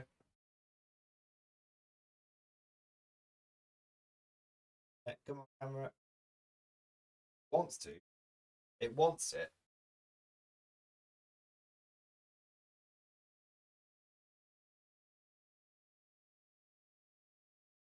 There you go. It's very simple. It consists of 3 pieces. You've got the top, the flat top, which you just basically is a disc, which you just peek up at the end. You've got the disc, and you've got the little peak at the bottom. Very easy. Very, very easy. Yeah. So I'd literally just basically, I love that looks useful head. That's the point. Yeah. That's the point. It's a normal hat, which they just sort of balance on top of their heads. Yeah. Okay. I want to say a big thank you next to Matt Larkin. Thank you for the super chat, man. Thank you for your support. List review in stream discussion, if you please, sir. All right. Let's have a gander here. Matt Larkin. Where have you done your fucking list? I see no list, Mad Larkin. Are you lying to me? Oh no, it's a link. Oh my god, it's a link to his cock. Wait, what? Is this a bolt action army list? Ooh, feeling fruity, are we? So we've got Japanese rifle platoon. This is definitely Tiki by proxy, isn't it? Regular officer. Guy with 5 guys, 1 with light mortar, or a 5-man squad with a light mortar, I should say. A 10-man squad with a light mortar. Forward observer. Another platoon commander. Machine gun, mortar. Love that. Command tank. Type 97. Cheeky command tank. Forward facing light anti-tank gun. Okay. Type 97 Kai Shinto. Type 97 Kai Shinto, Type 97 Chiha, Type 97 Chiha. I like it. It's definitely a bit of a skew list. You're definitely, I'm going to tell you right now, you are going to get probably quite fucked because there's going to be a lot of people, because you haven't got a lot of infantry. You would be better off with basically dropping, you'd be better off with dropping both medium machine guns.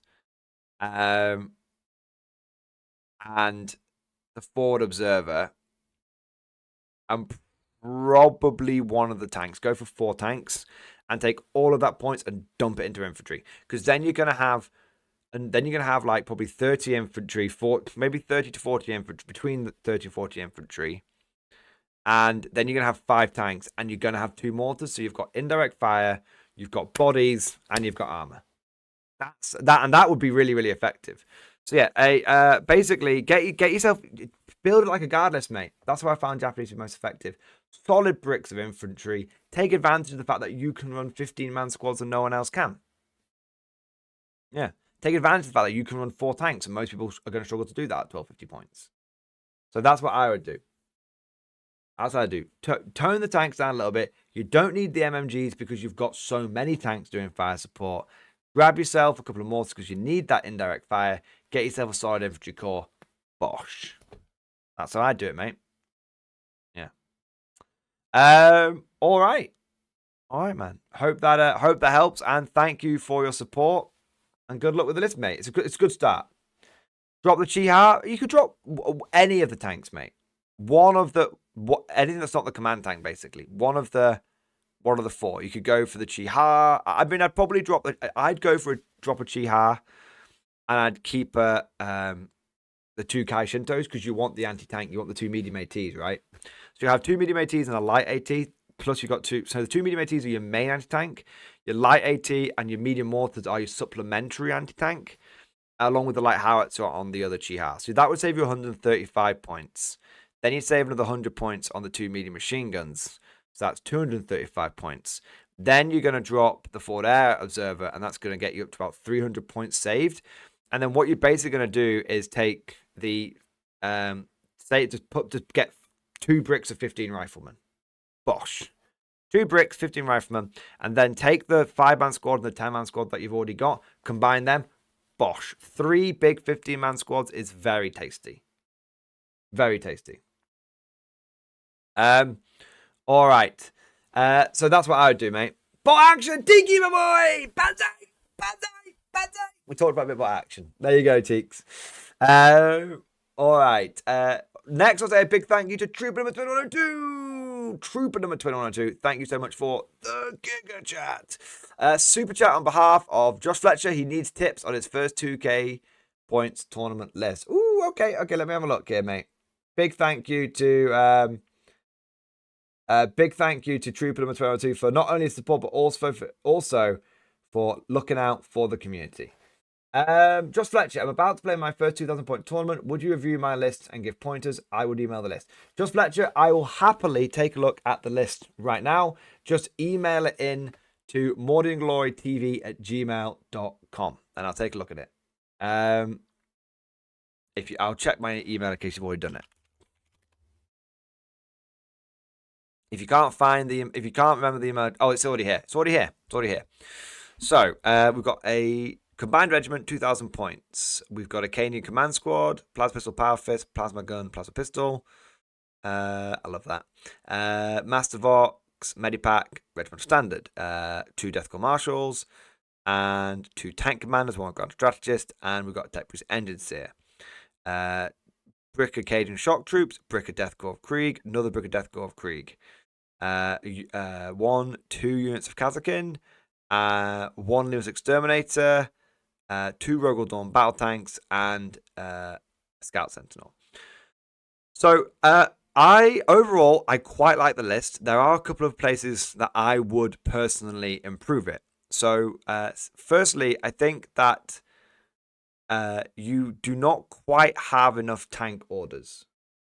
Okay, so you've got in total 5 tanks, but you've only got 3 orders. Now, even if you don't give the Exterminator an order, you've still got a Rogel Dawn that's probably going to be going without.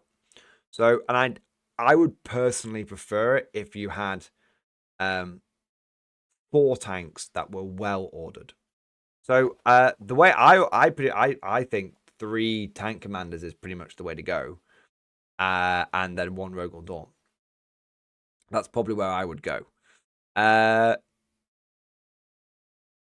Then, now the infantry corps I like the 80 infantry you've got.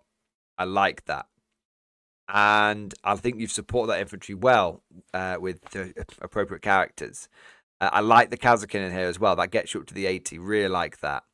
The Lone Scout Sentinel I'm actually not against because it's an early scout that can run out there and get like extend battle lines without you having to expose a big blob. So I like that. The only thing that I think you're missing is you're missing two things in my mind. You're missing indirect fire, and you are missing secondary game, like a unit of scions.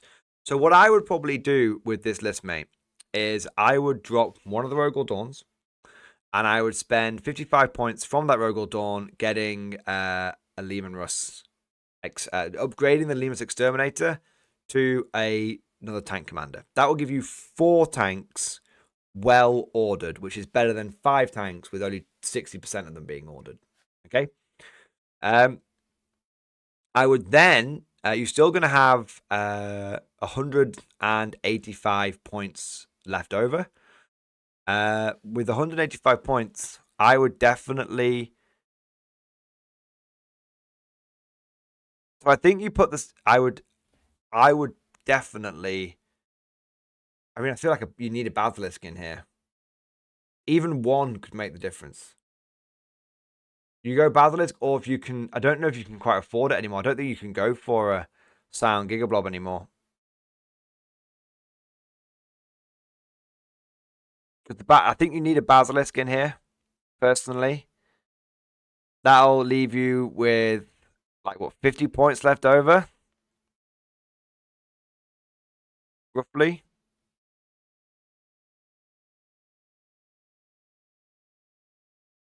Yeah, let me work this list out from the ground up.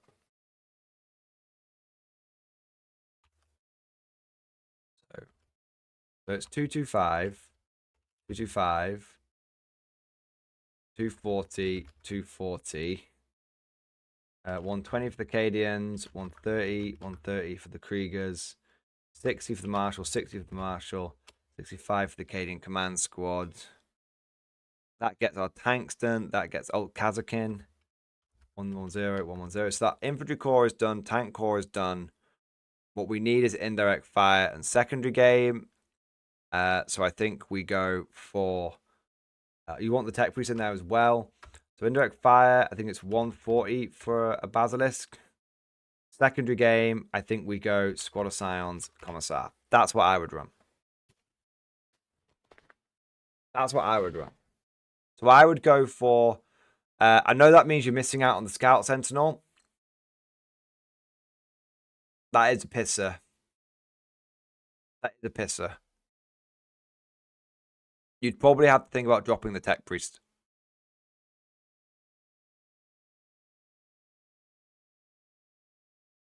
Yeah. What would you think about dropping the Tech Priest?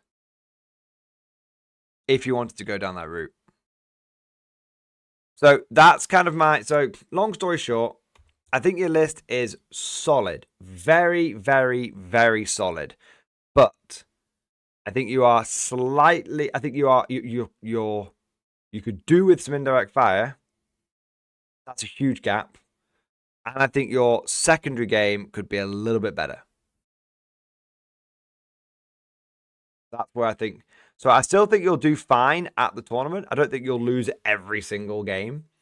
But I think you could improve your point scoring capability with a little bit of indirect fire and a little... Indirect fire is so good for just taking enemy points away. They can't just hide shit behind ruins and stuff. And having a little 5-man squad Scions with drop down can make such a difference. What happens if you draw behind enemy lines? I guess that's the question I'm going to ask you. What happens if you draw behind enemy lines? What happens if your opponent's got 5 shit munchers sat on objective, but you can't get to them because they've got some big death unit that's between you and them, and the 5 shit munchers are scoring them points constantly? They're the 2 questions you need to answer. All right. Hope that helps, mate. I want to say next a big thank you to Lynch Finer General. Thank you for the super chat, mate. Hey, MG, what's the best way to make last fobs work? Recon detachment. Yeah, man. Full-blown recon detachment. Bang them in there. Have a great time. I strongly believe in the Lasfob recon detachment. But I want to work. In fact, I want to work out a list right now. I'm doing it. I'm doing it. I'm taking my pants off. Right.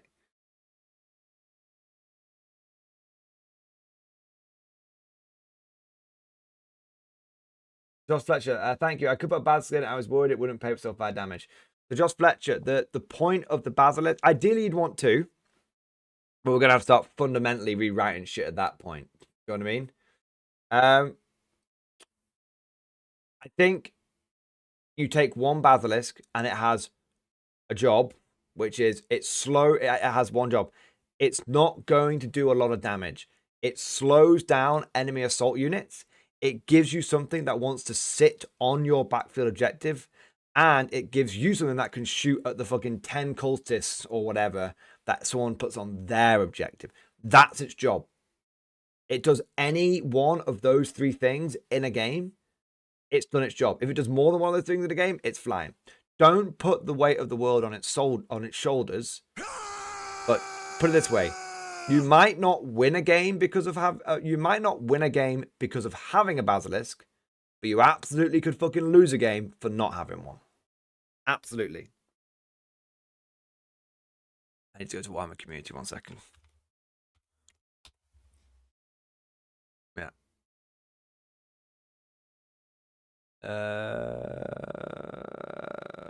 Bausch, motherfucker. Right, there we go.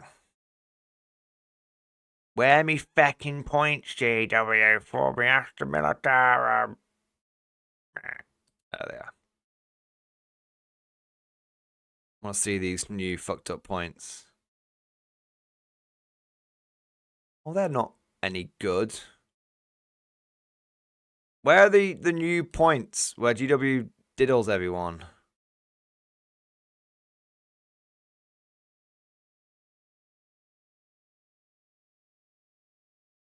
Or diddles guard players specifically?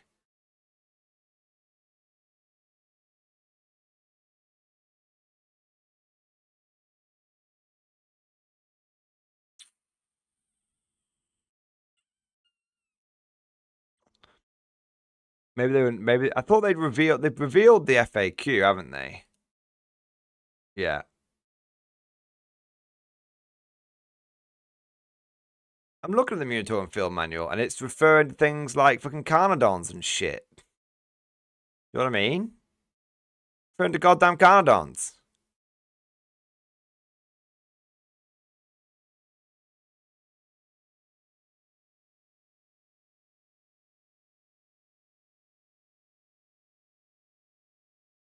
The codex entry is below the index entry. Oh. Oh, there you go. Thank you.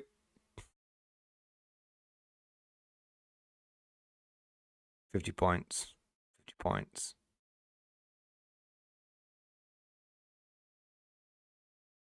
75.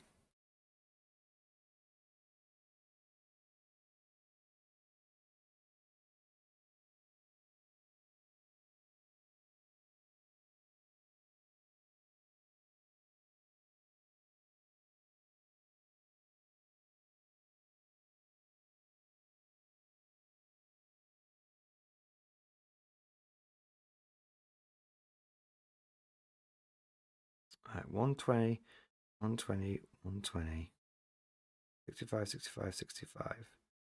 That's Micadians. Right. Then 130.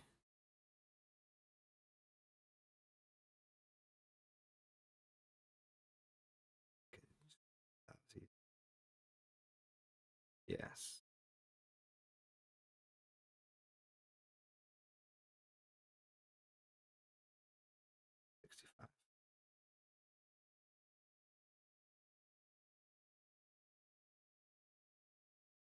Six, 9, 12 orders. There we go.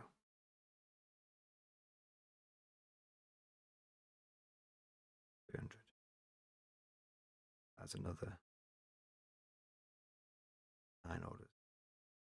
I need to find 3 more orders. Okay. Best way to do that would probably be kind of command squad situation.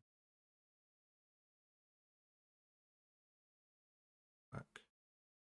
Rio's a bit shit.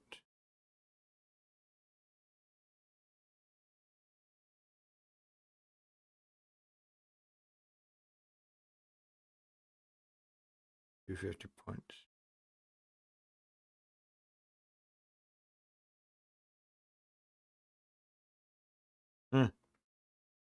It's not a great list. 120, 120, 60 Cadians. Oh, no, that wouldn't quite work. Anyway, point is you can get 120 infantry into a list plus, 150 into a list if you include command squads, which you kind of do because they definitely bulk up the main platoon. And then you can get 18 las cannons and 6 heavy las cannons in a list. A lot of anti-tank. But I think you do it. I think you take 27 las cannons. Because that's 525 points. You just need to find 9 orders. And then you recon the detachment that, and you're just like, you may have a lot of firepower, a lot of tanks. Yeah, that's how I'd do it. Yeah, but I think you make las fobs and recon detachment. Yeah, because they just sit there. They just sit there on a 3-up save constantly the entire time. And then they just shoot people. Syria, they're still better as bombers than heavy las cannons. True. Possibly true, Syria. I'm not 100% certain with the advent of siege gun. Because I feel like the heavy mortar is just better and cheaper. So that kind of frees the fob up to do something else. But I also strongly believe that you take 3 fobs, 3 siege guns. Go nuts. Yeah. What have we got here? Tiki, my boy! Banzai!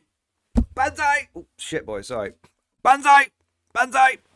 By action list discussion. Doing airdrop and night fight rules. Jesus. What mad Tiki abomination is this going to be? IJA Malta Raiders? Let's have a look. Oh, fuck, I closed it. I opened it and closed it. No. Okay. 750 points. Veteran officer. Veteran parachuter unit. Veteran parachuter unit.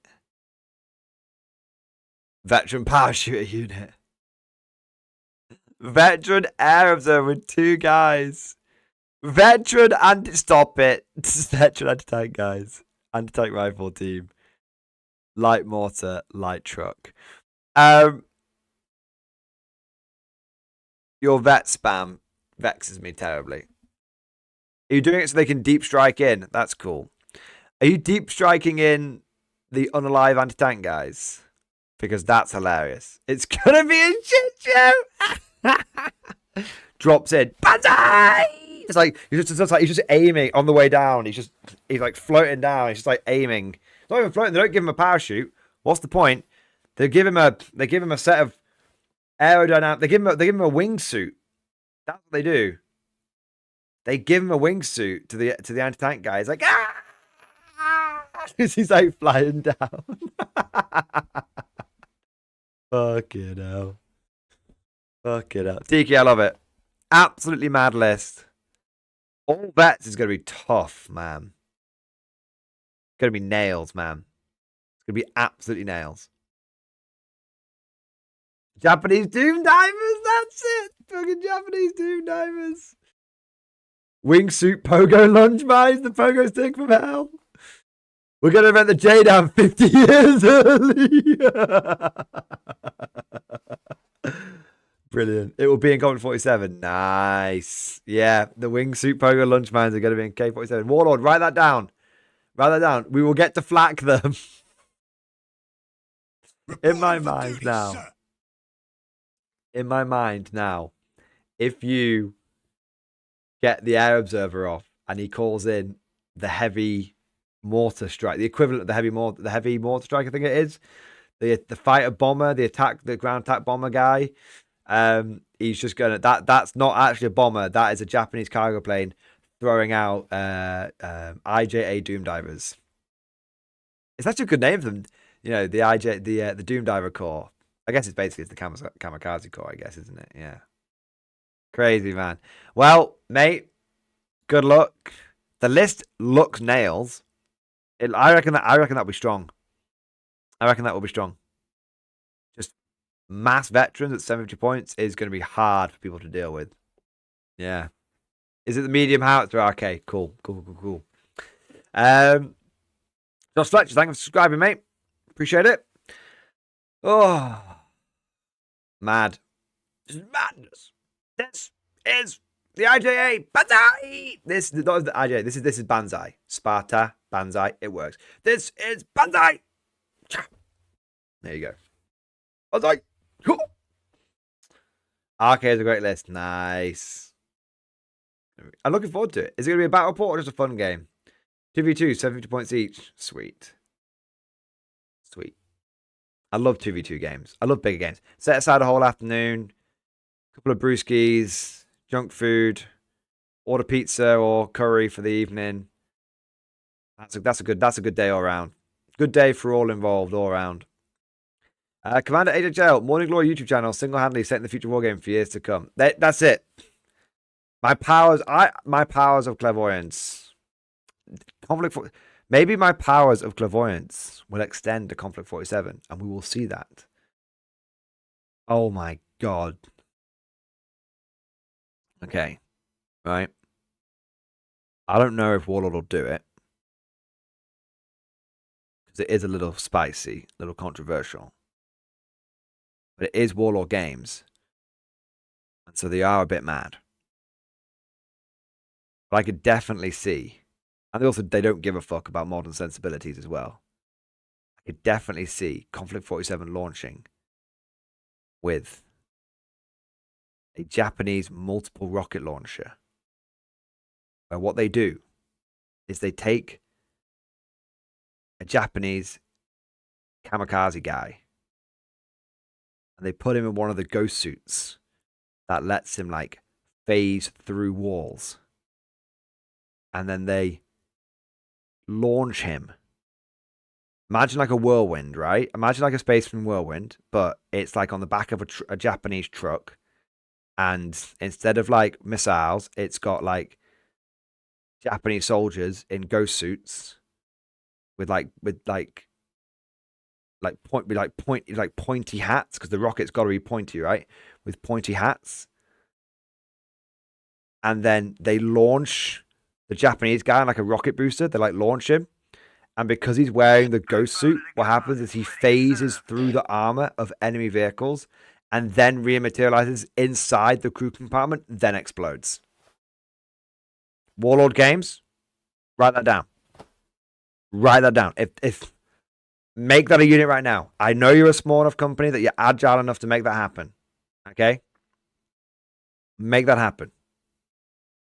I want to see ghost suit, armor phasing, exploding Banzai boys. I want to see that. If Conflict 47 does not launch with that, I'm not buying him. I am. I'm not. It's a Katusha. It's a Katusha, but it's Japanese, and it's got phase technology. Is that an auto weapon? You're thinking of the shock attack gun. You're thinking of the shock attack gun, which does kind of like phase snotlings through, but they don't explode. They just kind of like eat their way out. All this kind of stuff. Me. It is a good pain. Yeah.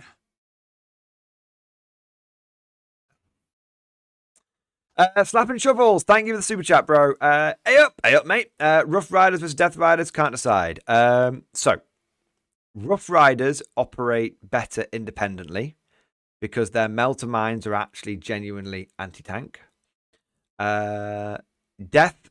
So if you think like mass cavalry, I think Rough Riders tend to be a bit of a better choice.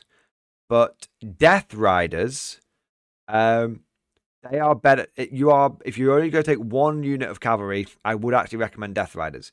Because you take one unit of Death Riders, you attach the new Lord Marshal Dreer, and they become really good. They do an average of like 8 or 9 devastating wounds. 8 to 9 devastating wounds.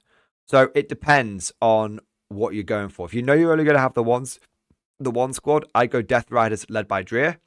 If you think you're going to have either smaller than 10 man squads, you go for like 5-man squads, I go Rough Riders. I would never take, under the current rules, competitively speaking, I'd never take more than one Death Rider unit. So smaller 5-man squads of Rough Riders, or if you're going mass cavalry, Rough Riders,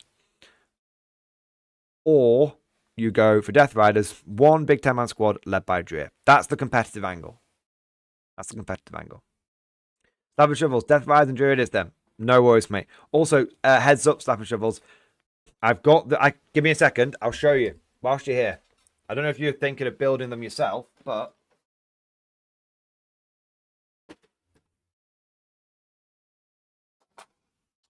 here's the sprue for the new Dreer. As you can see, it's very, very easy to build.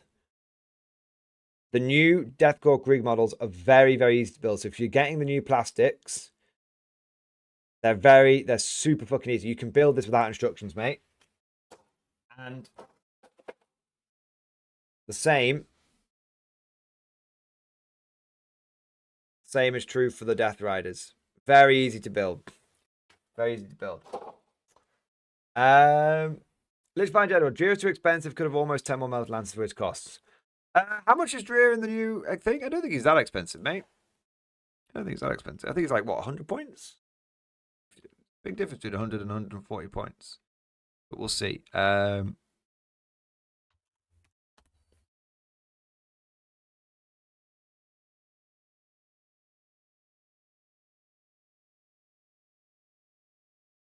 still think if you're taking one squad, you go Dreer, because Dev Wounds, you can't put a price on Dev Wounds, mate.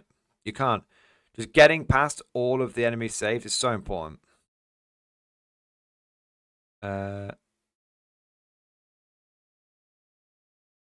they're 140, and how much is Dreer?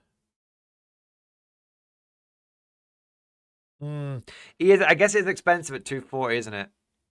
I guess it's expensive. But again, it comes down to you taking one very good squad or two not as good squads. So here's the thing. Right? If you are taking mass cavalry, this is what I was saying. If you're taking mass cavalry, you go down Rough Riders. Because you can take 20 of them.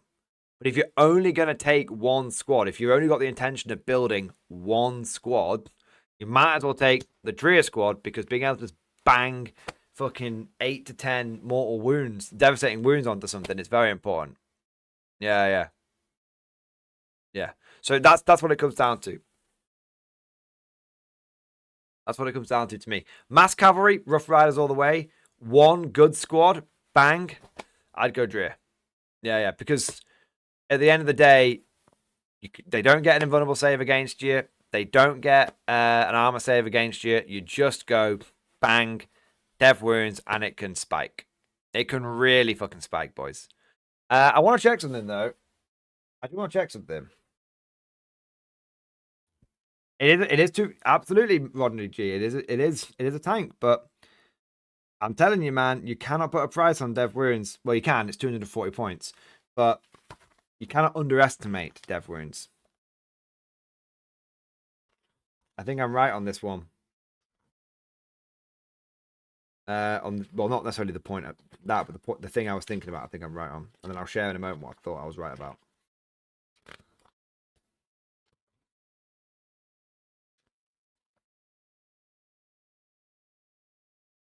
Yeah, 100%. Death Riders have got the grenade keyword as well. They've got the grenade keyword. I really like that. I really like the idea of you running up to the enemy, fucking throw. You run up to the enemy, you throw grenades, do an average of 3 mortal wounds, and then you charge and do an average of 9 devastating wounds. That is dead tank. That's a dead standard medium armor profile before you even take into account any of the other wounds that you'll do. That's a dead tank right there. That's a dead tank right there. That's a dead fucking 8-bound unit right there. Yeah. I love cavalry with the fluff, so rule of cool, I think, has to be Death Riders and Dreer, right?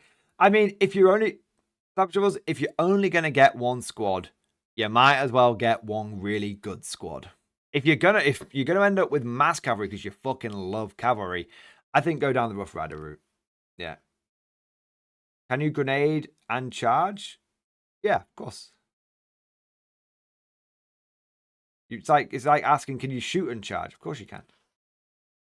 Unless something's changed in FAQ I don't know about, which is very, very possible.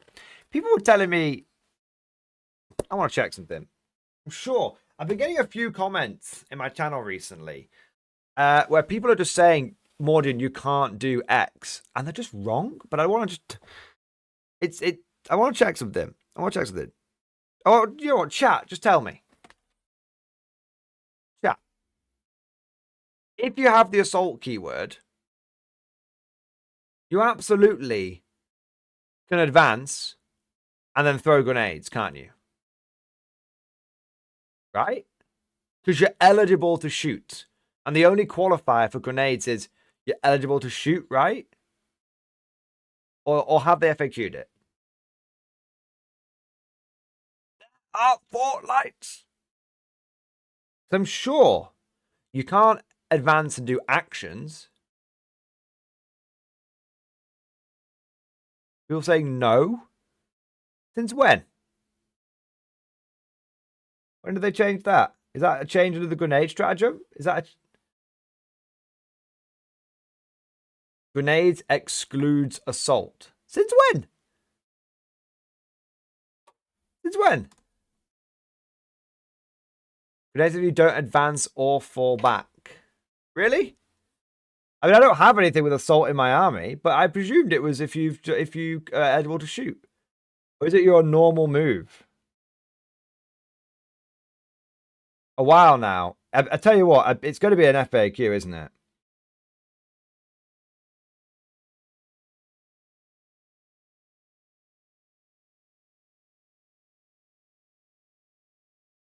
Oh no, fair enough. It says advanced or fell back or have shot this turn.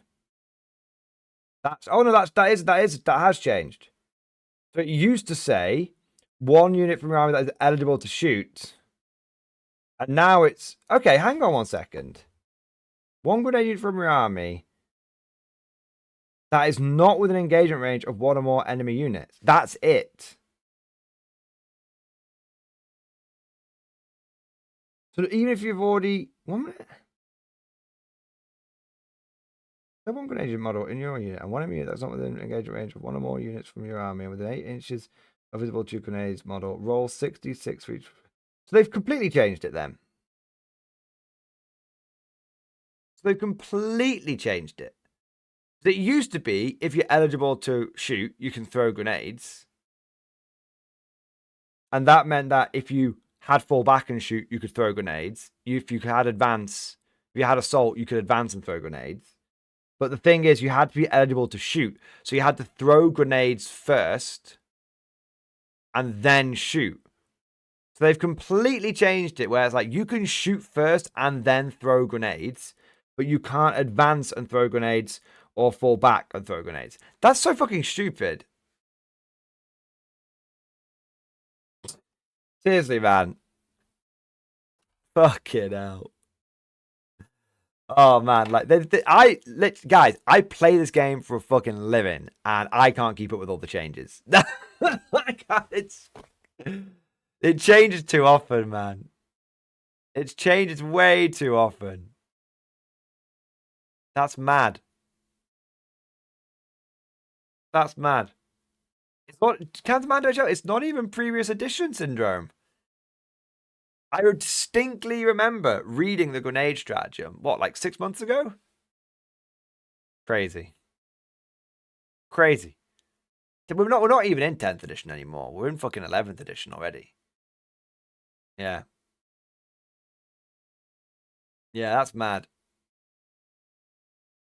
Does it say advance, fell back, or shot? Mine is not reading it properly. I am not reading it properly. Okay, I'm just an idiot. But it's still, they have changed it, haven't they? So it's still, they have changed it. So it used to say 1 grenade unit for army that is eligible to shoot. And they've changed it so advanced, fell back, or shot this turn. Okay. Hey, look, I absolutely will be glad for balance change with Eldar Codex comes out. Yeah, I absolutely. Yeah. God, thing fucking man, I fucking hell, boys. Glad I didn't reply to that comment snarkily then. Jesus Christ. Yeah. I do.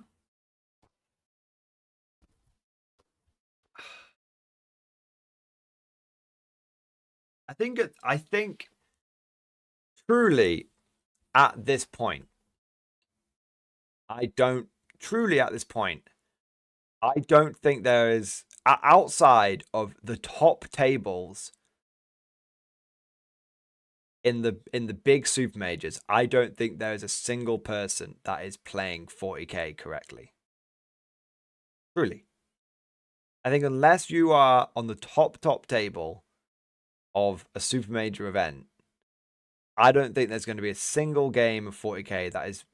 I think there's going to be 99% of. I'm just going to say right now, I think 99.9% of games of 40k are probably being played incorrectly now, because there's going to be someone that's going to miss some FAQ, someone that's going to miss some update, someone that's going to miss some, someone's going to be doing assault and actions, someone's going to be doing assault and grenades, this knobhead here, all this kind of stuff. Yeah. Yeah, all the pieces of brain. That definitely has happened. I agree, Nergy. That definitely has happened. It's crazy. Absolutely crazy. But still, I would bet. I would. Grenades are a pipe dream now. Quillen's killed them. I still love grenades, man. Thing is, I have some. And I do have to do the super chat from Arcane. Don't worry, I've not missed it. I have some really weird blind spots in 40k. And the reason I have these blind spots is because I never sat down and read the core rules. Never did it. I learned the rules by playing the game. But if I don't encounter something, I don't learn it. So I basically went 18 months without knowing what heroic intervention did. I learned the hard way this weekend, but without fully appreciating what heroic intervention was. Complete blind spot for me. Why? Because I never charged anything that mattered.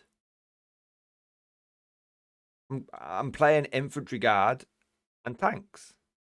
Or I'm playing mech guard. I'm not fucking charging dick. So I never triggered heroic intervention. Ever. Once. 18 months. 18 months, and I never triggered heroic intervention. And so when people said, oh, heroic intervention is really powerful, I was like, sure, if you say so. Never happens to me. And then it's the same with like assault and grenades. I don't have anything that's assault in the guard. Metal guns aren't assault. Flamers aren't assault. I don't think guard is. I think guard until Bridgehead came out. We didn't even have assault, advance and charge, advance and shoot. I mean, or at least I never really used it. There might have been something lurking around that I'm not aware of. Don't get me wrong. But yeah, never came up. 38. I would have assumed it was triggered only released once. Never came up. Genuinely never came up. In all the times that I assaulted something with Strachan, it never triggered. Because, to be fair, there was basically Strachan went through 2 situations every single tournament. He either got gunned down every single time before he made it, therefore he never triggered it, or he jumped on something that he just beat the shit out of, and it never really came up. But honestly, Siri, no exaggeration, I cannot think of a single time when I mean, maybe it triggered once, but it never registered with me. Do you know what I mean? But it used to be like 2 CP, and now it's like 1 CP. I think in 9th it had to be a character. It was 2 CP. I think that was it. Yeah, I think that was it. It was 2 CP, and so it never got used against me. And that, yeah, it's mad. Complete blind spot. Same with, I've never advanced the throwing grenades because I've never been able to. And then Krieg Engineers came out, and I was like, okay, well, it used to say you're eligible to shoot. Oh, I suppose I haven't checked the codex. I haven't checked the fucking rule book in a while, but Stratagem's not going to have checked. Yeah, it's mad. If I generally don't charge for movement or to tie anything up. I mean, I don't charge for movement often. Here's the thing. I don't charge for movement often with guard because I don't tend to kill what I charge.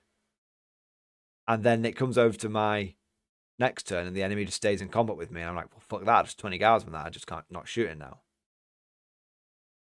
Have you bust jumped? I don't even know that. I don't even know what that means, Siriade. And the thing is, if I charge something for movement that I'm going to kill, it's probably because it's like an isolated unit. And if it's something I'm going to tie up, it's going to be like a tank. And no one's going to heroic intervene like a tank with, you know, it's genuinely never come up. Deathcore Krieg had a heroic intervention, then a great screen for Rogue Dawn. Fuck, what? Never, literally. I mean, go back and watch all of the battle reports. Obviously, don't. That'll take you for fucking forever. But cast your mind back. And when was the last time I ever interacted with heroic intervention? Mad. Yeah, it's a weird blind spot. And so it's the same with advanced. I mean, I tell you what. I tell you what, boys. I bet I've given loads of people grenades against me. I bet I can absolutely think of loads of times when I've had people that have run up to me, advanced, and thrown grenades at me. Yeah, Squidfist, I've never really have intervened either, yeah. Actually, I think he's right, yeah. It's just a weird fucking blind spot. It's a weird blind spot. Right. Can we lambast that Larkin? Yeah, you can lambast the shit out of me.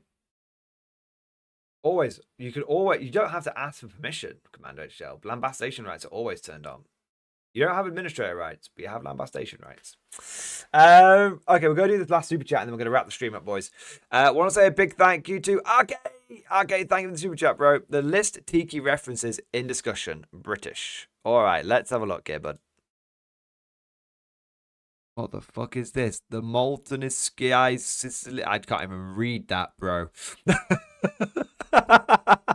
What is this? It's written in ancient hieroglyphics. It's written in the ancient language of Mordor. The Moltan Ski Silly Escape Speedy Signe. I no idea. We've got a veteran commander. Regular infantry with 3 SMGs. Regular infantry with 3 SMGs. Officer with a man. Truck with an MMG. Truck with an MMG. Friend carrier with an anti-tank rifle. Vickers, what is that? Vickers Mark 6. See, that's got to be... What the fuck is that? Armored 7 MMG and light autocannon? What the fuck is... What even is that?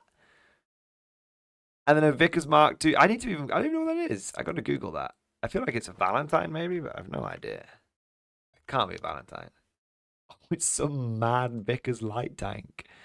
Is that some like early war or interwar fucking light tank that the Brits were forced to bimble around Africa in before they finally bought a bunch of fucking Shermans and made a bunch of Cromwells? Yes, it definitely is, isn't it? When was it designed? In 1936. Yeah. God, imagine having to bumble around Africa in that tin can. Jesus wept. Early war, baby. Early war. It's in Polish. Ah, that makes a lot more sense. That makes a lot more sense. I thought it was like some it was like you were trying to, like, it was like some funny like thing you were saying. I call them. All right.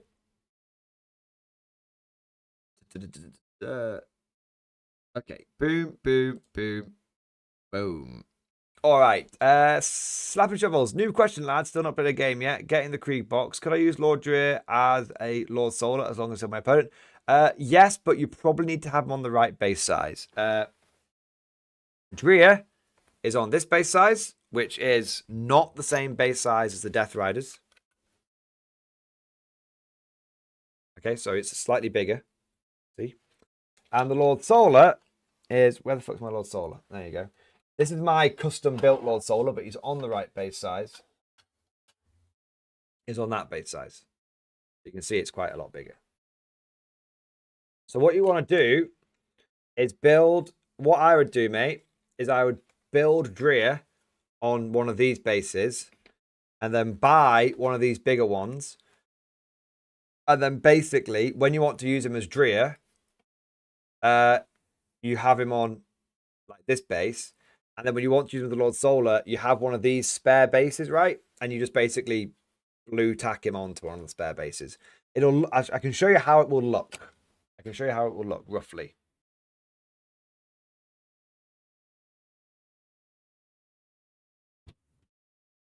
So this is one of my Sentinels. And you can see that it used to be on a smaller base, and then they upgraded the base sizes. So what I did is buy a spare base and then stick it on top, but make sure that the basing was similar so it didn't look weirdly out of place.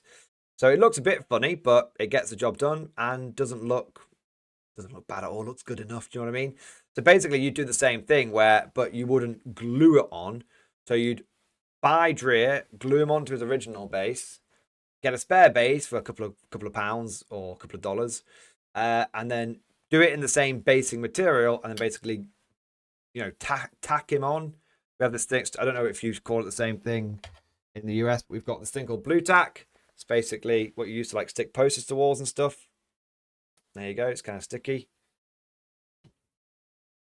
There you are. And you basically would blue tack him onto the base, and then when you want to use him as Dreer, you just take him off. Or you could use cardboard. Yeah. Is the height of a model an issue? It won't be that far. Height of a model is less of an issue than... it's an issue, but it's less of an issue than base size. Yeah. You want to try and get the dimensions close, but it's much easier to just say, oh, well, he's meant to be an inch taller, so when it comes to drawing line of sight, don't worry. If he's just a hand behind the wall, he counts as being above it. There you go, Slapping Shovels. No problems. No problems whatsoever. All right. All right. Gentlemen, look at the hat hair. Brilliant. I don't mean to alarm you, but that's going to be it. I know. Crazy that, but that is going to be the stream for today. Just want to check a couple of bits here, get the outro song ready, but I think we're going to be good.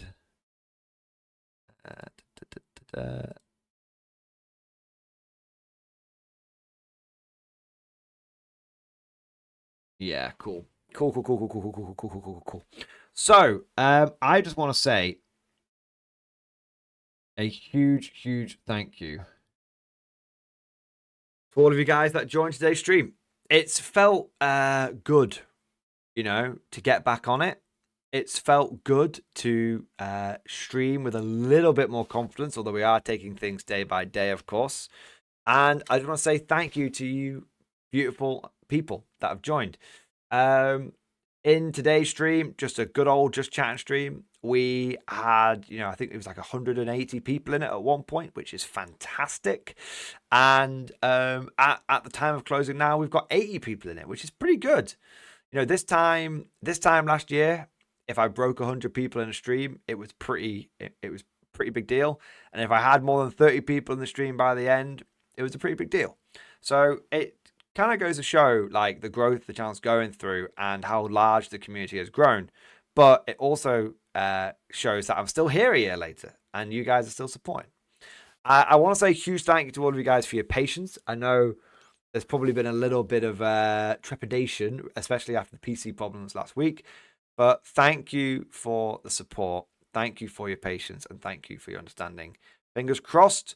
We won't say it because we don't want to tempt fate, but fingers crossed, I want to do a shout out, not only to everyone that's joined today, not only to everyone that's subscribed today, but also I want to say a big thank you to everyone that went above and beyond the Call of Duty.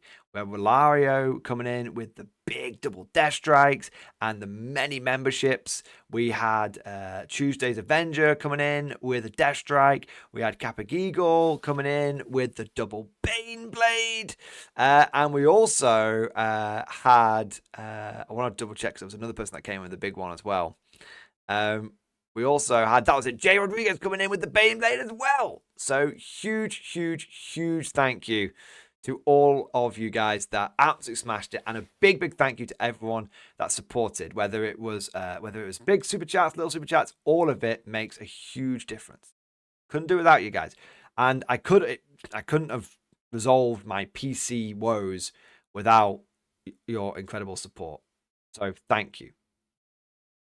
07, you magnificent bastards. Hope you enjoyed the stream. Right. Same time tomorrow. Might do an after action report tomorrow. I do have the 261 Tyrannid story to tell. And you guys are going to start learning about how you guys are going to learn how I learned about heroic intervention. And or we can just have another chatting one. It's kind of up to you guys. I don't really mind too much. I know there's a lot of guard hype at the moment. But I also know that it's good to break things up as well. So I might do a little poll in the Discord or something. Or I just get a bit of a litmus test from you guys. In terms of content, because it's Monday, right? So I should probably give you guys a little bit of a look ahead for the rest of the week. In terms of content, the rest of this week is going to be pure guard content. We're back on guard hard. We're hard for the guard, okay? So I think we're going to be doing tomorrow's video. Tomorrow's video is going to be review of the Deathcore Krieg Infantry Squad, and then I think it's going to be we're going to try and do unit reviews of all the new stuff, like Dawn Tank Commanders, and some of the stuff that's changed significantly, like the Lemurus Eradicator. That's very interesting now. So we're going to do some unit reviews, and then this Sunday, all going to plan, should be a battle report featuring the new Guard Codex with the new points. Thursday, so that's like just the regular video content. So it's going to be we're going to be hard for the Guard, and then streaming wise, Thursday will be back to the usual. So Thursday will be Radio Mordian. Friday will probably be drinking stream.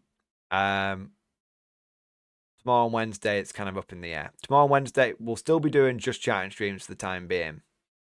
But yeah. Bad Larkin. But rest of the week, Mordian content. I'm hard for Mordian. Wait, what?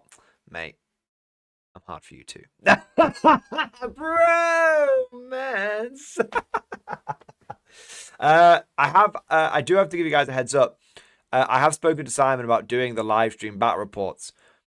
Problem is that we are going to be doing them, but we're going to start them, I think he said, in February or March. They're going to get pushed back basically a month.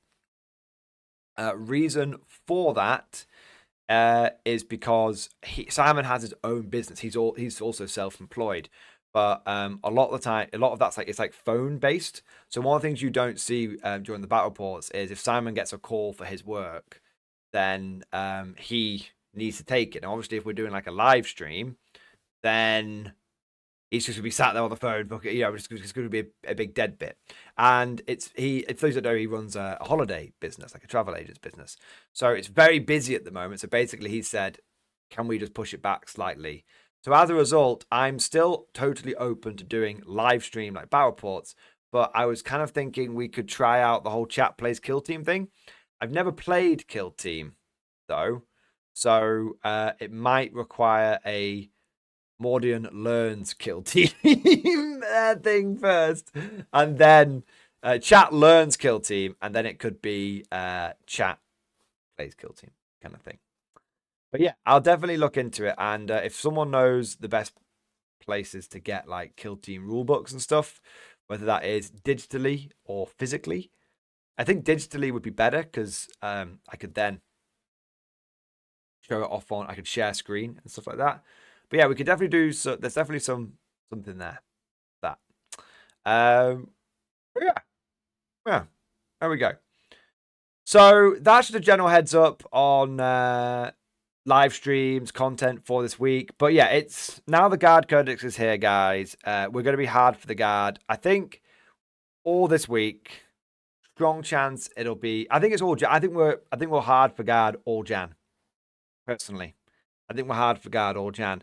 And then I think we go into February and we bring back Old World and we bring back bot action. But look, this is a big month. It's something we've been waiting for a long time. Let's just focus on that for the time being. Yeah. Lord, oh, you finally done it the 40k also cool team will be fine. It's true. I know how to move units. I know how to shoot units, but apparently I don't know how to play. I don't know how to use grenades, and I don't know anything about assault. I don't do assaults, guys. I don't do assaults. The good news is that I've never diddled someone out of I've never diddled some of the rules. The vast majority of the time, I think I don't know rules. I can tell you this right now.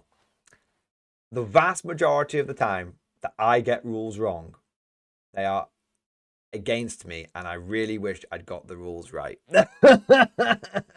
I have been fucked over by me not knowing rules and me getting rules wrong infinitely more than I have where I've fucked other people over. I can't even think of a time when I fucked someone over with my rules, lack of rules knowledge, but I can think of many times this weekend alone when I lost games because of a lack of rules knowledge. Yeah. More than salty buggy can't put his GSC army cheese. I am salty about not being able to use my GSC. I am salty. I need to look at some Warhammer tournaments though. I want to go to, so one last thing to mention just before we sign off. I want to, there's going to be a bit of a null period where I want to do tournaments, but I won't be able to take Guard. So there's going to be a little bit of a juxtaposition, if that's the right word, where I'm going to be doing a lot of Guard regular content, but the after action reports are probably not going to be Guard at all, because there's basically no point in me going to a tournament with Guard and making an after action report about information that's essentially out of date. Does that make sense? So you're probably going to, so that's why I took 10 minutes this weekend. This could be a really, really, really good opportunity for me to take Gene Stealer Cult Brood Brothers. I think that would be cool. And I think this could be a really cool opportunity for me to take Pure Infantry Death Guard or something like that. Like there's a few opportunities. There's a few opportunities here where I can still go to tournaments because you guys love that shit, but I can really take the alternative meme lists, bit of Black Tide, bit of Plague Tide, bit of bit of GSC, Orcs and Gobbos for Old World, exactly, Wind Whistler, exactly. So there's still, I'm still signing up to tournaments left, right, and center. I just need, I've got 2 after-action reports that I need to record. I need to record an old one and the donated one. So yeah, you guys are going to still see those tournament content, but don't be confused if you're seeing me talking about guard in the daily episodes and then you see the after-action report and you're like, where the fuck's the guard, Mordian? That's where it is. We're just waiting so the tournament legal, essentially. Of course you can. You still be away from Tau. I actually have Tau second wave now. I really want to use my Tau in a battle report because I've got broadsides, I've got mass crisis suits, I've got breachers, I've got Vespid, I've got ethereals, I've got fire blades. Yeah, really want to jump on the Tau just to try out because I finally the army is very got piranhas, got double riptide now, got 3 devilfishes. Yeah, I got it all, boys. I got it all. Yeah, the Tau army is now completed. More stealth suits. I think I've got 18 stealth suits I can run now. Yeah. The Tau army is fucking completed. Yeah.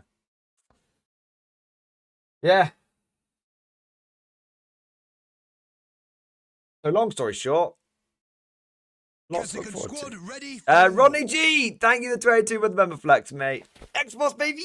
Thank you, bro. I'm surprised you don't have a crew army. I like the idea of a crew army.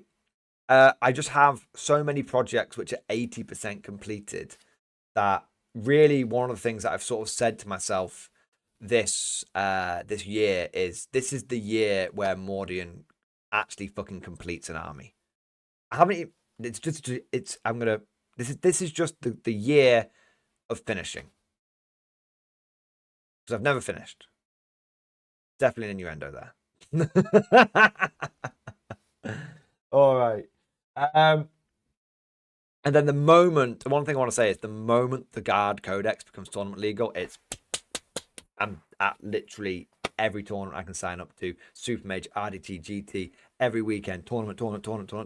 Recon detachment, recon detachment. It's Vankin time, tank detachment, siege detachment, 6 fobs, 6 bombast, all of it. Yeah. So yeah, definitely. This is going to be. I've got so many ideas in my head. It's going to be. There's so many ideas. The problem is fucking doing them all. I am but one man. I am but one man, and I've had a lot of people say to me, "You should get armies commission painted." I have had very, very bad experiences with commission painters. I don't think I've. Yeah, I'm not going to get into it. I know there are some really, really good commission painters out there, and with some amazing reputations as well. I'm not tarring them all with the same brush, but I think I've used commission painters 3 times. Never really been I've never been satisfied. Yeah, it's because I've got it's just because I just like to do things myself, and I have a certain idea in my head, and commission painters do a good job, but they never quite get it the way I want it. That's fair enough. I think, yeah, that's fair enough. So that's why projects. I mean, it'd be great for you to just get a whole bunch of fucking orcs commission painted, but just it just wouldn't look the way that I wanted it to. Just keep it the award-winning speed painting grind. I'm telling you boys, I do need to get every chatting stream should be me painting now. I keep saying it. Today we've streamed for 5.5 hours. Do you know what I should have done? I should have been painting the entire time. Probably could have finished before action val. There you go. Anyway, yeah, Rodney G. So basically, I don't have a crew army because I don't have the time for crew army. Also, I've got an orc army at the moment. Well, I'm getting the orcs, which will kind of scratch that itch. But no, I do love the idea of a crew army. I would love a full Tau auxiliary army, which I just basically scrap build from all the shit I've got already. Can I just some of your tanks? I'll paint them one color for you. Work with the industrial spray gun. I have almost no tanks to paint. I have less than 10 tanks. About pile of shame. Yeah. I would like more paint streams. See what we can do. I might do. I am going to be working this Saturday. I suspect. I'll check with Mrs. Mordian, but I think I'm working this Saturday. I'm not at a tournament, but I think I've got videos I want to do, so I might do a daytime stream. It could be an extra. It could be an extra paying stream. We'll see. I have been thinking about streaming 6 times a week. Basically, any time that I'm working, yeah, because I work. I know I'm getting off topic, but basically, I've been thinking about it. Extra morning stream, but it's kind of ad hoc as and when I'm not at tournaments, essentially. But we'll see. All right then. I think it is probably time that we wrap this bad boy. A bit of random 20-minute Mordian bollocks at the end. Gentlemen, thank you very, very, very, very much for all of you who have joined. Thank you to all of you guys who have subscribed and liked. Huge thank you to everyone who has gone above and beyond the Call of Duty, coming in with the super chats and the member flexes and the gifted memberships and all that amazing stuff. And of course, a special shout out to Jay Rodriguez, Capic Eagle, Tuesday's Avenger, and also, of course, Willario, who came in with the biggest super chat. Special shout out to Willario for the triple Death Strike, and also the gifted memberships, and a special shout out to Tuesday's Avenger, who came in with the big Death Strike as well. 07 to all of you crazy, magnificent bastards. Let's get the outro song, and then let's do this. As we are only on YouTube, it means we can have the classic, the favorite, Over the Hills and Far Away. Gentlemen, I hope you've enjoyed today's stream. Thank you for watching. And of course, as always, see you guys next time.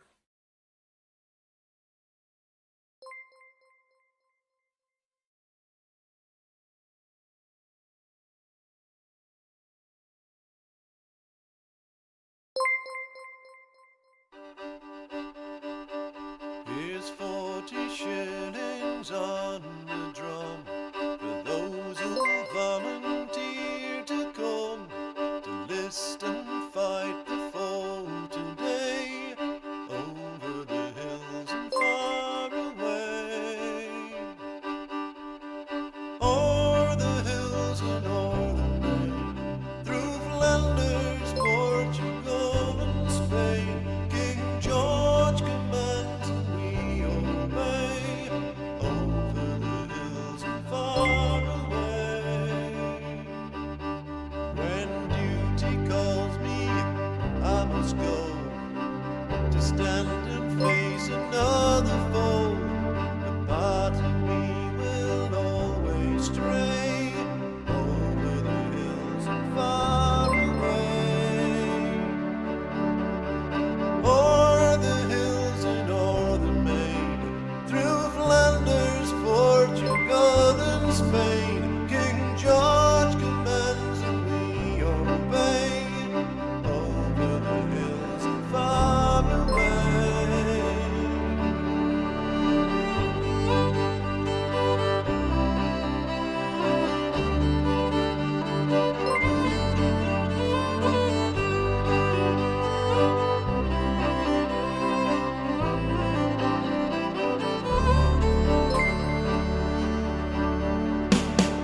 If I should fall to rise no more, as many comrades did before, then ask the fifes and drums to play, over the hills and far away, o'er the hills and o'er the main, through Flanders, Portugal and Spain. King George commands and we obey, over the hills and far away. Then falling lads